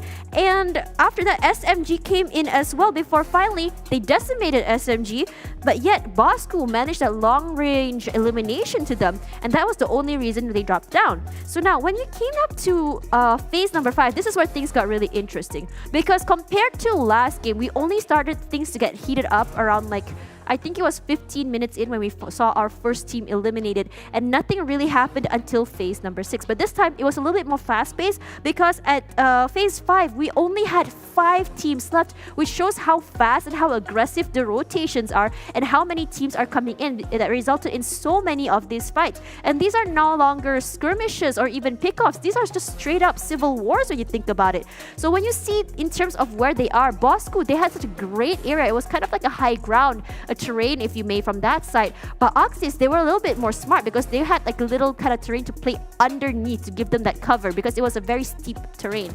Meanwhile, Farang all the way up there in the open. So what exactly happened here? Okay, while Axis redONE, I believe they had like the best and most I think the most cover compared to the 3. The problem is Axis redONE was playing a more 2x2 sort of situation, which gives so much advantage for Team Farang to actually really backstab in the back. We saw how Adik Luke was managed to just come over from the back quietly but surely comes in for the backstab before finally Bosskur as well kind of like shot at them before Axis finally dropped out at 3rd place. But for now, what happened between Farang and Bosskur was the fact that Farang their area was actually really big and really flat, and as well as what's the problem with Farang is that they had already lost 2 members. They were very outnumbered. While they can make something happen, they can kind of equalize that situation, the problem is they just didn't have enough people, and that's why Bosskur managed to get it. However, though, we really gotta give it to them, because this is the strength that we saw from Farang last season, and I'm so glad they're back. But for now, that was a lot of analysis done. I'm gonna be taking a quick break before I kind of like recover from that dance of shame. Don't go anywhere, because we still have one more match coming soon, so don't go anywhere.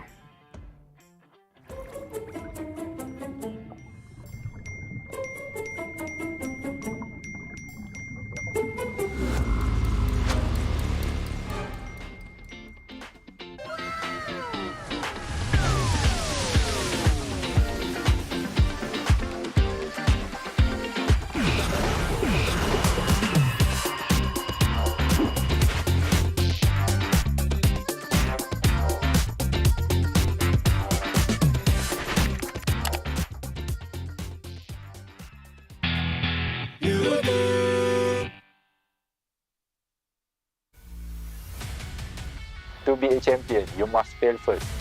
SEM9 on fire.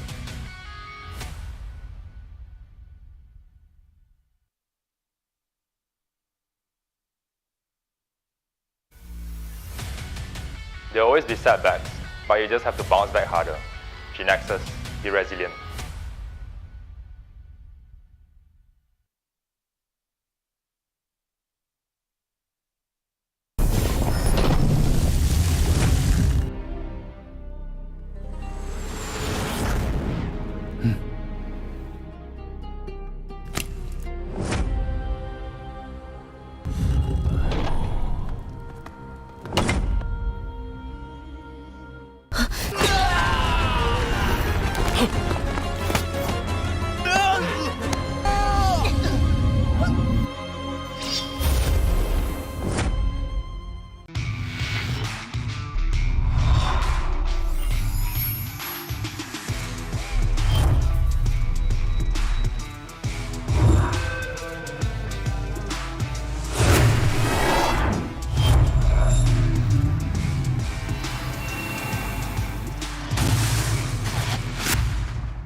From ordinary to extraordinary, there's a long way to cross.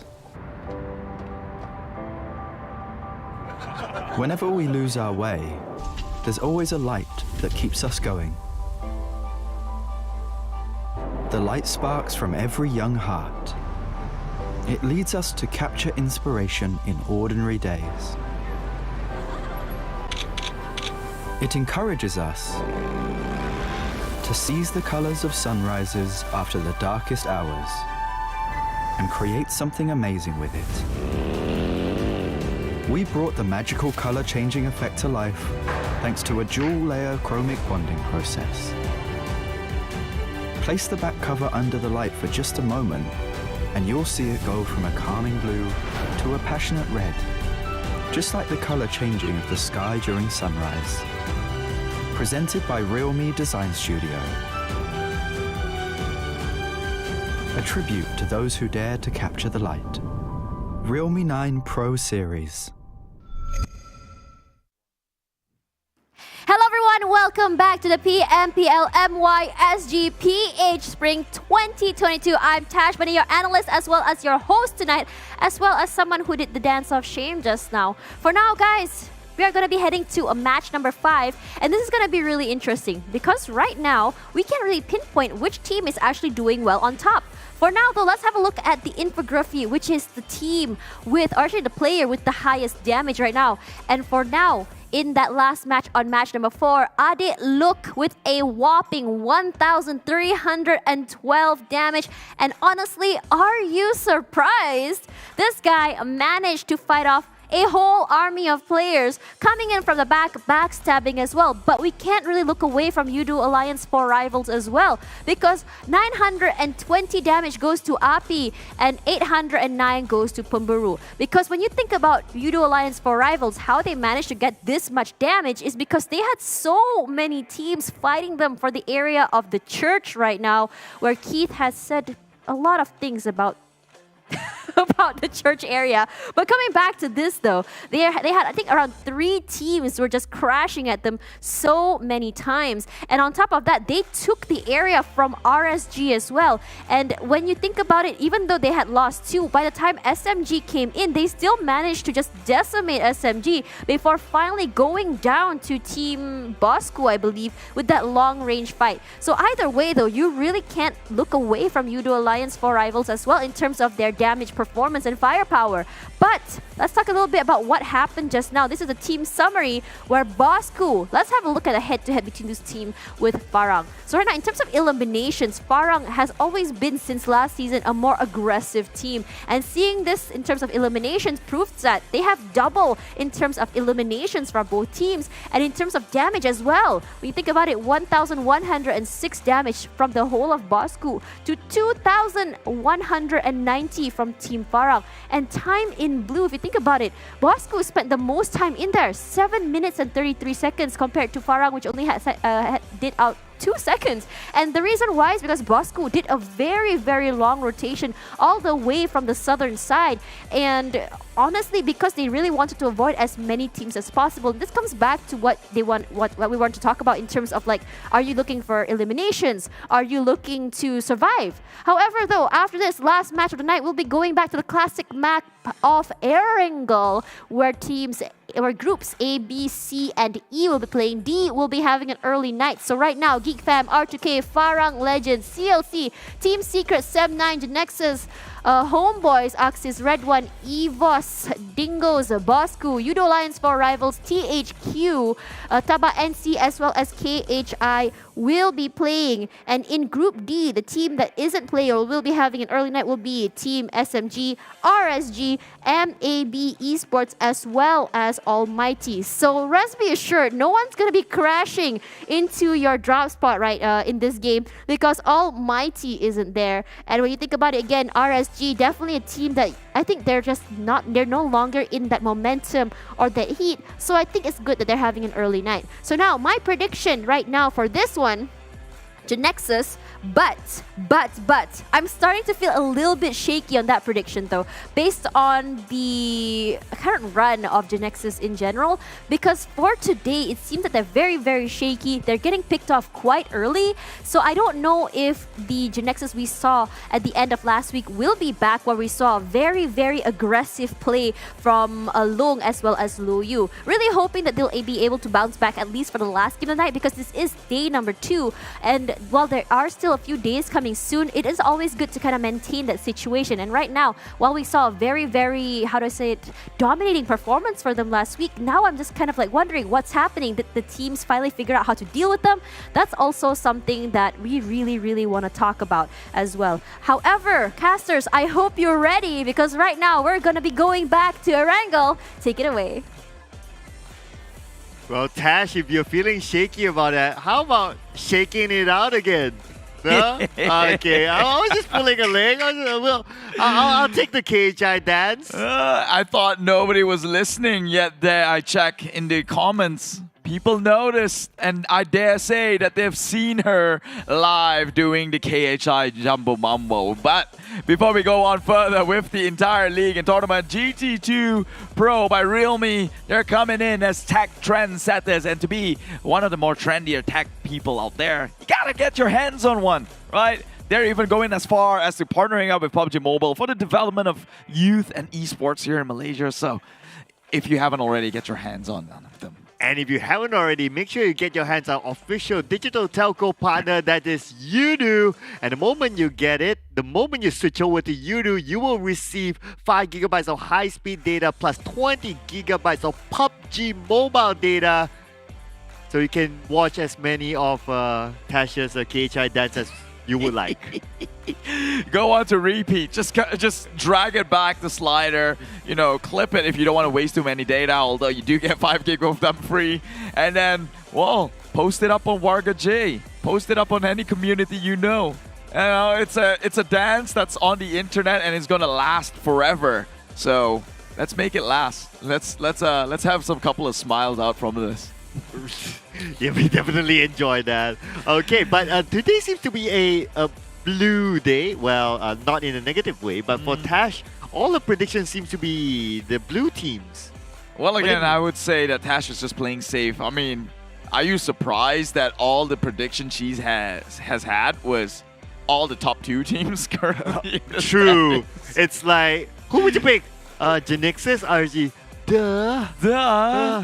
Where's the surprise in that? Of course, no duh. Like, come on, pick someone else. I mean, KHI got a chicken dinner. They're capable as well. Yeah. I guess she didn't see that one. You know why? Because she wanted to do the KHI dance. No, that wasn't there, but I guess that beat me onto it. Erangel, here we are in the last game of the day. Let's take a flight across. Well, I hope the last game here, the stats will satisfy her at last. No, we know that's not gonna happen, right? We've established that. Tash's standards is way too high. 13 headshot is not enough. 59 eliminations is way far too little. She wanted 60. One airdrop loot isn't enough. No. She wanted that water airdrop looted.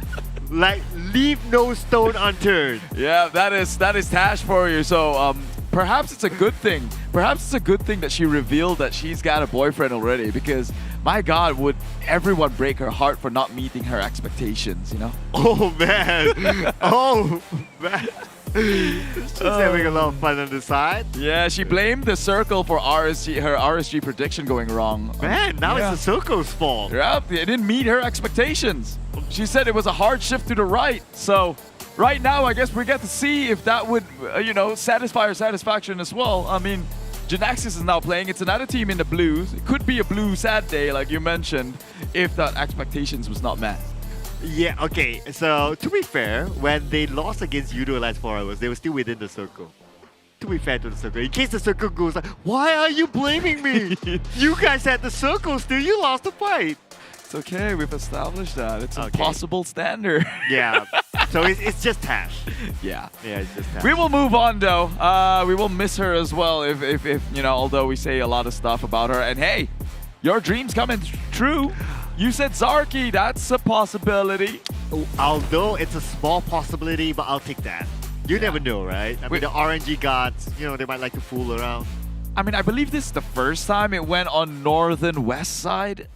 Is it? I'm not there have sure. been a couple of times, okay, but it has yet to land, like maybe the 4th or 5th circle, it has yet to land on up north straight. But hang that thought, as looks like he's playing the funky music. Yeah, it's a classic man versus machines, it seems, but Funky, not really a great driver at that. See, trying to do the figure of 8s, cannot get onto Razor. Come on, 2 cars. Whoa.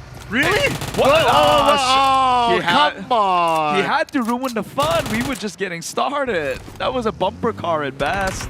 Bruh, come on. It could have been a bumper car moment, but they're not done yet though. So Insomniac tries to get one back, but I guess their weapons are just not ready. Well, that would be Razor out, yeah. You know, that kind of reminded me of something, like those, the Spanish bull. What do you call it? Oh, yeah, the El Matador. Yeah, the El Matador. It reminded me of that, the way he evaded it. Yeah. Well, Tash was pointing onto the screen, but really nothing's happening. They were just making an exit, so.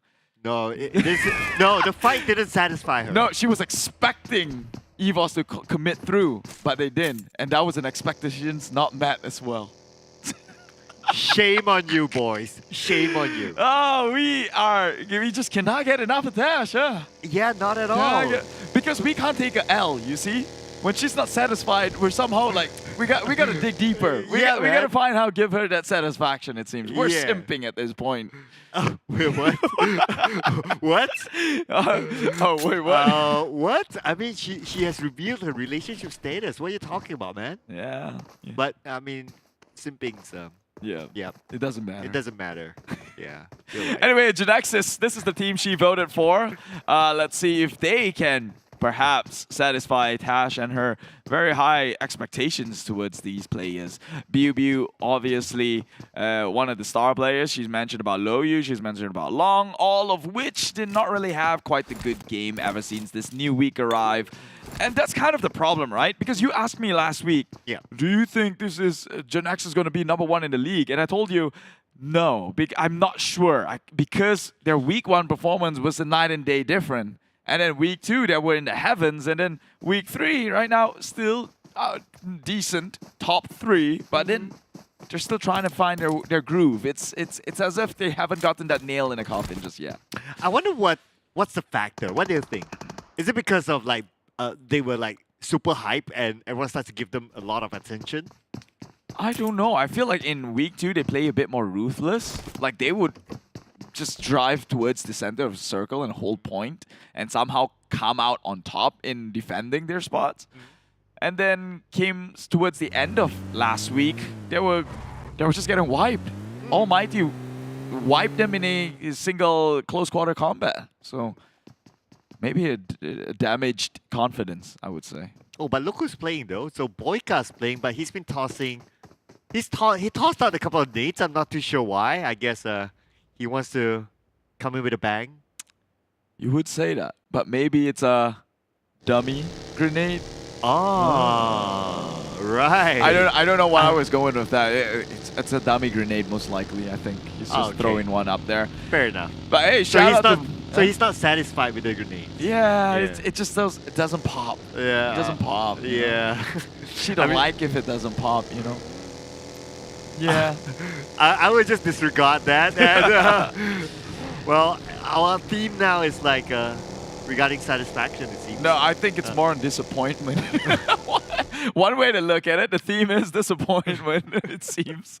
But KHI has been rather satisfactory. Oh, yeah. Satisfactory. I think they're exemplary. Oh, yeah, they're like 73 points now. Yeah. What are you talking about? Like, the only ones on top is probably RSG, right? With, you know, with their 100 over points already, with their 4 chicken dinners. So this is probably second place at Yoodo Alliance 4 Rivals. That means KHI is up in 3rd. Man, imagine telling anyone after week 1 that, hey, KHI is gonna like be on top of Geek Fam and Team Secret and Dingoz.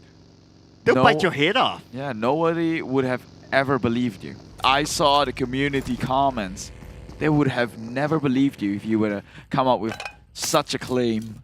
But right now, they're proving it. And this is much respected because you let your actions do the talking. And sometimes it carries more weight that way. Yep, I totally agree with that. I mean, I've seen the Philippines community. They've been really, really happy with their performance. Like, okay, everyone's just like, cool, chill. Just let their performance speak for itself. And they've been proving it. And I must say, whatever happened in the past, we just look forward to the future. And now they are proving why they deserve a spot in the PMPL. Yeah, we're getting pretty deep there. I nearly shed a tear for you, Cloud. Oh, man. No. Yeah. Nearly shed a tear. Well, talking about forgiveness and moving on. That's not the kind of theme we're into. This is Battle Royale, soldier. Oh, Cloud, sorry, sir. Get yourself together right now. Adam's shooting down onto H2R. That's one more from the Philippines here. Adam's gonna shoot one back. See what I mean? No one's friendly in this game. But he didn't get a single hit counted on, so Sir, yes, sir.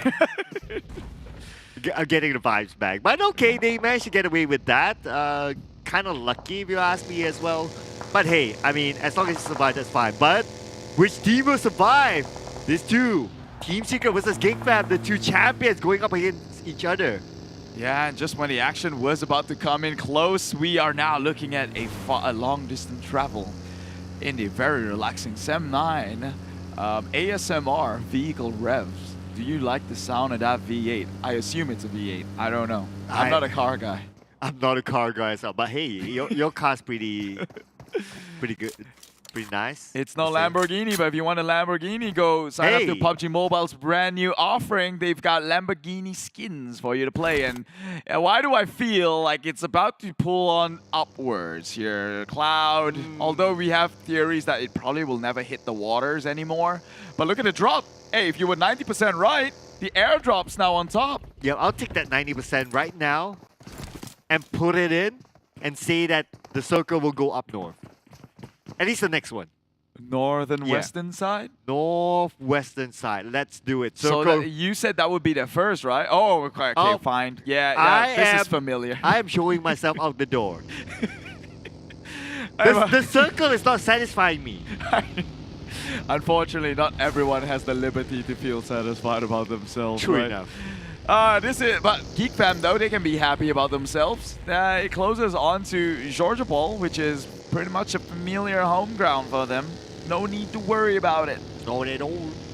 Well, yeah, so that's going to be familiar grounds. Now, we have seen this circle before. I think it was yesterday. It ended up around the areas of Gaka Mountain. Dingoz got that chicken dinner, and Geek fam got second place. They didn't need to rotate that much, so it's an advantage to them considering that there's a lot of high ground there. And naturally, if you can hold the high ground, you have a huge advantage against teams on the lower ground. Yeah, we've seen that time and time again, how a single battle is determined by elevation, and Dingoz out of all teams. There you go. On the hills of Gaka. Repeating what they did yesterday. Going right straight up to the mountain and making this their home. Yeah, but now they have one worry to have. To make sure that no one creeps up on them. We saw how RSG nearly lost that chicken dinner when Micah OP just had a breeze going up onto the hills and get them from the back end. That one. Yeah. That was really satisfying. Well, Yeah. at least for Micah. Yeah. Yeah. Honestly, that match itself, how they turned that thing around. Oh, yeah. Meanwhile here, it seems like Axis is just going to breeze through within the circle, although a lot of warning shots coming out from SEM9 shouldn't be lethal all too much. I believe they would have seen this one coming since it is shooting range after all. Would expect SEM9 from the northern end to come in contact eventually. So interestingly, SEM9 used the northern side to rotate back into the circle. Well, at least that's an area that they're familiar with. They used to drop into Saverni, but hey! We were just talking about Micah, and looks like he won't see the rest of the round. We're calling it too soon here. His teammate, his team's not even around him. Yep. I will hold my peace, it seems. Well, talking about peace, he is now in peace in the lobby. Are you sure that's peaceful, bro? Well, getting too soon is one way to see flames going on the community side, and that is anything but peace. Well, you can't satisfy everyone. Oh, Just that's saying. true. That's true. You gotta Strong just make peace with point. yourself. Very strong point. After what I've seen today, I agree, man. I agree. Hey, live for yourself and yourself only. Yeah. Meanwhile, Team Huck, again, the team that's invisible, it seems, because they haven't had so great of a stride that people notice them, but they're not that bad either. They're just invisible. I would say they're the way SEM9 were last week, where SEM9 did actually not bad, but nobody noticed that because they're never on the cameras, and they ended up at least in the first pager. Meanwhile, let's take a look at the circle. Where would it close to next? Pull on your prediction here. Please do not go onto the hills, because that would be a pretty hard one to play against. But speaking about SEM9 though, if you notice that they started around the areas of mansion, they went up, now they go back down. They're like playing the ping pong. But your request is denied, kind sir. Yeah, Dingoz looking like a clear opening here, and seeing as though that everyone else is saturated within the hospital zone, I think they kind of have an advantage, at least for the next few circles, or at least for as long as they're within it.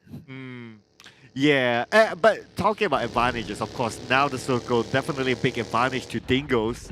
Now that they have the mountain secured, they have the circle. I mean, this is the best position to be in if you're the Dingoz. Unless everyone else pushes up on that mountain. Then it's a bit too much to handle. Right, like everyone says 1, 2, 3, go! Right? And everyone goes up at the same time. Well, not a coordinated attack, but surely one team cannot fend off more than 3 teams at a single moment, right? The whole hill's it's too long. You're stretched thin. You have to choose a side to a certain extent. True. Yeah. Yeah. Let's see if they can handle that. So far, team's not really committing to it yet. I guess it's because of the third phase. if it's the fourth phase, then maybe we'll start to see like teams just going at it. Oh, talking about going at it. Gunshots fired. They have eyes onto the hill. It is Boyka. I'm pretty sure this guy knows how to play his way around the map. SEM9 now pretty split open, it seems. Taking some shots onto Drax, so I think he was out scouting. Realized that there were fire shots coming out one direction. Decides to go another. And now this compound here looking pretty much unoccupied in his eyes. Should be able to camp here for a while. Yeah, if you notice, like we're still at 62 players, and the map is so compact.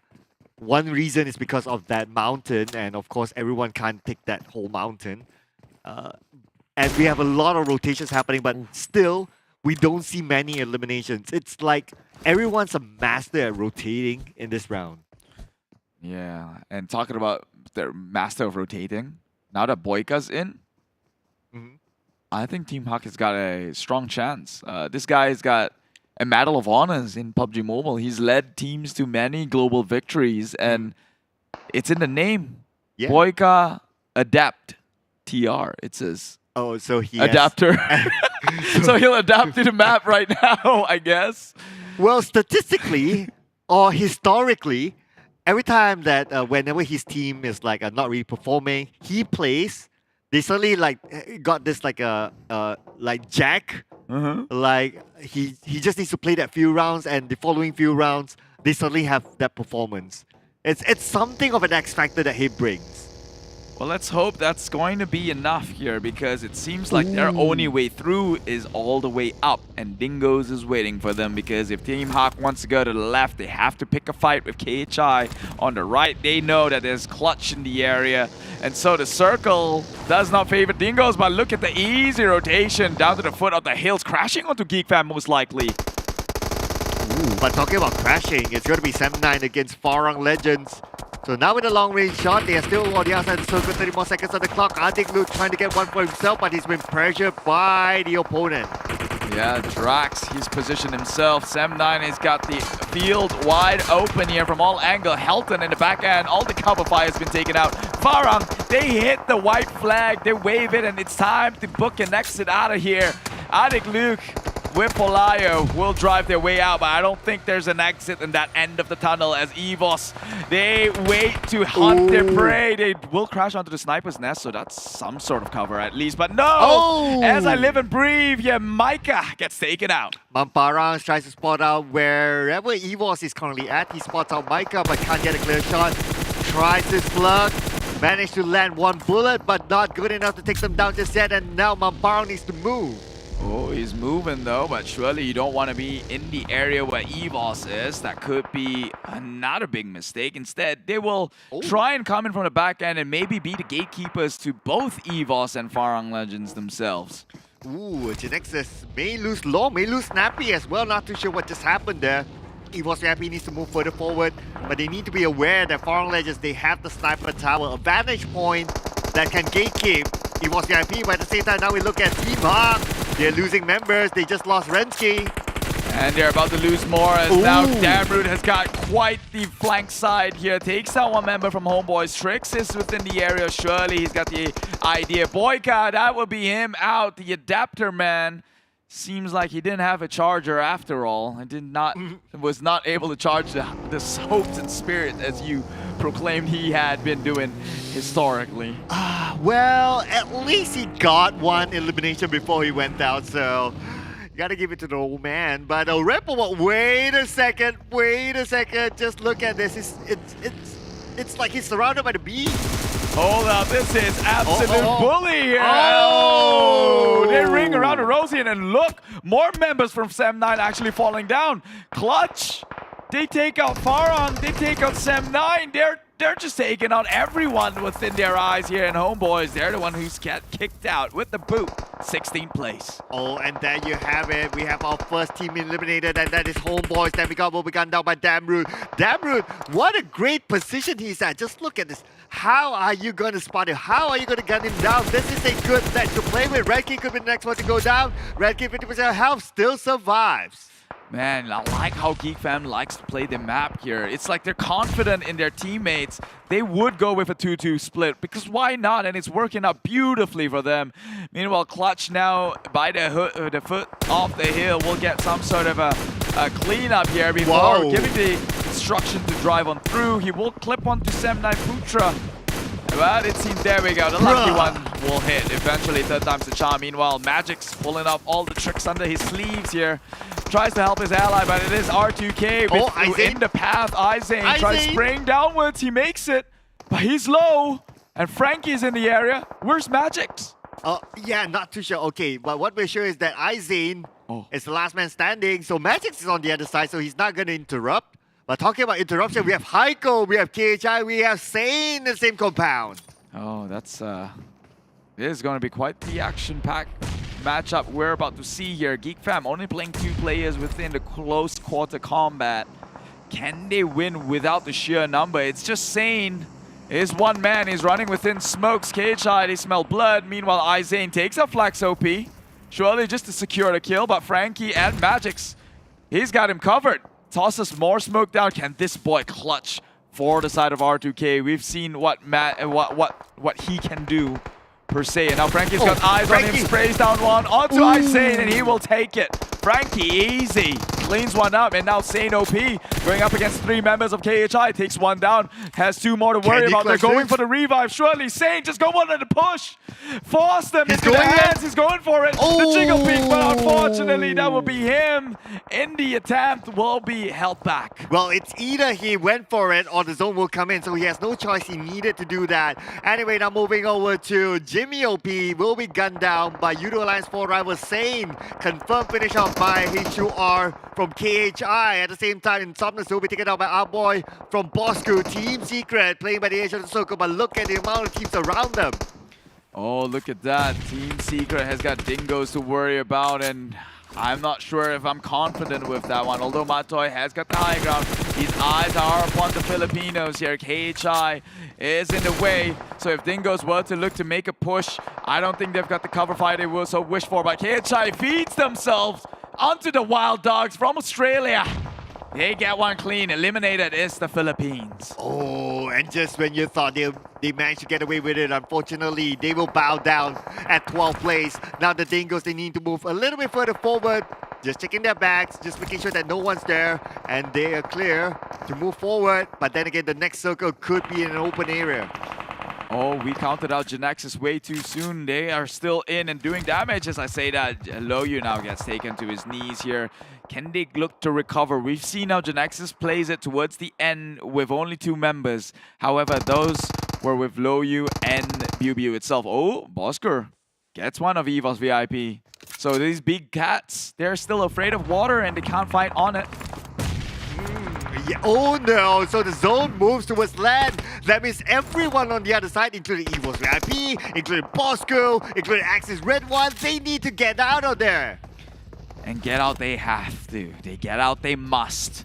But can they do so without losing a member? Oh, Team Secret's right next to Dingoz. I'm not sure on how they're going to make their way into this circle. It's open fields for the taking here, and they could just be as well as dead if they do not have the patience to deal with the issue here. That is Dingoz, who currently is playing it really, really slow. My eye shots, though, does have some sort of utilities to potentially come in with some covers. They do have vehicles to make it across, zoom their way through. But will it be a safe one? I guess we'll find out. Oops, getting shots already. Barely left the compound just yet, and already Fredo taking a bit of hit. It tickles, but not lethal just yet. Oh, look at the riverbanks. Look at the number of teams around here. As Team Secret starts to move away, Yoodo has no choice but to jump into the water. At the same time, Biu will be taken out, and that is it for GENEXUS at number 9. 4 elimination points for them. 8 more teams to go. Bosskur just beside Access, and Insomnus is swimming for his life, but unfortunately, he'll be spotted out by ALMGHTY. That means the White Tigers have been eliminated at 8th place. Yoodo Alliance 4 rival still very well and alive here. Will be dealt with, but the likes of Bosskur Psycho takes 1 member out. And Dingoz as well held within the tracks, so that Team Secret, that push towards the middle, towards the zone, paid out handsomely for them as they now gatekeeps the like of Dingoz. ensuring that that threat is neutralized for the time being. They do have to watch out for Yoodo Alliance 4 rivals. SEM9 will bow out first. Oh, and there you have it. Bosskur looks like they're kind of bossing in this round, but they have Team Secret to deal with as Matoy goes down. Yoodo Alliance 4 rivals is starting to move in. Now Keys tries to spawn out these members of Team Secret. He spawns Alfredo, tries to gun him down. Alfredo still has 50% of health. iShots is behind him. Matoy, no way for him to be picked up, but Axis Red One Halo is starting to come up. And, well, he can try, but he has given up the high ground. And now Team Secret, with the number of mortars that they have thrown up on the air here, has managed to deter the likes of Bosskur to maybe hold it back a little bit, losing the high ground advantage. And guess what? Team Secret now controls the entire top side with the Molotovs. They cannot push. He will try to throw one back at him, though. Team Secret, will it clip onto them? More nades being tossed on forward immediately. Naoki goes in straight for the push. Nothing held back here. He's got an idea. He's got the micro Uzi for a close quarter combat. He's trying to get him to overcommit, but oh, on the backhand, Fredo, he goes down. More nades get pushed on top side. It is not working out for Team Secret as the likes of Bosskur runs them clean. Oh, that was a close one. They almost got Naoki, but Naoki managed to back out and reset himself. And now Yoodo Alliance 4 rivals is on the other side, and they have the entire piece of the circle. Such an open area. Haydum, no way he's going to be able to get out there. Bosskur, the only way for them to win is to get those long range on the Yoodo Alliance 4 rivals. But hey, look at this. Appy is down. This could be a lifeline for Bosskur. But Haydum, coming in from behind, gets one onto Naoki. Oh, what a parasite Hey Noob was. Actually held them back, and this is just the scenario I love. Quoting one of my favorite shows, Spartan 300, dance them to the cliff. Right now, they have the chance. Push them down. Don't let Bosskur make their way up. They have all the advantage in the world. Yoodo Alliance 4 rivals, surely with Rift around, they're sharpshooters at best. You cannot let Bosskur go in for the push. It's a 4v4. This is as even as things get. However, Bosskur would have to play up from the south side here. Tries to go in for the flank rotation. That would be our boy taken out, as I mentioned. Always trust, have faith in Rift. And he has done it again, clutching things out for Yoodo Alliance 4 rival 3 versus 4 right now. And look at the spread that Yoodo Alliance 4 rivals has. They have the control in the circle. They have the most control. Currently, it's almost impossible for Bosskur to actually move in unless they can take down anyone from the side of Yoodo Alliance 4 rivals. But at the same time, the zone is starting to close. It's starting to give pressure onto them. 3 more left. Open road. How are they going to get across? Psycho will try. We've seen how Adik look good, clutch things out for the teammate, but without the discipline, he does get it! Through the fires and flames, he connects onto one member. That would be Appy again down for the count. 3v3, things has just evened the table up, and it's all thanks to Psycho. Now going in a little bit far too aggressive with the push. Getting shot to the back end. Rift will be taken out. Asfar now kind of get a little bit of an info, but it's a 3v1. Surely, Yoodo Alliance 4 rivals, they will meet their makers here as they send their opponents into the lobby. With 14 eliminations in this round, bringing the 29 points, Yoodo Alliance 4 rivals, they are here to say, do not forget about us. I know you've been talking about the boys in blue, but don't forget about the boys in green. Oh yeah, green is mean, I would say. Lean, mean, shooting machine is the Yoodo Alliance 4 rivals. There is a reason why they are currently in the overall top 4, and we're always reminded time and time again how lethal these teams can be. You know, talking about time and time again, I remember that Tash always talks about how she loves Yoodo Alliance 4 rivals, right? But today, never once she picked them as her team of choice. You know why? Why? Because her expectations are too high. It's kind of a peer pressure, right? So with Tash finally not expecting of them, here they are to show up. Yeah, they'll be like, hey Tash, You forgot about us? Aren't we satisfying you now? They're like the ex-boyfriend she never had. Oh! We got that one in the bag. Oh, she's going to hate us, that's for sure. Thankfully, she's 20 meters away in a different hall. So without further ado, that was the last game of the day. In case you missed it, check out all the highlights.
Welcome back to the Analyst Desk. I'm Touch Bunny, your analyst and host for the last time tonight.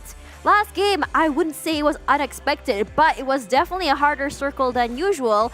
And this is definitely a circle that even Sir Cloud and I actually casted last Monday, I believe. And I was really hoping for it to go up north, and it actually did. So yeah, I wasn't surprised that it didn't go up north again because, you know, there's a lot of things that aren't constant in life, and one of them is the circles in PUBG Mobile. However, though, really excited to see if Yoodo Alliance 4 rivals make it back here again. So let's have a look at the match rankings to see how they did. Now, when you look at them, 14 eliminations with 15 rank points gives them a whopping 29 points. And this would definitely really boost them all the way up, which they really need the points. I think in terms of where they are right now, they're in a very safe spot, very safe place. But then again, when you think about points, you do want to chase for that bonuses coming in at the end of the week. So it's always really good to do that. However, though, in terms of other teams, when you think about it as well, Bosskur was actually not bad. If you compare their performance from last game and this one,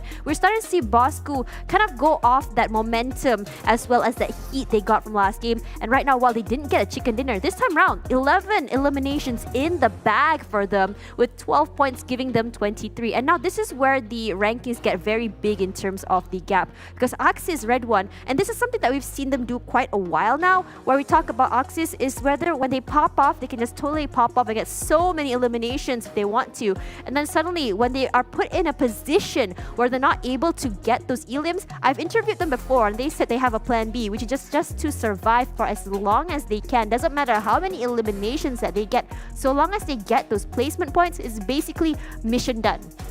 But we really need to be talking about Naoki right now, because just now he was the man of the match with 4 eliminations as well as 741 damage. Is nothing small to do, especially given that the position where the team was, because they were actually stuck on the other side of the river, unable to cross because Team Secret was just giving them so much of a problem trying to cross through. They did pull out in the end, but through that though, 4 eliminations is something that they managed to get. And on top of that, when you think about it as well, in terms of eliminations, I'm not surprised that they got so much as well, because when you think about it, what happened just now, the 11 eliminations, was purely because there were just so many teams stuck on the northern side of Georgia Pole trying to cross down over to the southern side. But in terms of throwables, Olio still up there with 18 total, but you can't count out Yoodo Alliance 4 rivals Boki as well as Bosskur Psycho with 13 each. What is up with the number 13? I remember when I was young, I was very excited for 13 to be my lucky number. I'm not sure why. So I need to kind of go back into my past childhood and figure out why this number is triggering a lot of memories. But speaking about that though, you really gotta admire the way Olio really uses his utils. especially in terms of smokes, especially in terms of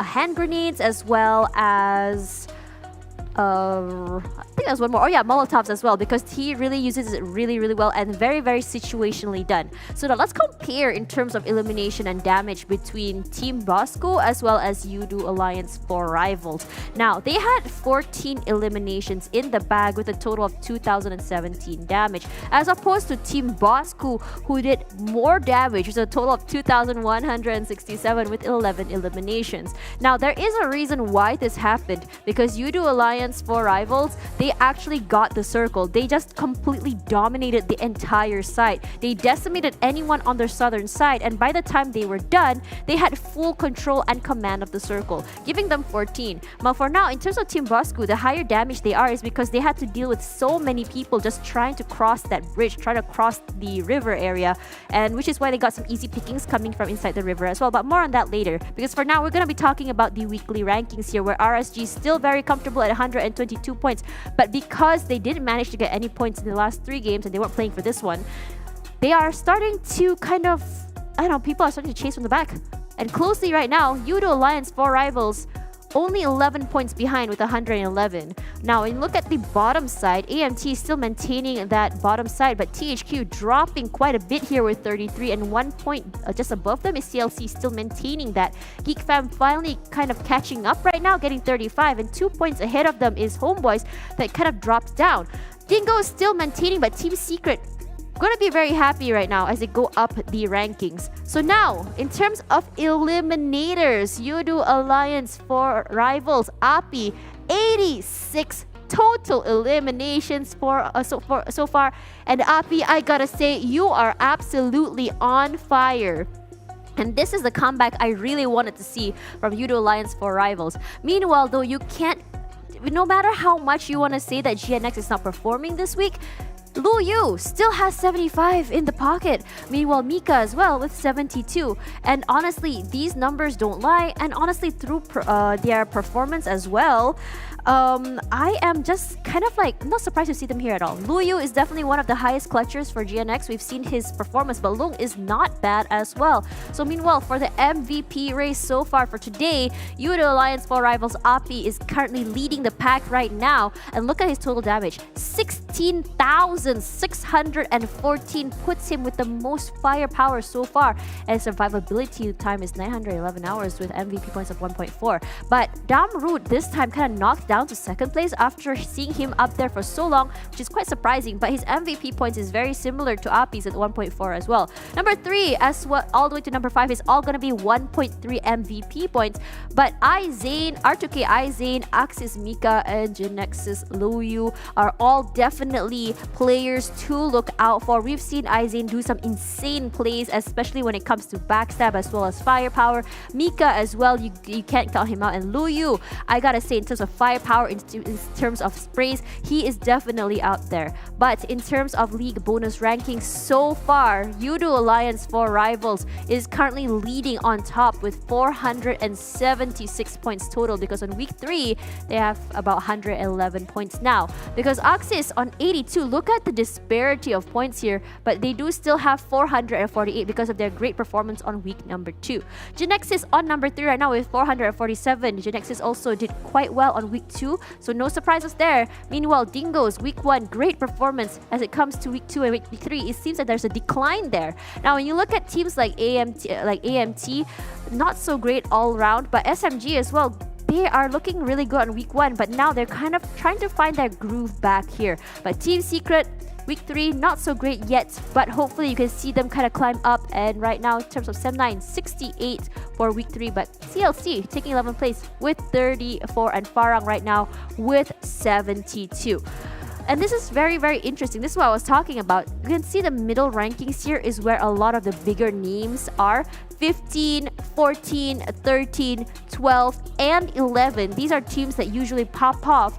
KHI had a good showing for week 2, but right now it seems that they're a little bit in the dark, but they did manage to get chicken dinner though, so kudos to them.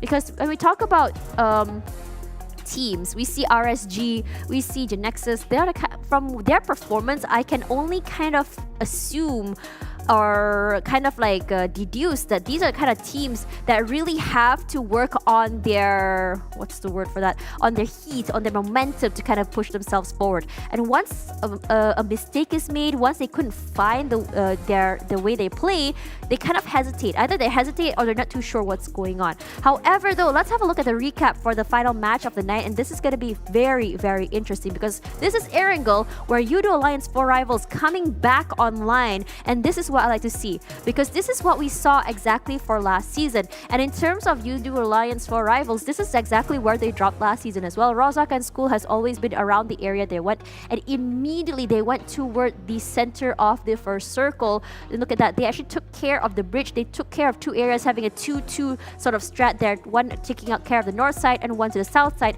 As the circle skewed toward the side of hospital, that's when they said, okay, we are going to be predicting the circle is going to be coming down toward the southern side, so they all immediately crossed the bridge. And that's honestly a very smart move because by the time the circle went a lot smaller to that side, this is when it gets very, very tricky because on the southern side, you can see so many people trying to come up north, and the problem is you have teams like Dingoz that was taking care of the Gatka mountain. You had team GENEXUS taking care of southern side of Georgia Paul. I believe Team Secret was there as well, alongside, I believe it was SEM9. Now, when you look at the southern side here, you still have teams outside. And the thing is, because of the rotation up north, as well as the gatekeeping coming from Dingoz, that's why we are starting to see all those clashes happen a little bit earlier than our previous matches. Because right now, even on Phase 5, you're starting to see so many teams already knocked out. And in terms of that, we also had teams who were indecisive whether to go up north or down south in terms of the bridge. And you can see that Bosskur and Oxys were two of the teams that were stuck up there. I believe SEM9 was somewhere up there as well. And that's where the problems happened. EVOS as well had to swim toward the area because Yoodo Alliance 4 Rivals was taking care of the bottom side of the Gatka Hill. And where they were, though, was the prime spot because where they were, they had already put themselves in an area where they can really, really gatekeep an area. They didn't really have to fight too much because a lot of people were coming to rotate from the southern side as well as the northwestern side. Now, if you can see here how this area is like, it's very, very complicated because where Dingoz were, where Team Secret was, where Geek Fam was, where KHI as well as THQ was, this is the container area. And it's very, very hard to kind of navigate around. While you can kind of play the close quarter CQC, the problem is right now is that the circle was not favoring them. So everyone had to push up north. So because of all these obstacles, because of so many teams in that area, it made it very, very hard for them to push at all. So Team Secret, what they did was they decided to play the bridge roles. They decided to play gatekeeper there, where they didn't allow anyone to rotate up, whether through the bridge, whether through the river at all. That is not gonna be nothing that they wanted to let people through. So now Axis redONE was the first team out. I remember because they could not cross the bridge. We had one more player underneath. I believe it was Hey Noob, who was the last man standing, who was eventually found out as he hid in the smokes here. And Bosskur was the team that managed to take out Team Secret out of the equation, while there were so many Molotovs thrown out so they couldn't come on top. The thing is, Team Secret was kind of outnumbered at that point because they had lost a few players. So now Bosskur really, really took advantage of that situation.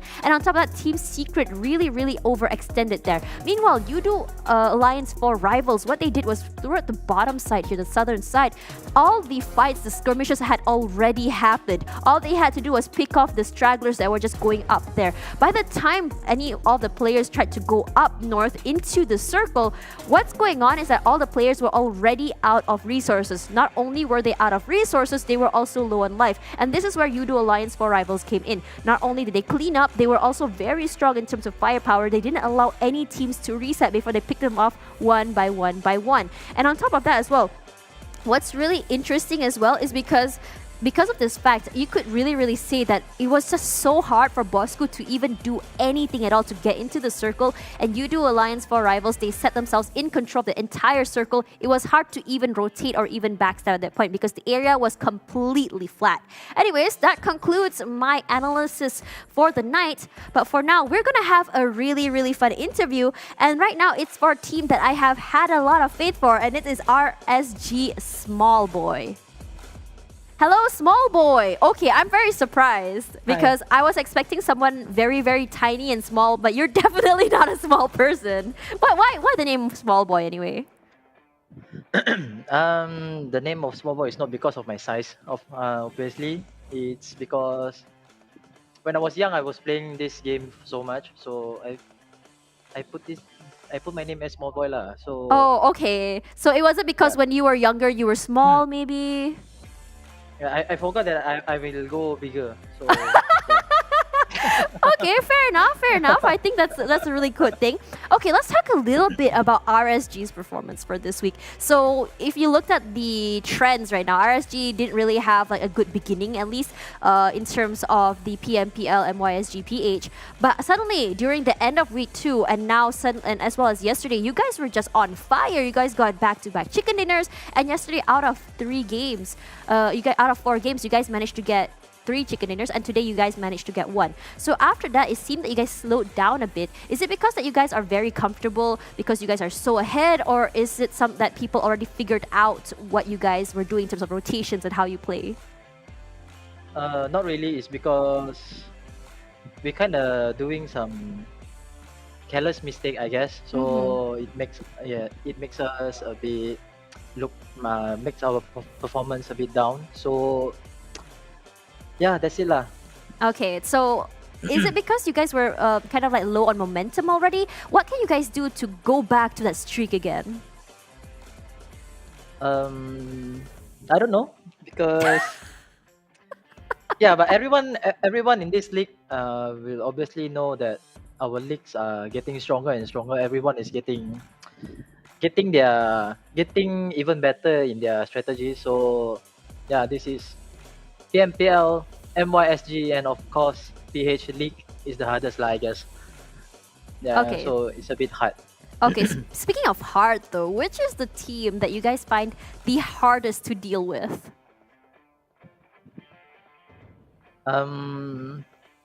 Us, I can say ourselves. Huh? Really? You guys aren't gonna say anyone else like, oh my god, KHI or Almighty, they like to crash into people. Nothing about that? No, nothing. It's all on us. Yeah. So you are your biggest enemy. Yeah, we are our biggest enemy. Okay, can I ask RSG for a favor? Yeah, sure. Can you put on your social media later that meme where you saw that guy holding the gun to the back of his head? It's like, trust no one, not even yourself. Please, I am begging you. I can ask for that. Yes! But there's no confirmation. Okay, fine. Okay, you know what I can ask for in terms of confirmation? Can I get a jersey? Brian's jersey? Oh, yeah. Brian? Sure. Can I have Brian's jersey? Come. Faster. Come here. Turn behind. Okay. Yeah, come here. Okay. You want this one? Yeah. Brian? Yeah. Yeah, send it over. Send it over to me. Absolutely. Alright, Why is he so shy? Come on. Okay. Now, the last question I have for you, for real. If you guys get chicken dinner by the end of this week, can we expect a TikTok dance from you? I mean, KHI did one. Can RSG make one? Yep. Yes! Can. Okay, thank you very much for that confirmation. I will contact Ayman if I don't see a TikTok dance, alright? Alright, so take care. Hopefully you guys get more chicken dinners because right now, I'm a big fan of you guys too. See you later. Alright. Bye. Thank you. See you. Bye. Man, what a nice guy. RSG small boy. Not a small boy anymore. He forgot that he was definitely a person that will grow up eventually. So for now, guys, this is the end for day 2 of week 3. And this is going to be a very interesting thing. Because tomorrow, we'll be heading on to day number 3 of week 3. Where we'll be starting off in Sanok with groups A, B, C, and E. As we go after that into Erangel with A, B, D, E. Miramar as well as Miramar will be match 3 and 4 with A, B, C, D on match 3. And match 4 will have B, C, D, E. And finally on match 5, we have A, C, D, E for Erangel. And this is going to be very interesting because today's matches were absolutely explosive. We didn't have any one single team really taking the limelight like RSG did on day 3 of last week. The final day of last week as well as day 1 of this week, which is going to be very interesting, which shows that everyone seemed to either have figured out how RSG plays or they're just getting better. So according to Small Boy, everyone's getting better. So might be that. And you know, as we go toward the grand finals, I have to say that this improvement from all the teams is definitely something that we really warranted. And on top of that, what makes it really interesting as well is the fact that most of these teams probably have different strats or different play styles for the grand finals, especially against teams like KHI or even ALMGHTY, who have this idea where, like KHI, they kind of figure out like, okay, maybe we want to go and crash someone else. Or ALMGHTY, that doesn't have an assigned drop spot. They kind of just drop wherever they want and figure out which team they kind of want to annihilate. For now though, I really hope that ALMGHTY can actually kind of win most of their fights. So yeah, hopefully guys, we're going to be seeing you guys tomorrow. This is my final day over here at PMPL MYSGPH. Thank you so much for having me. Hopefully I'll see you guys in the next one. And don't go anywhere. Come back tomorrow. Good night, everyone.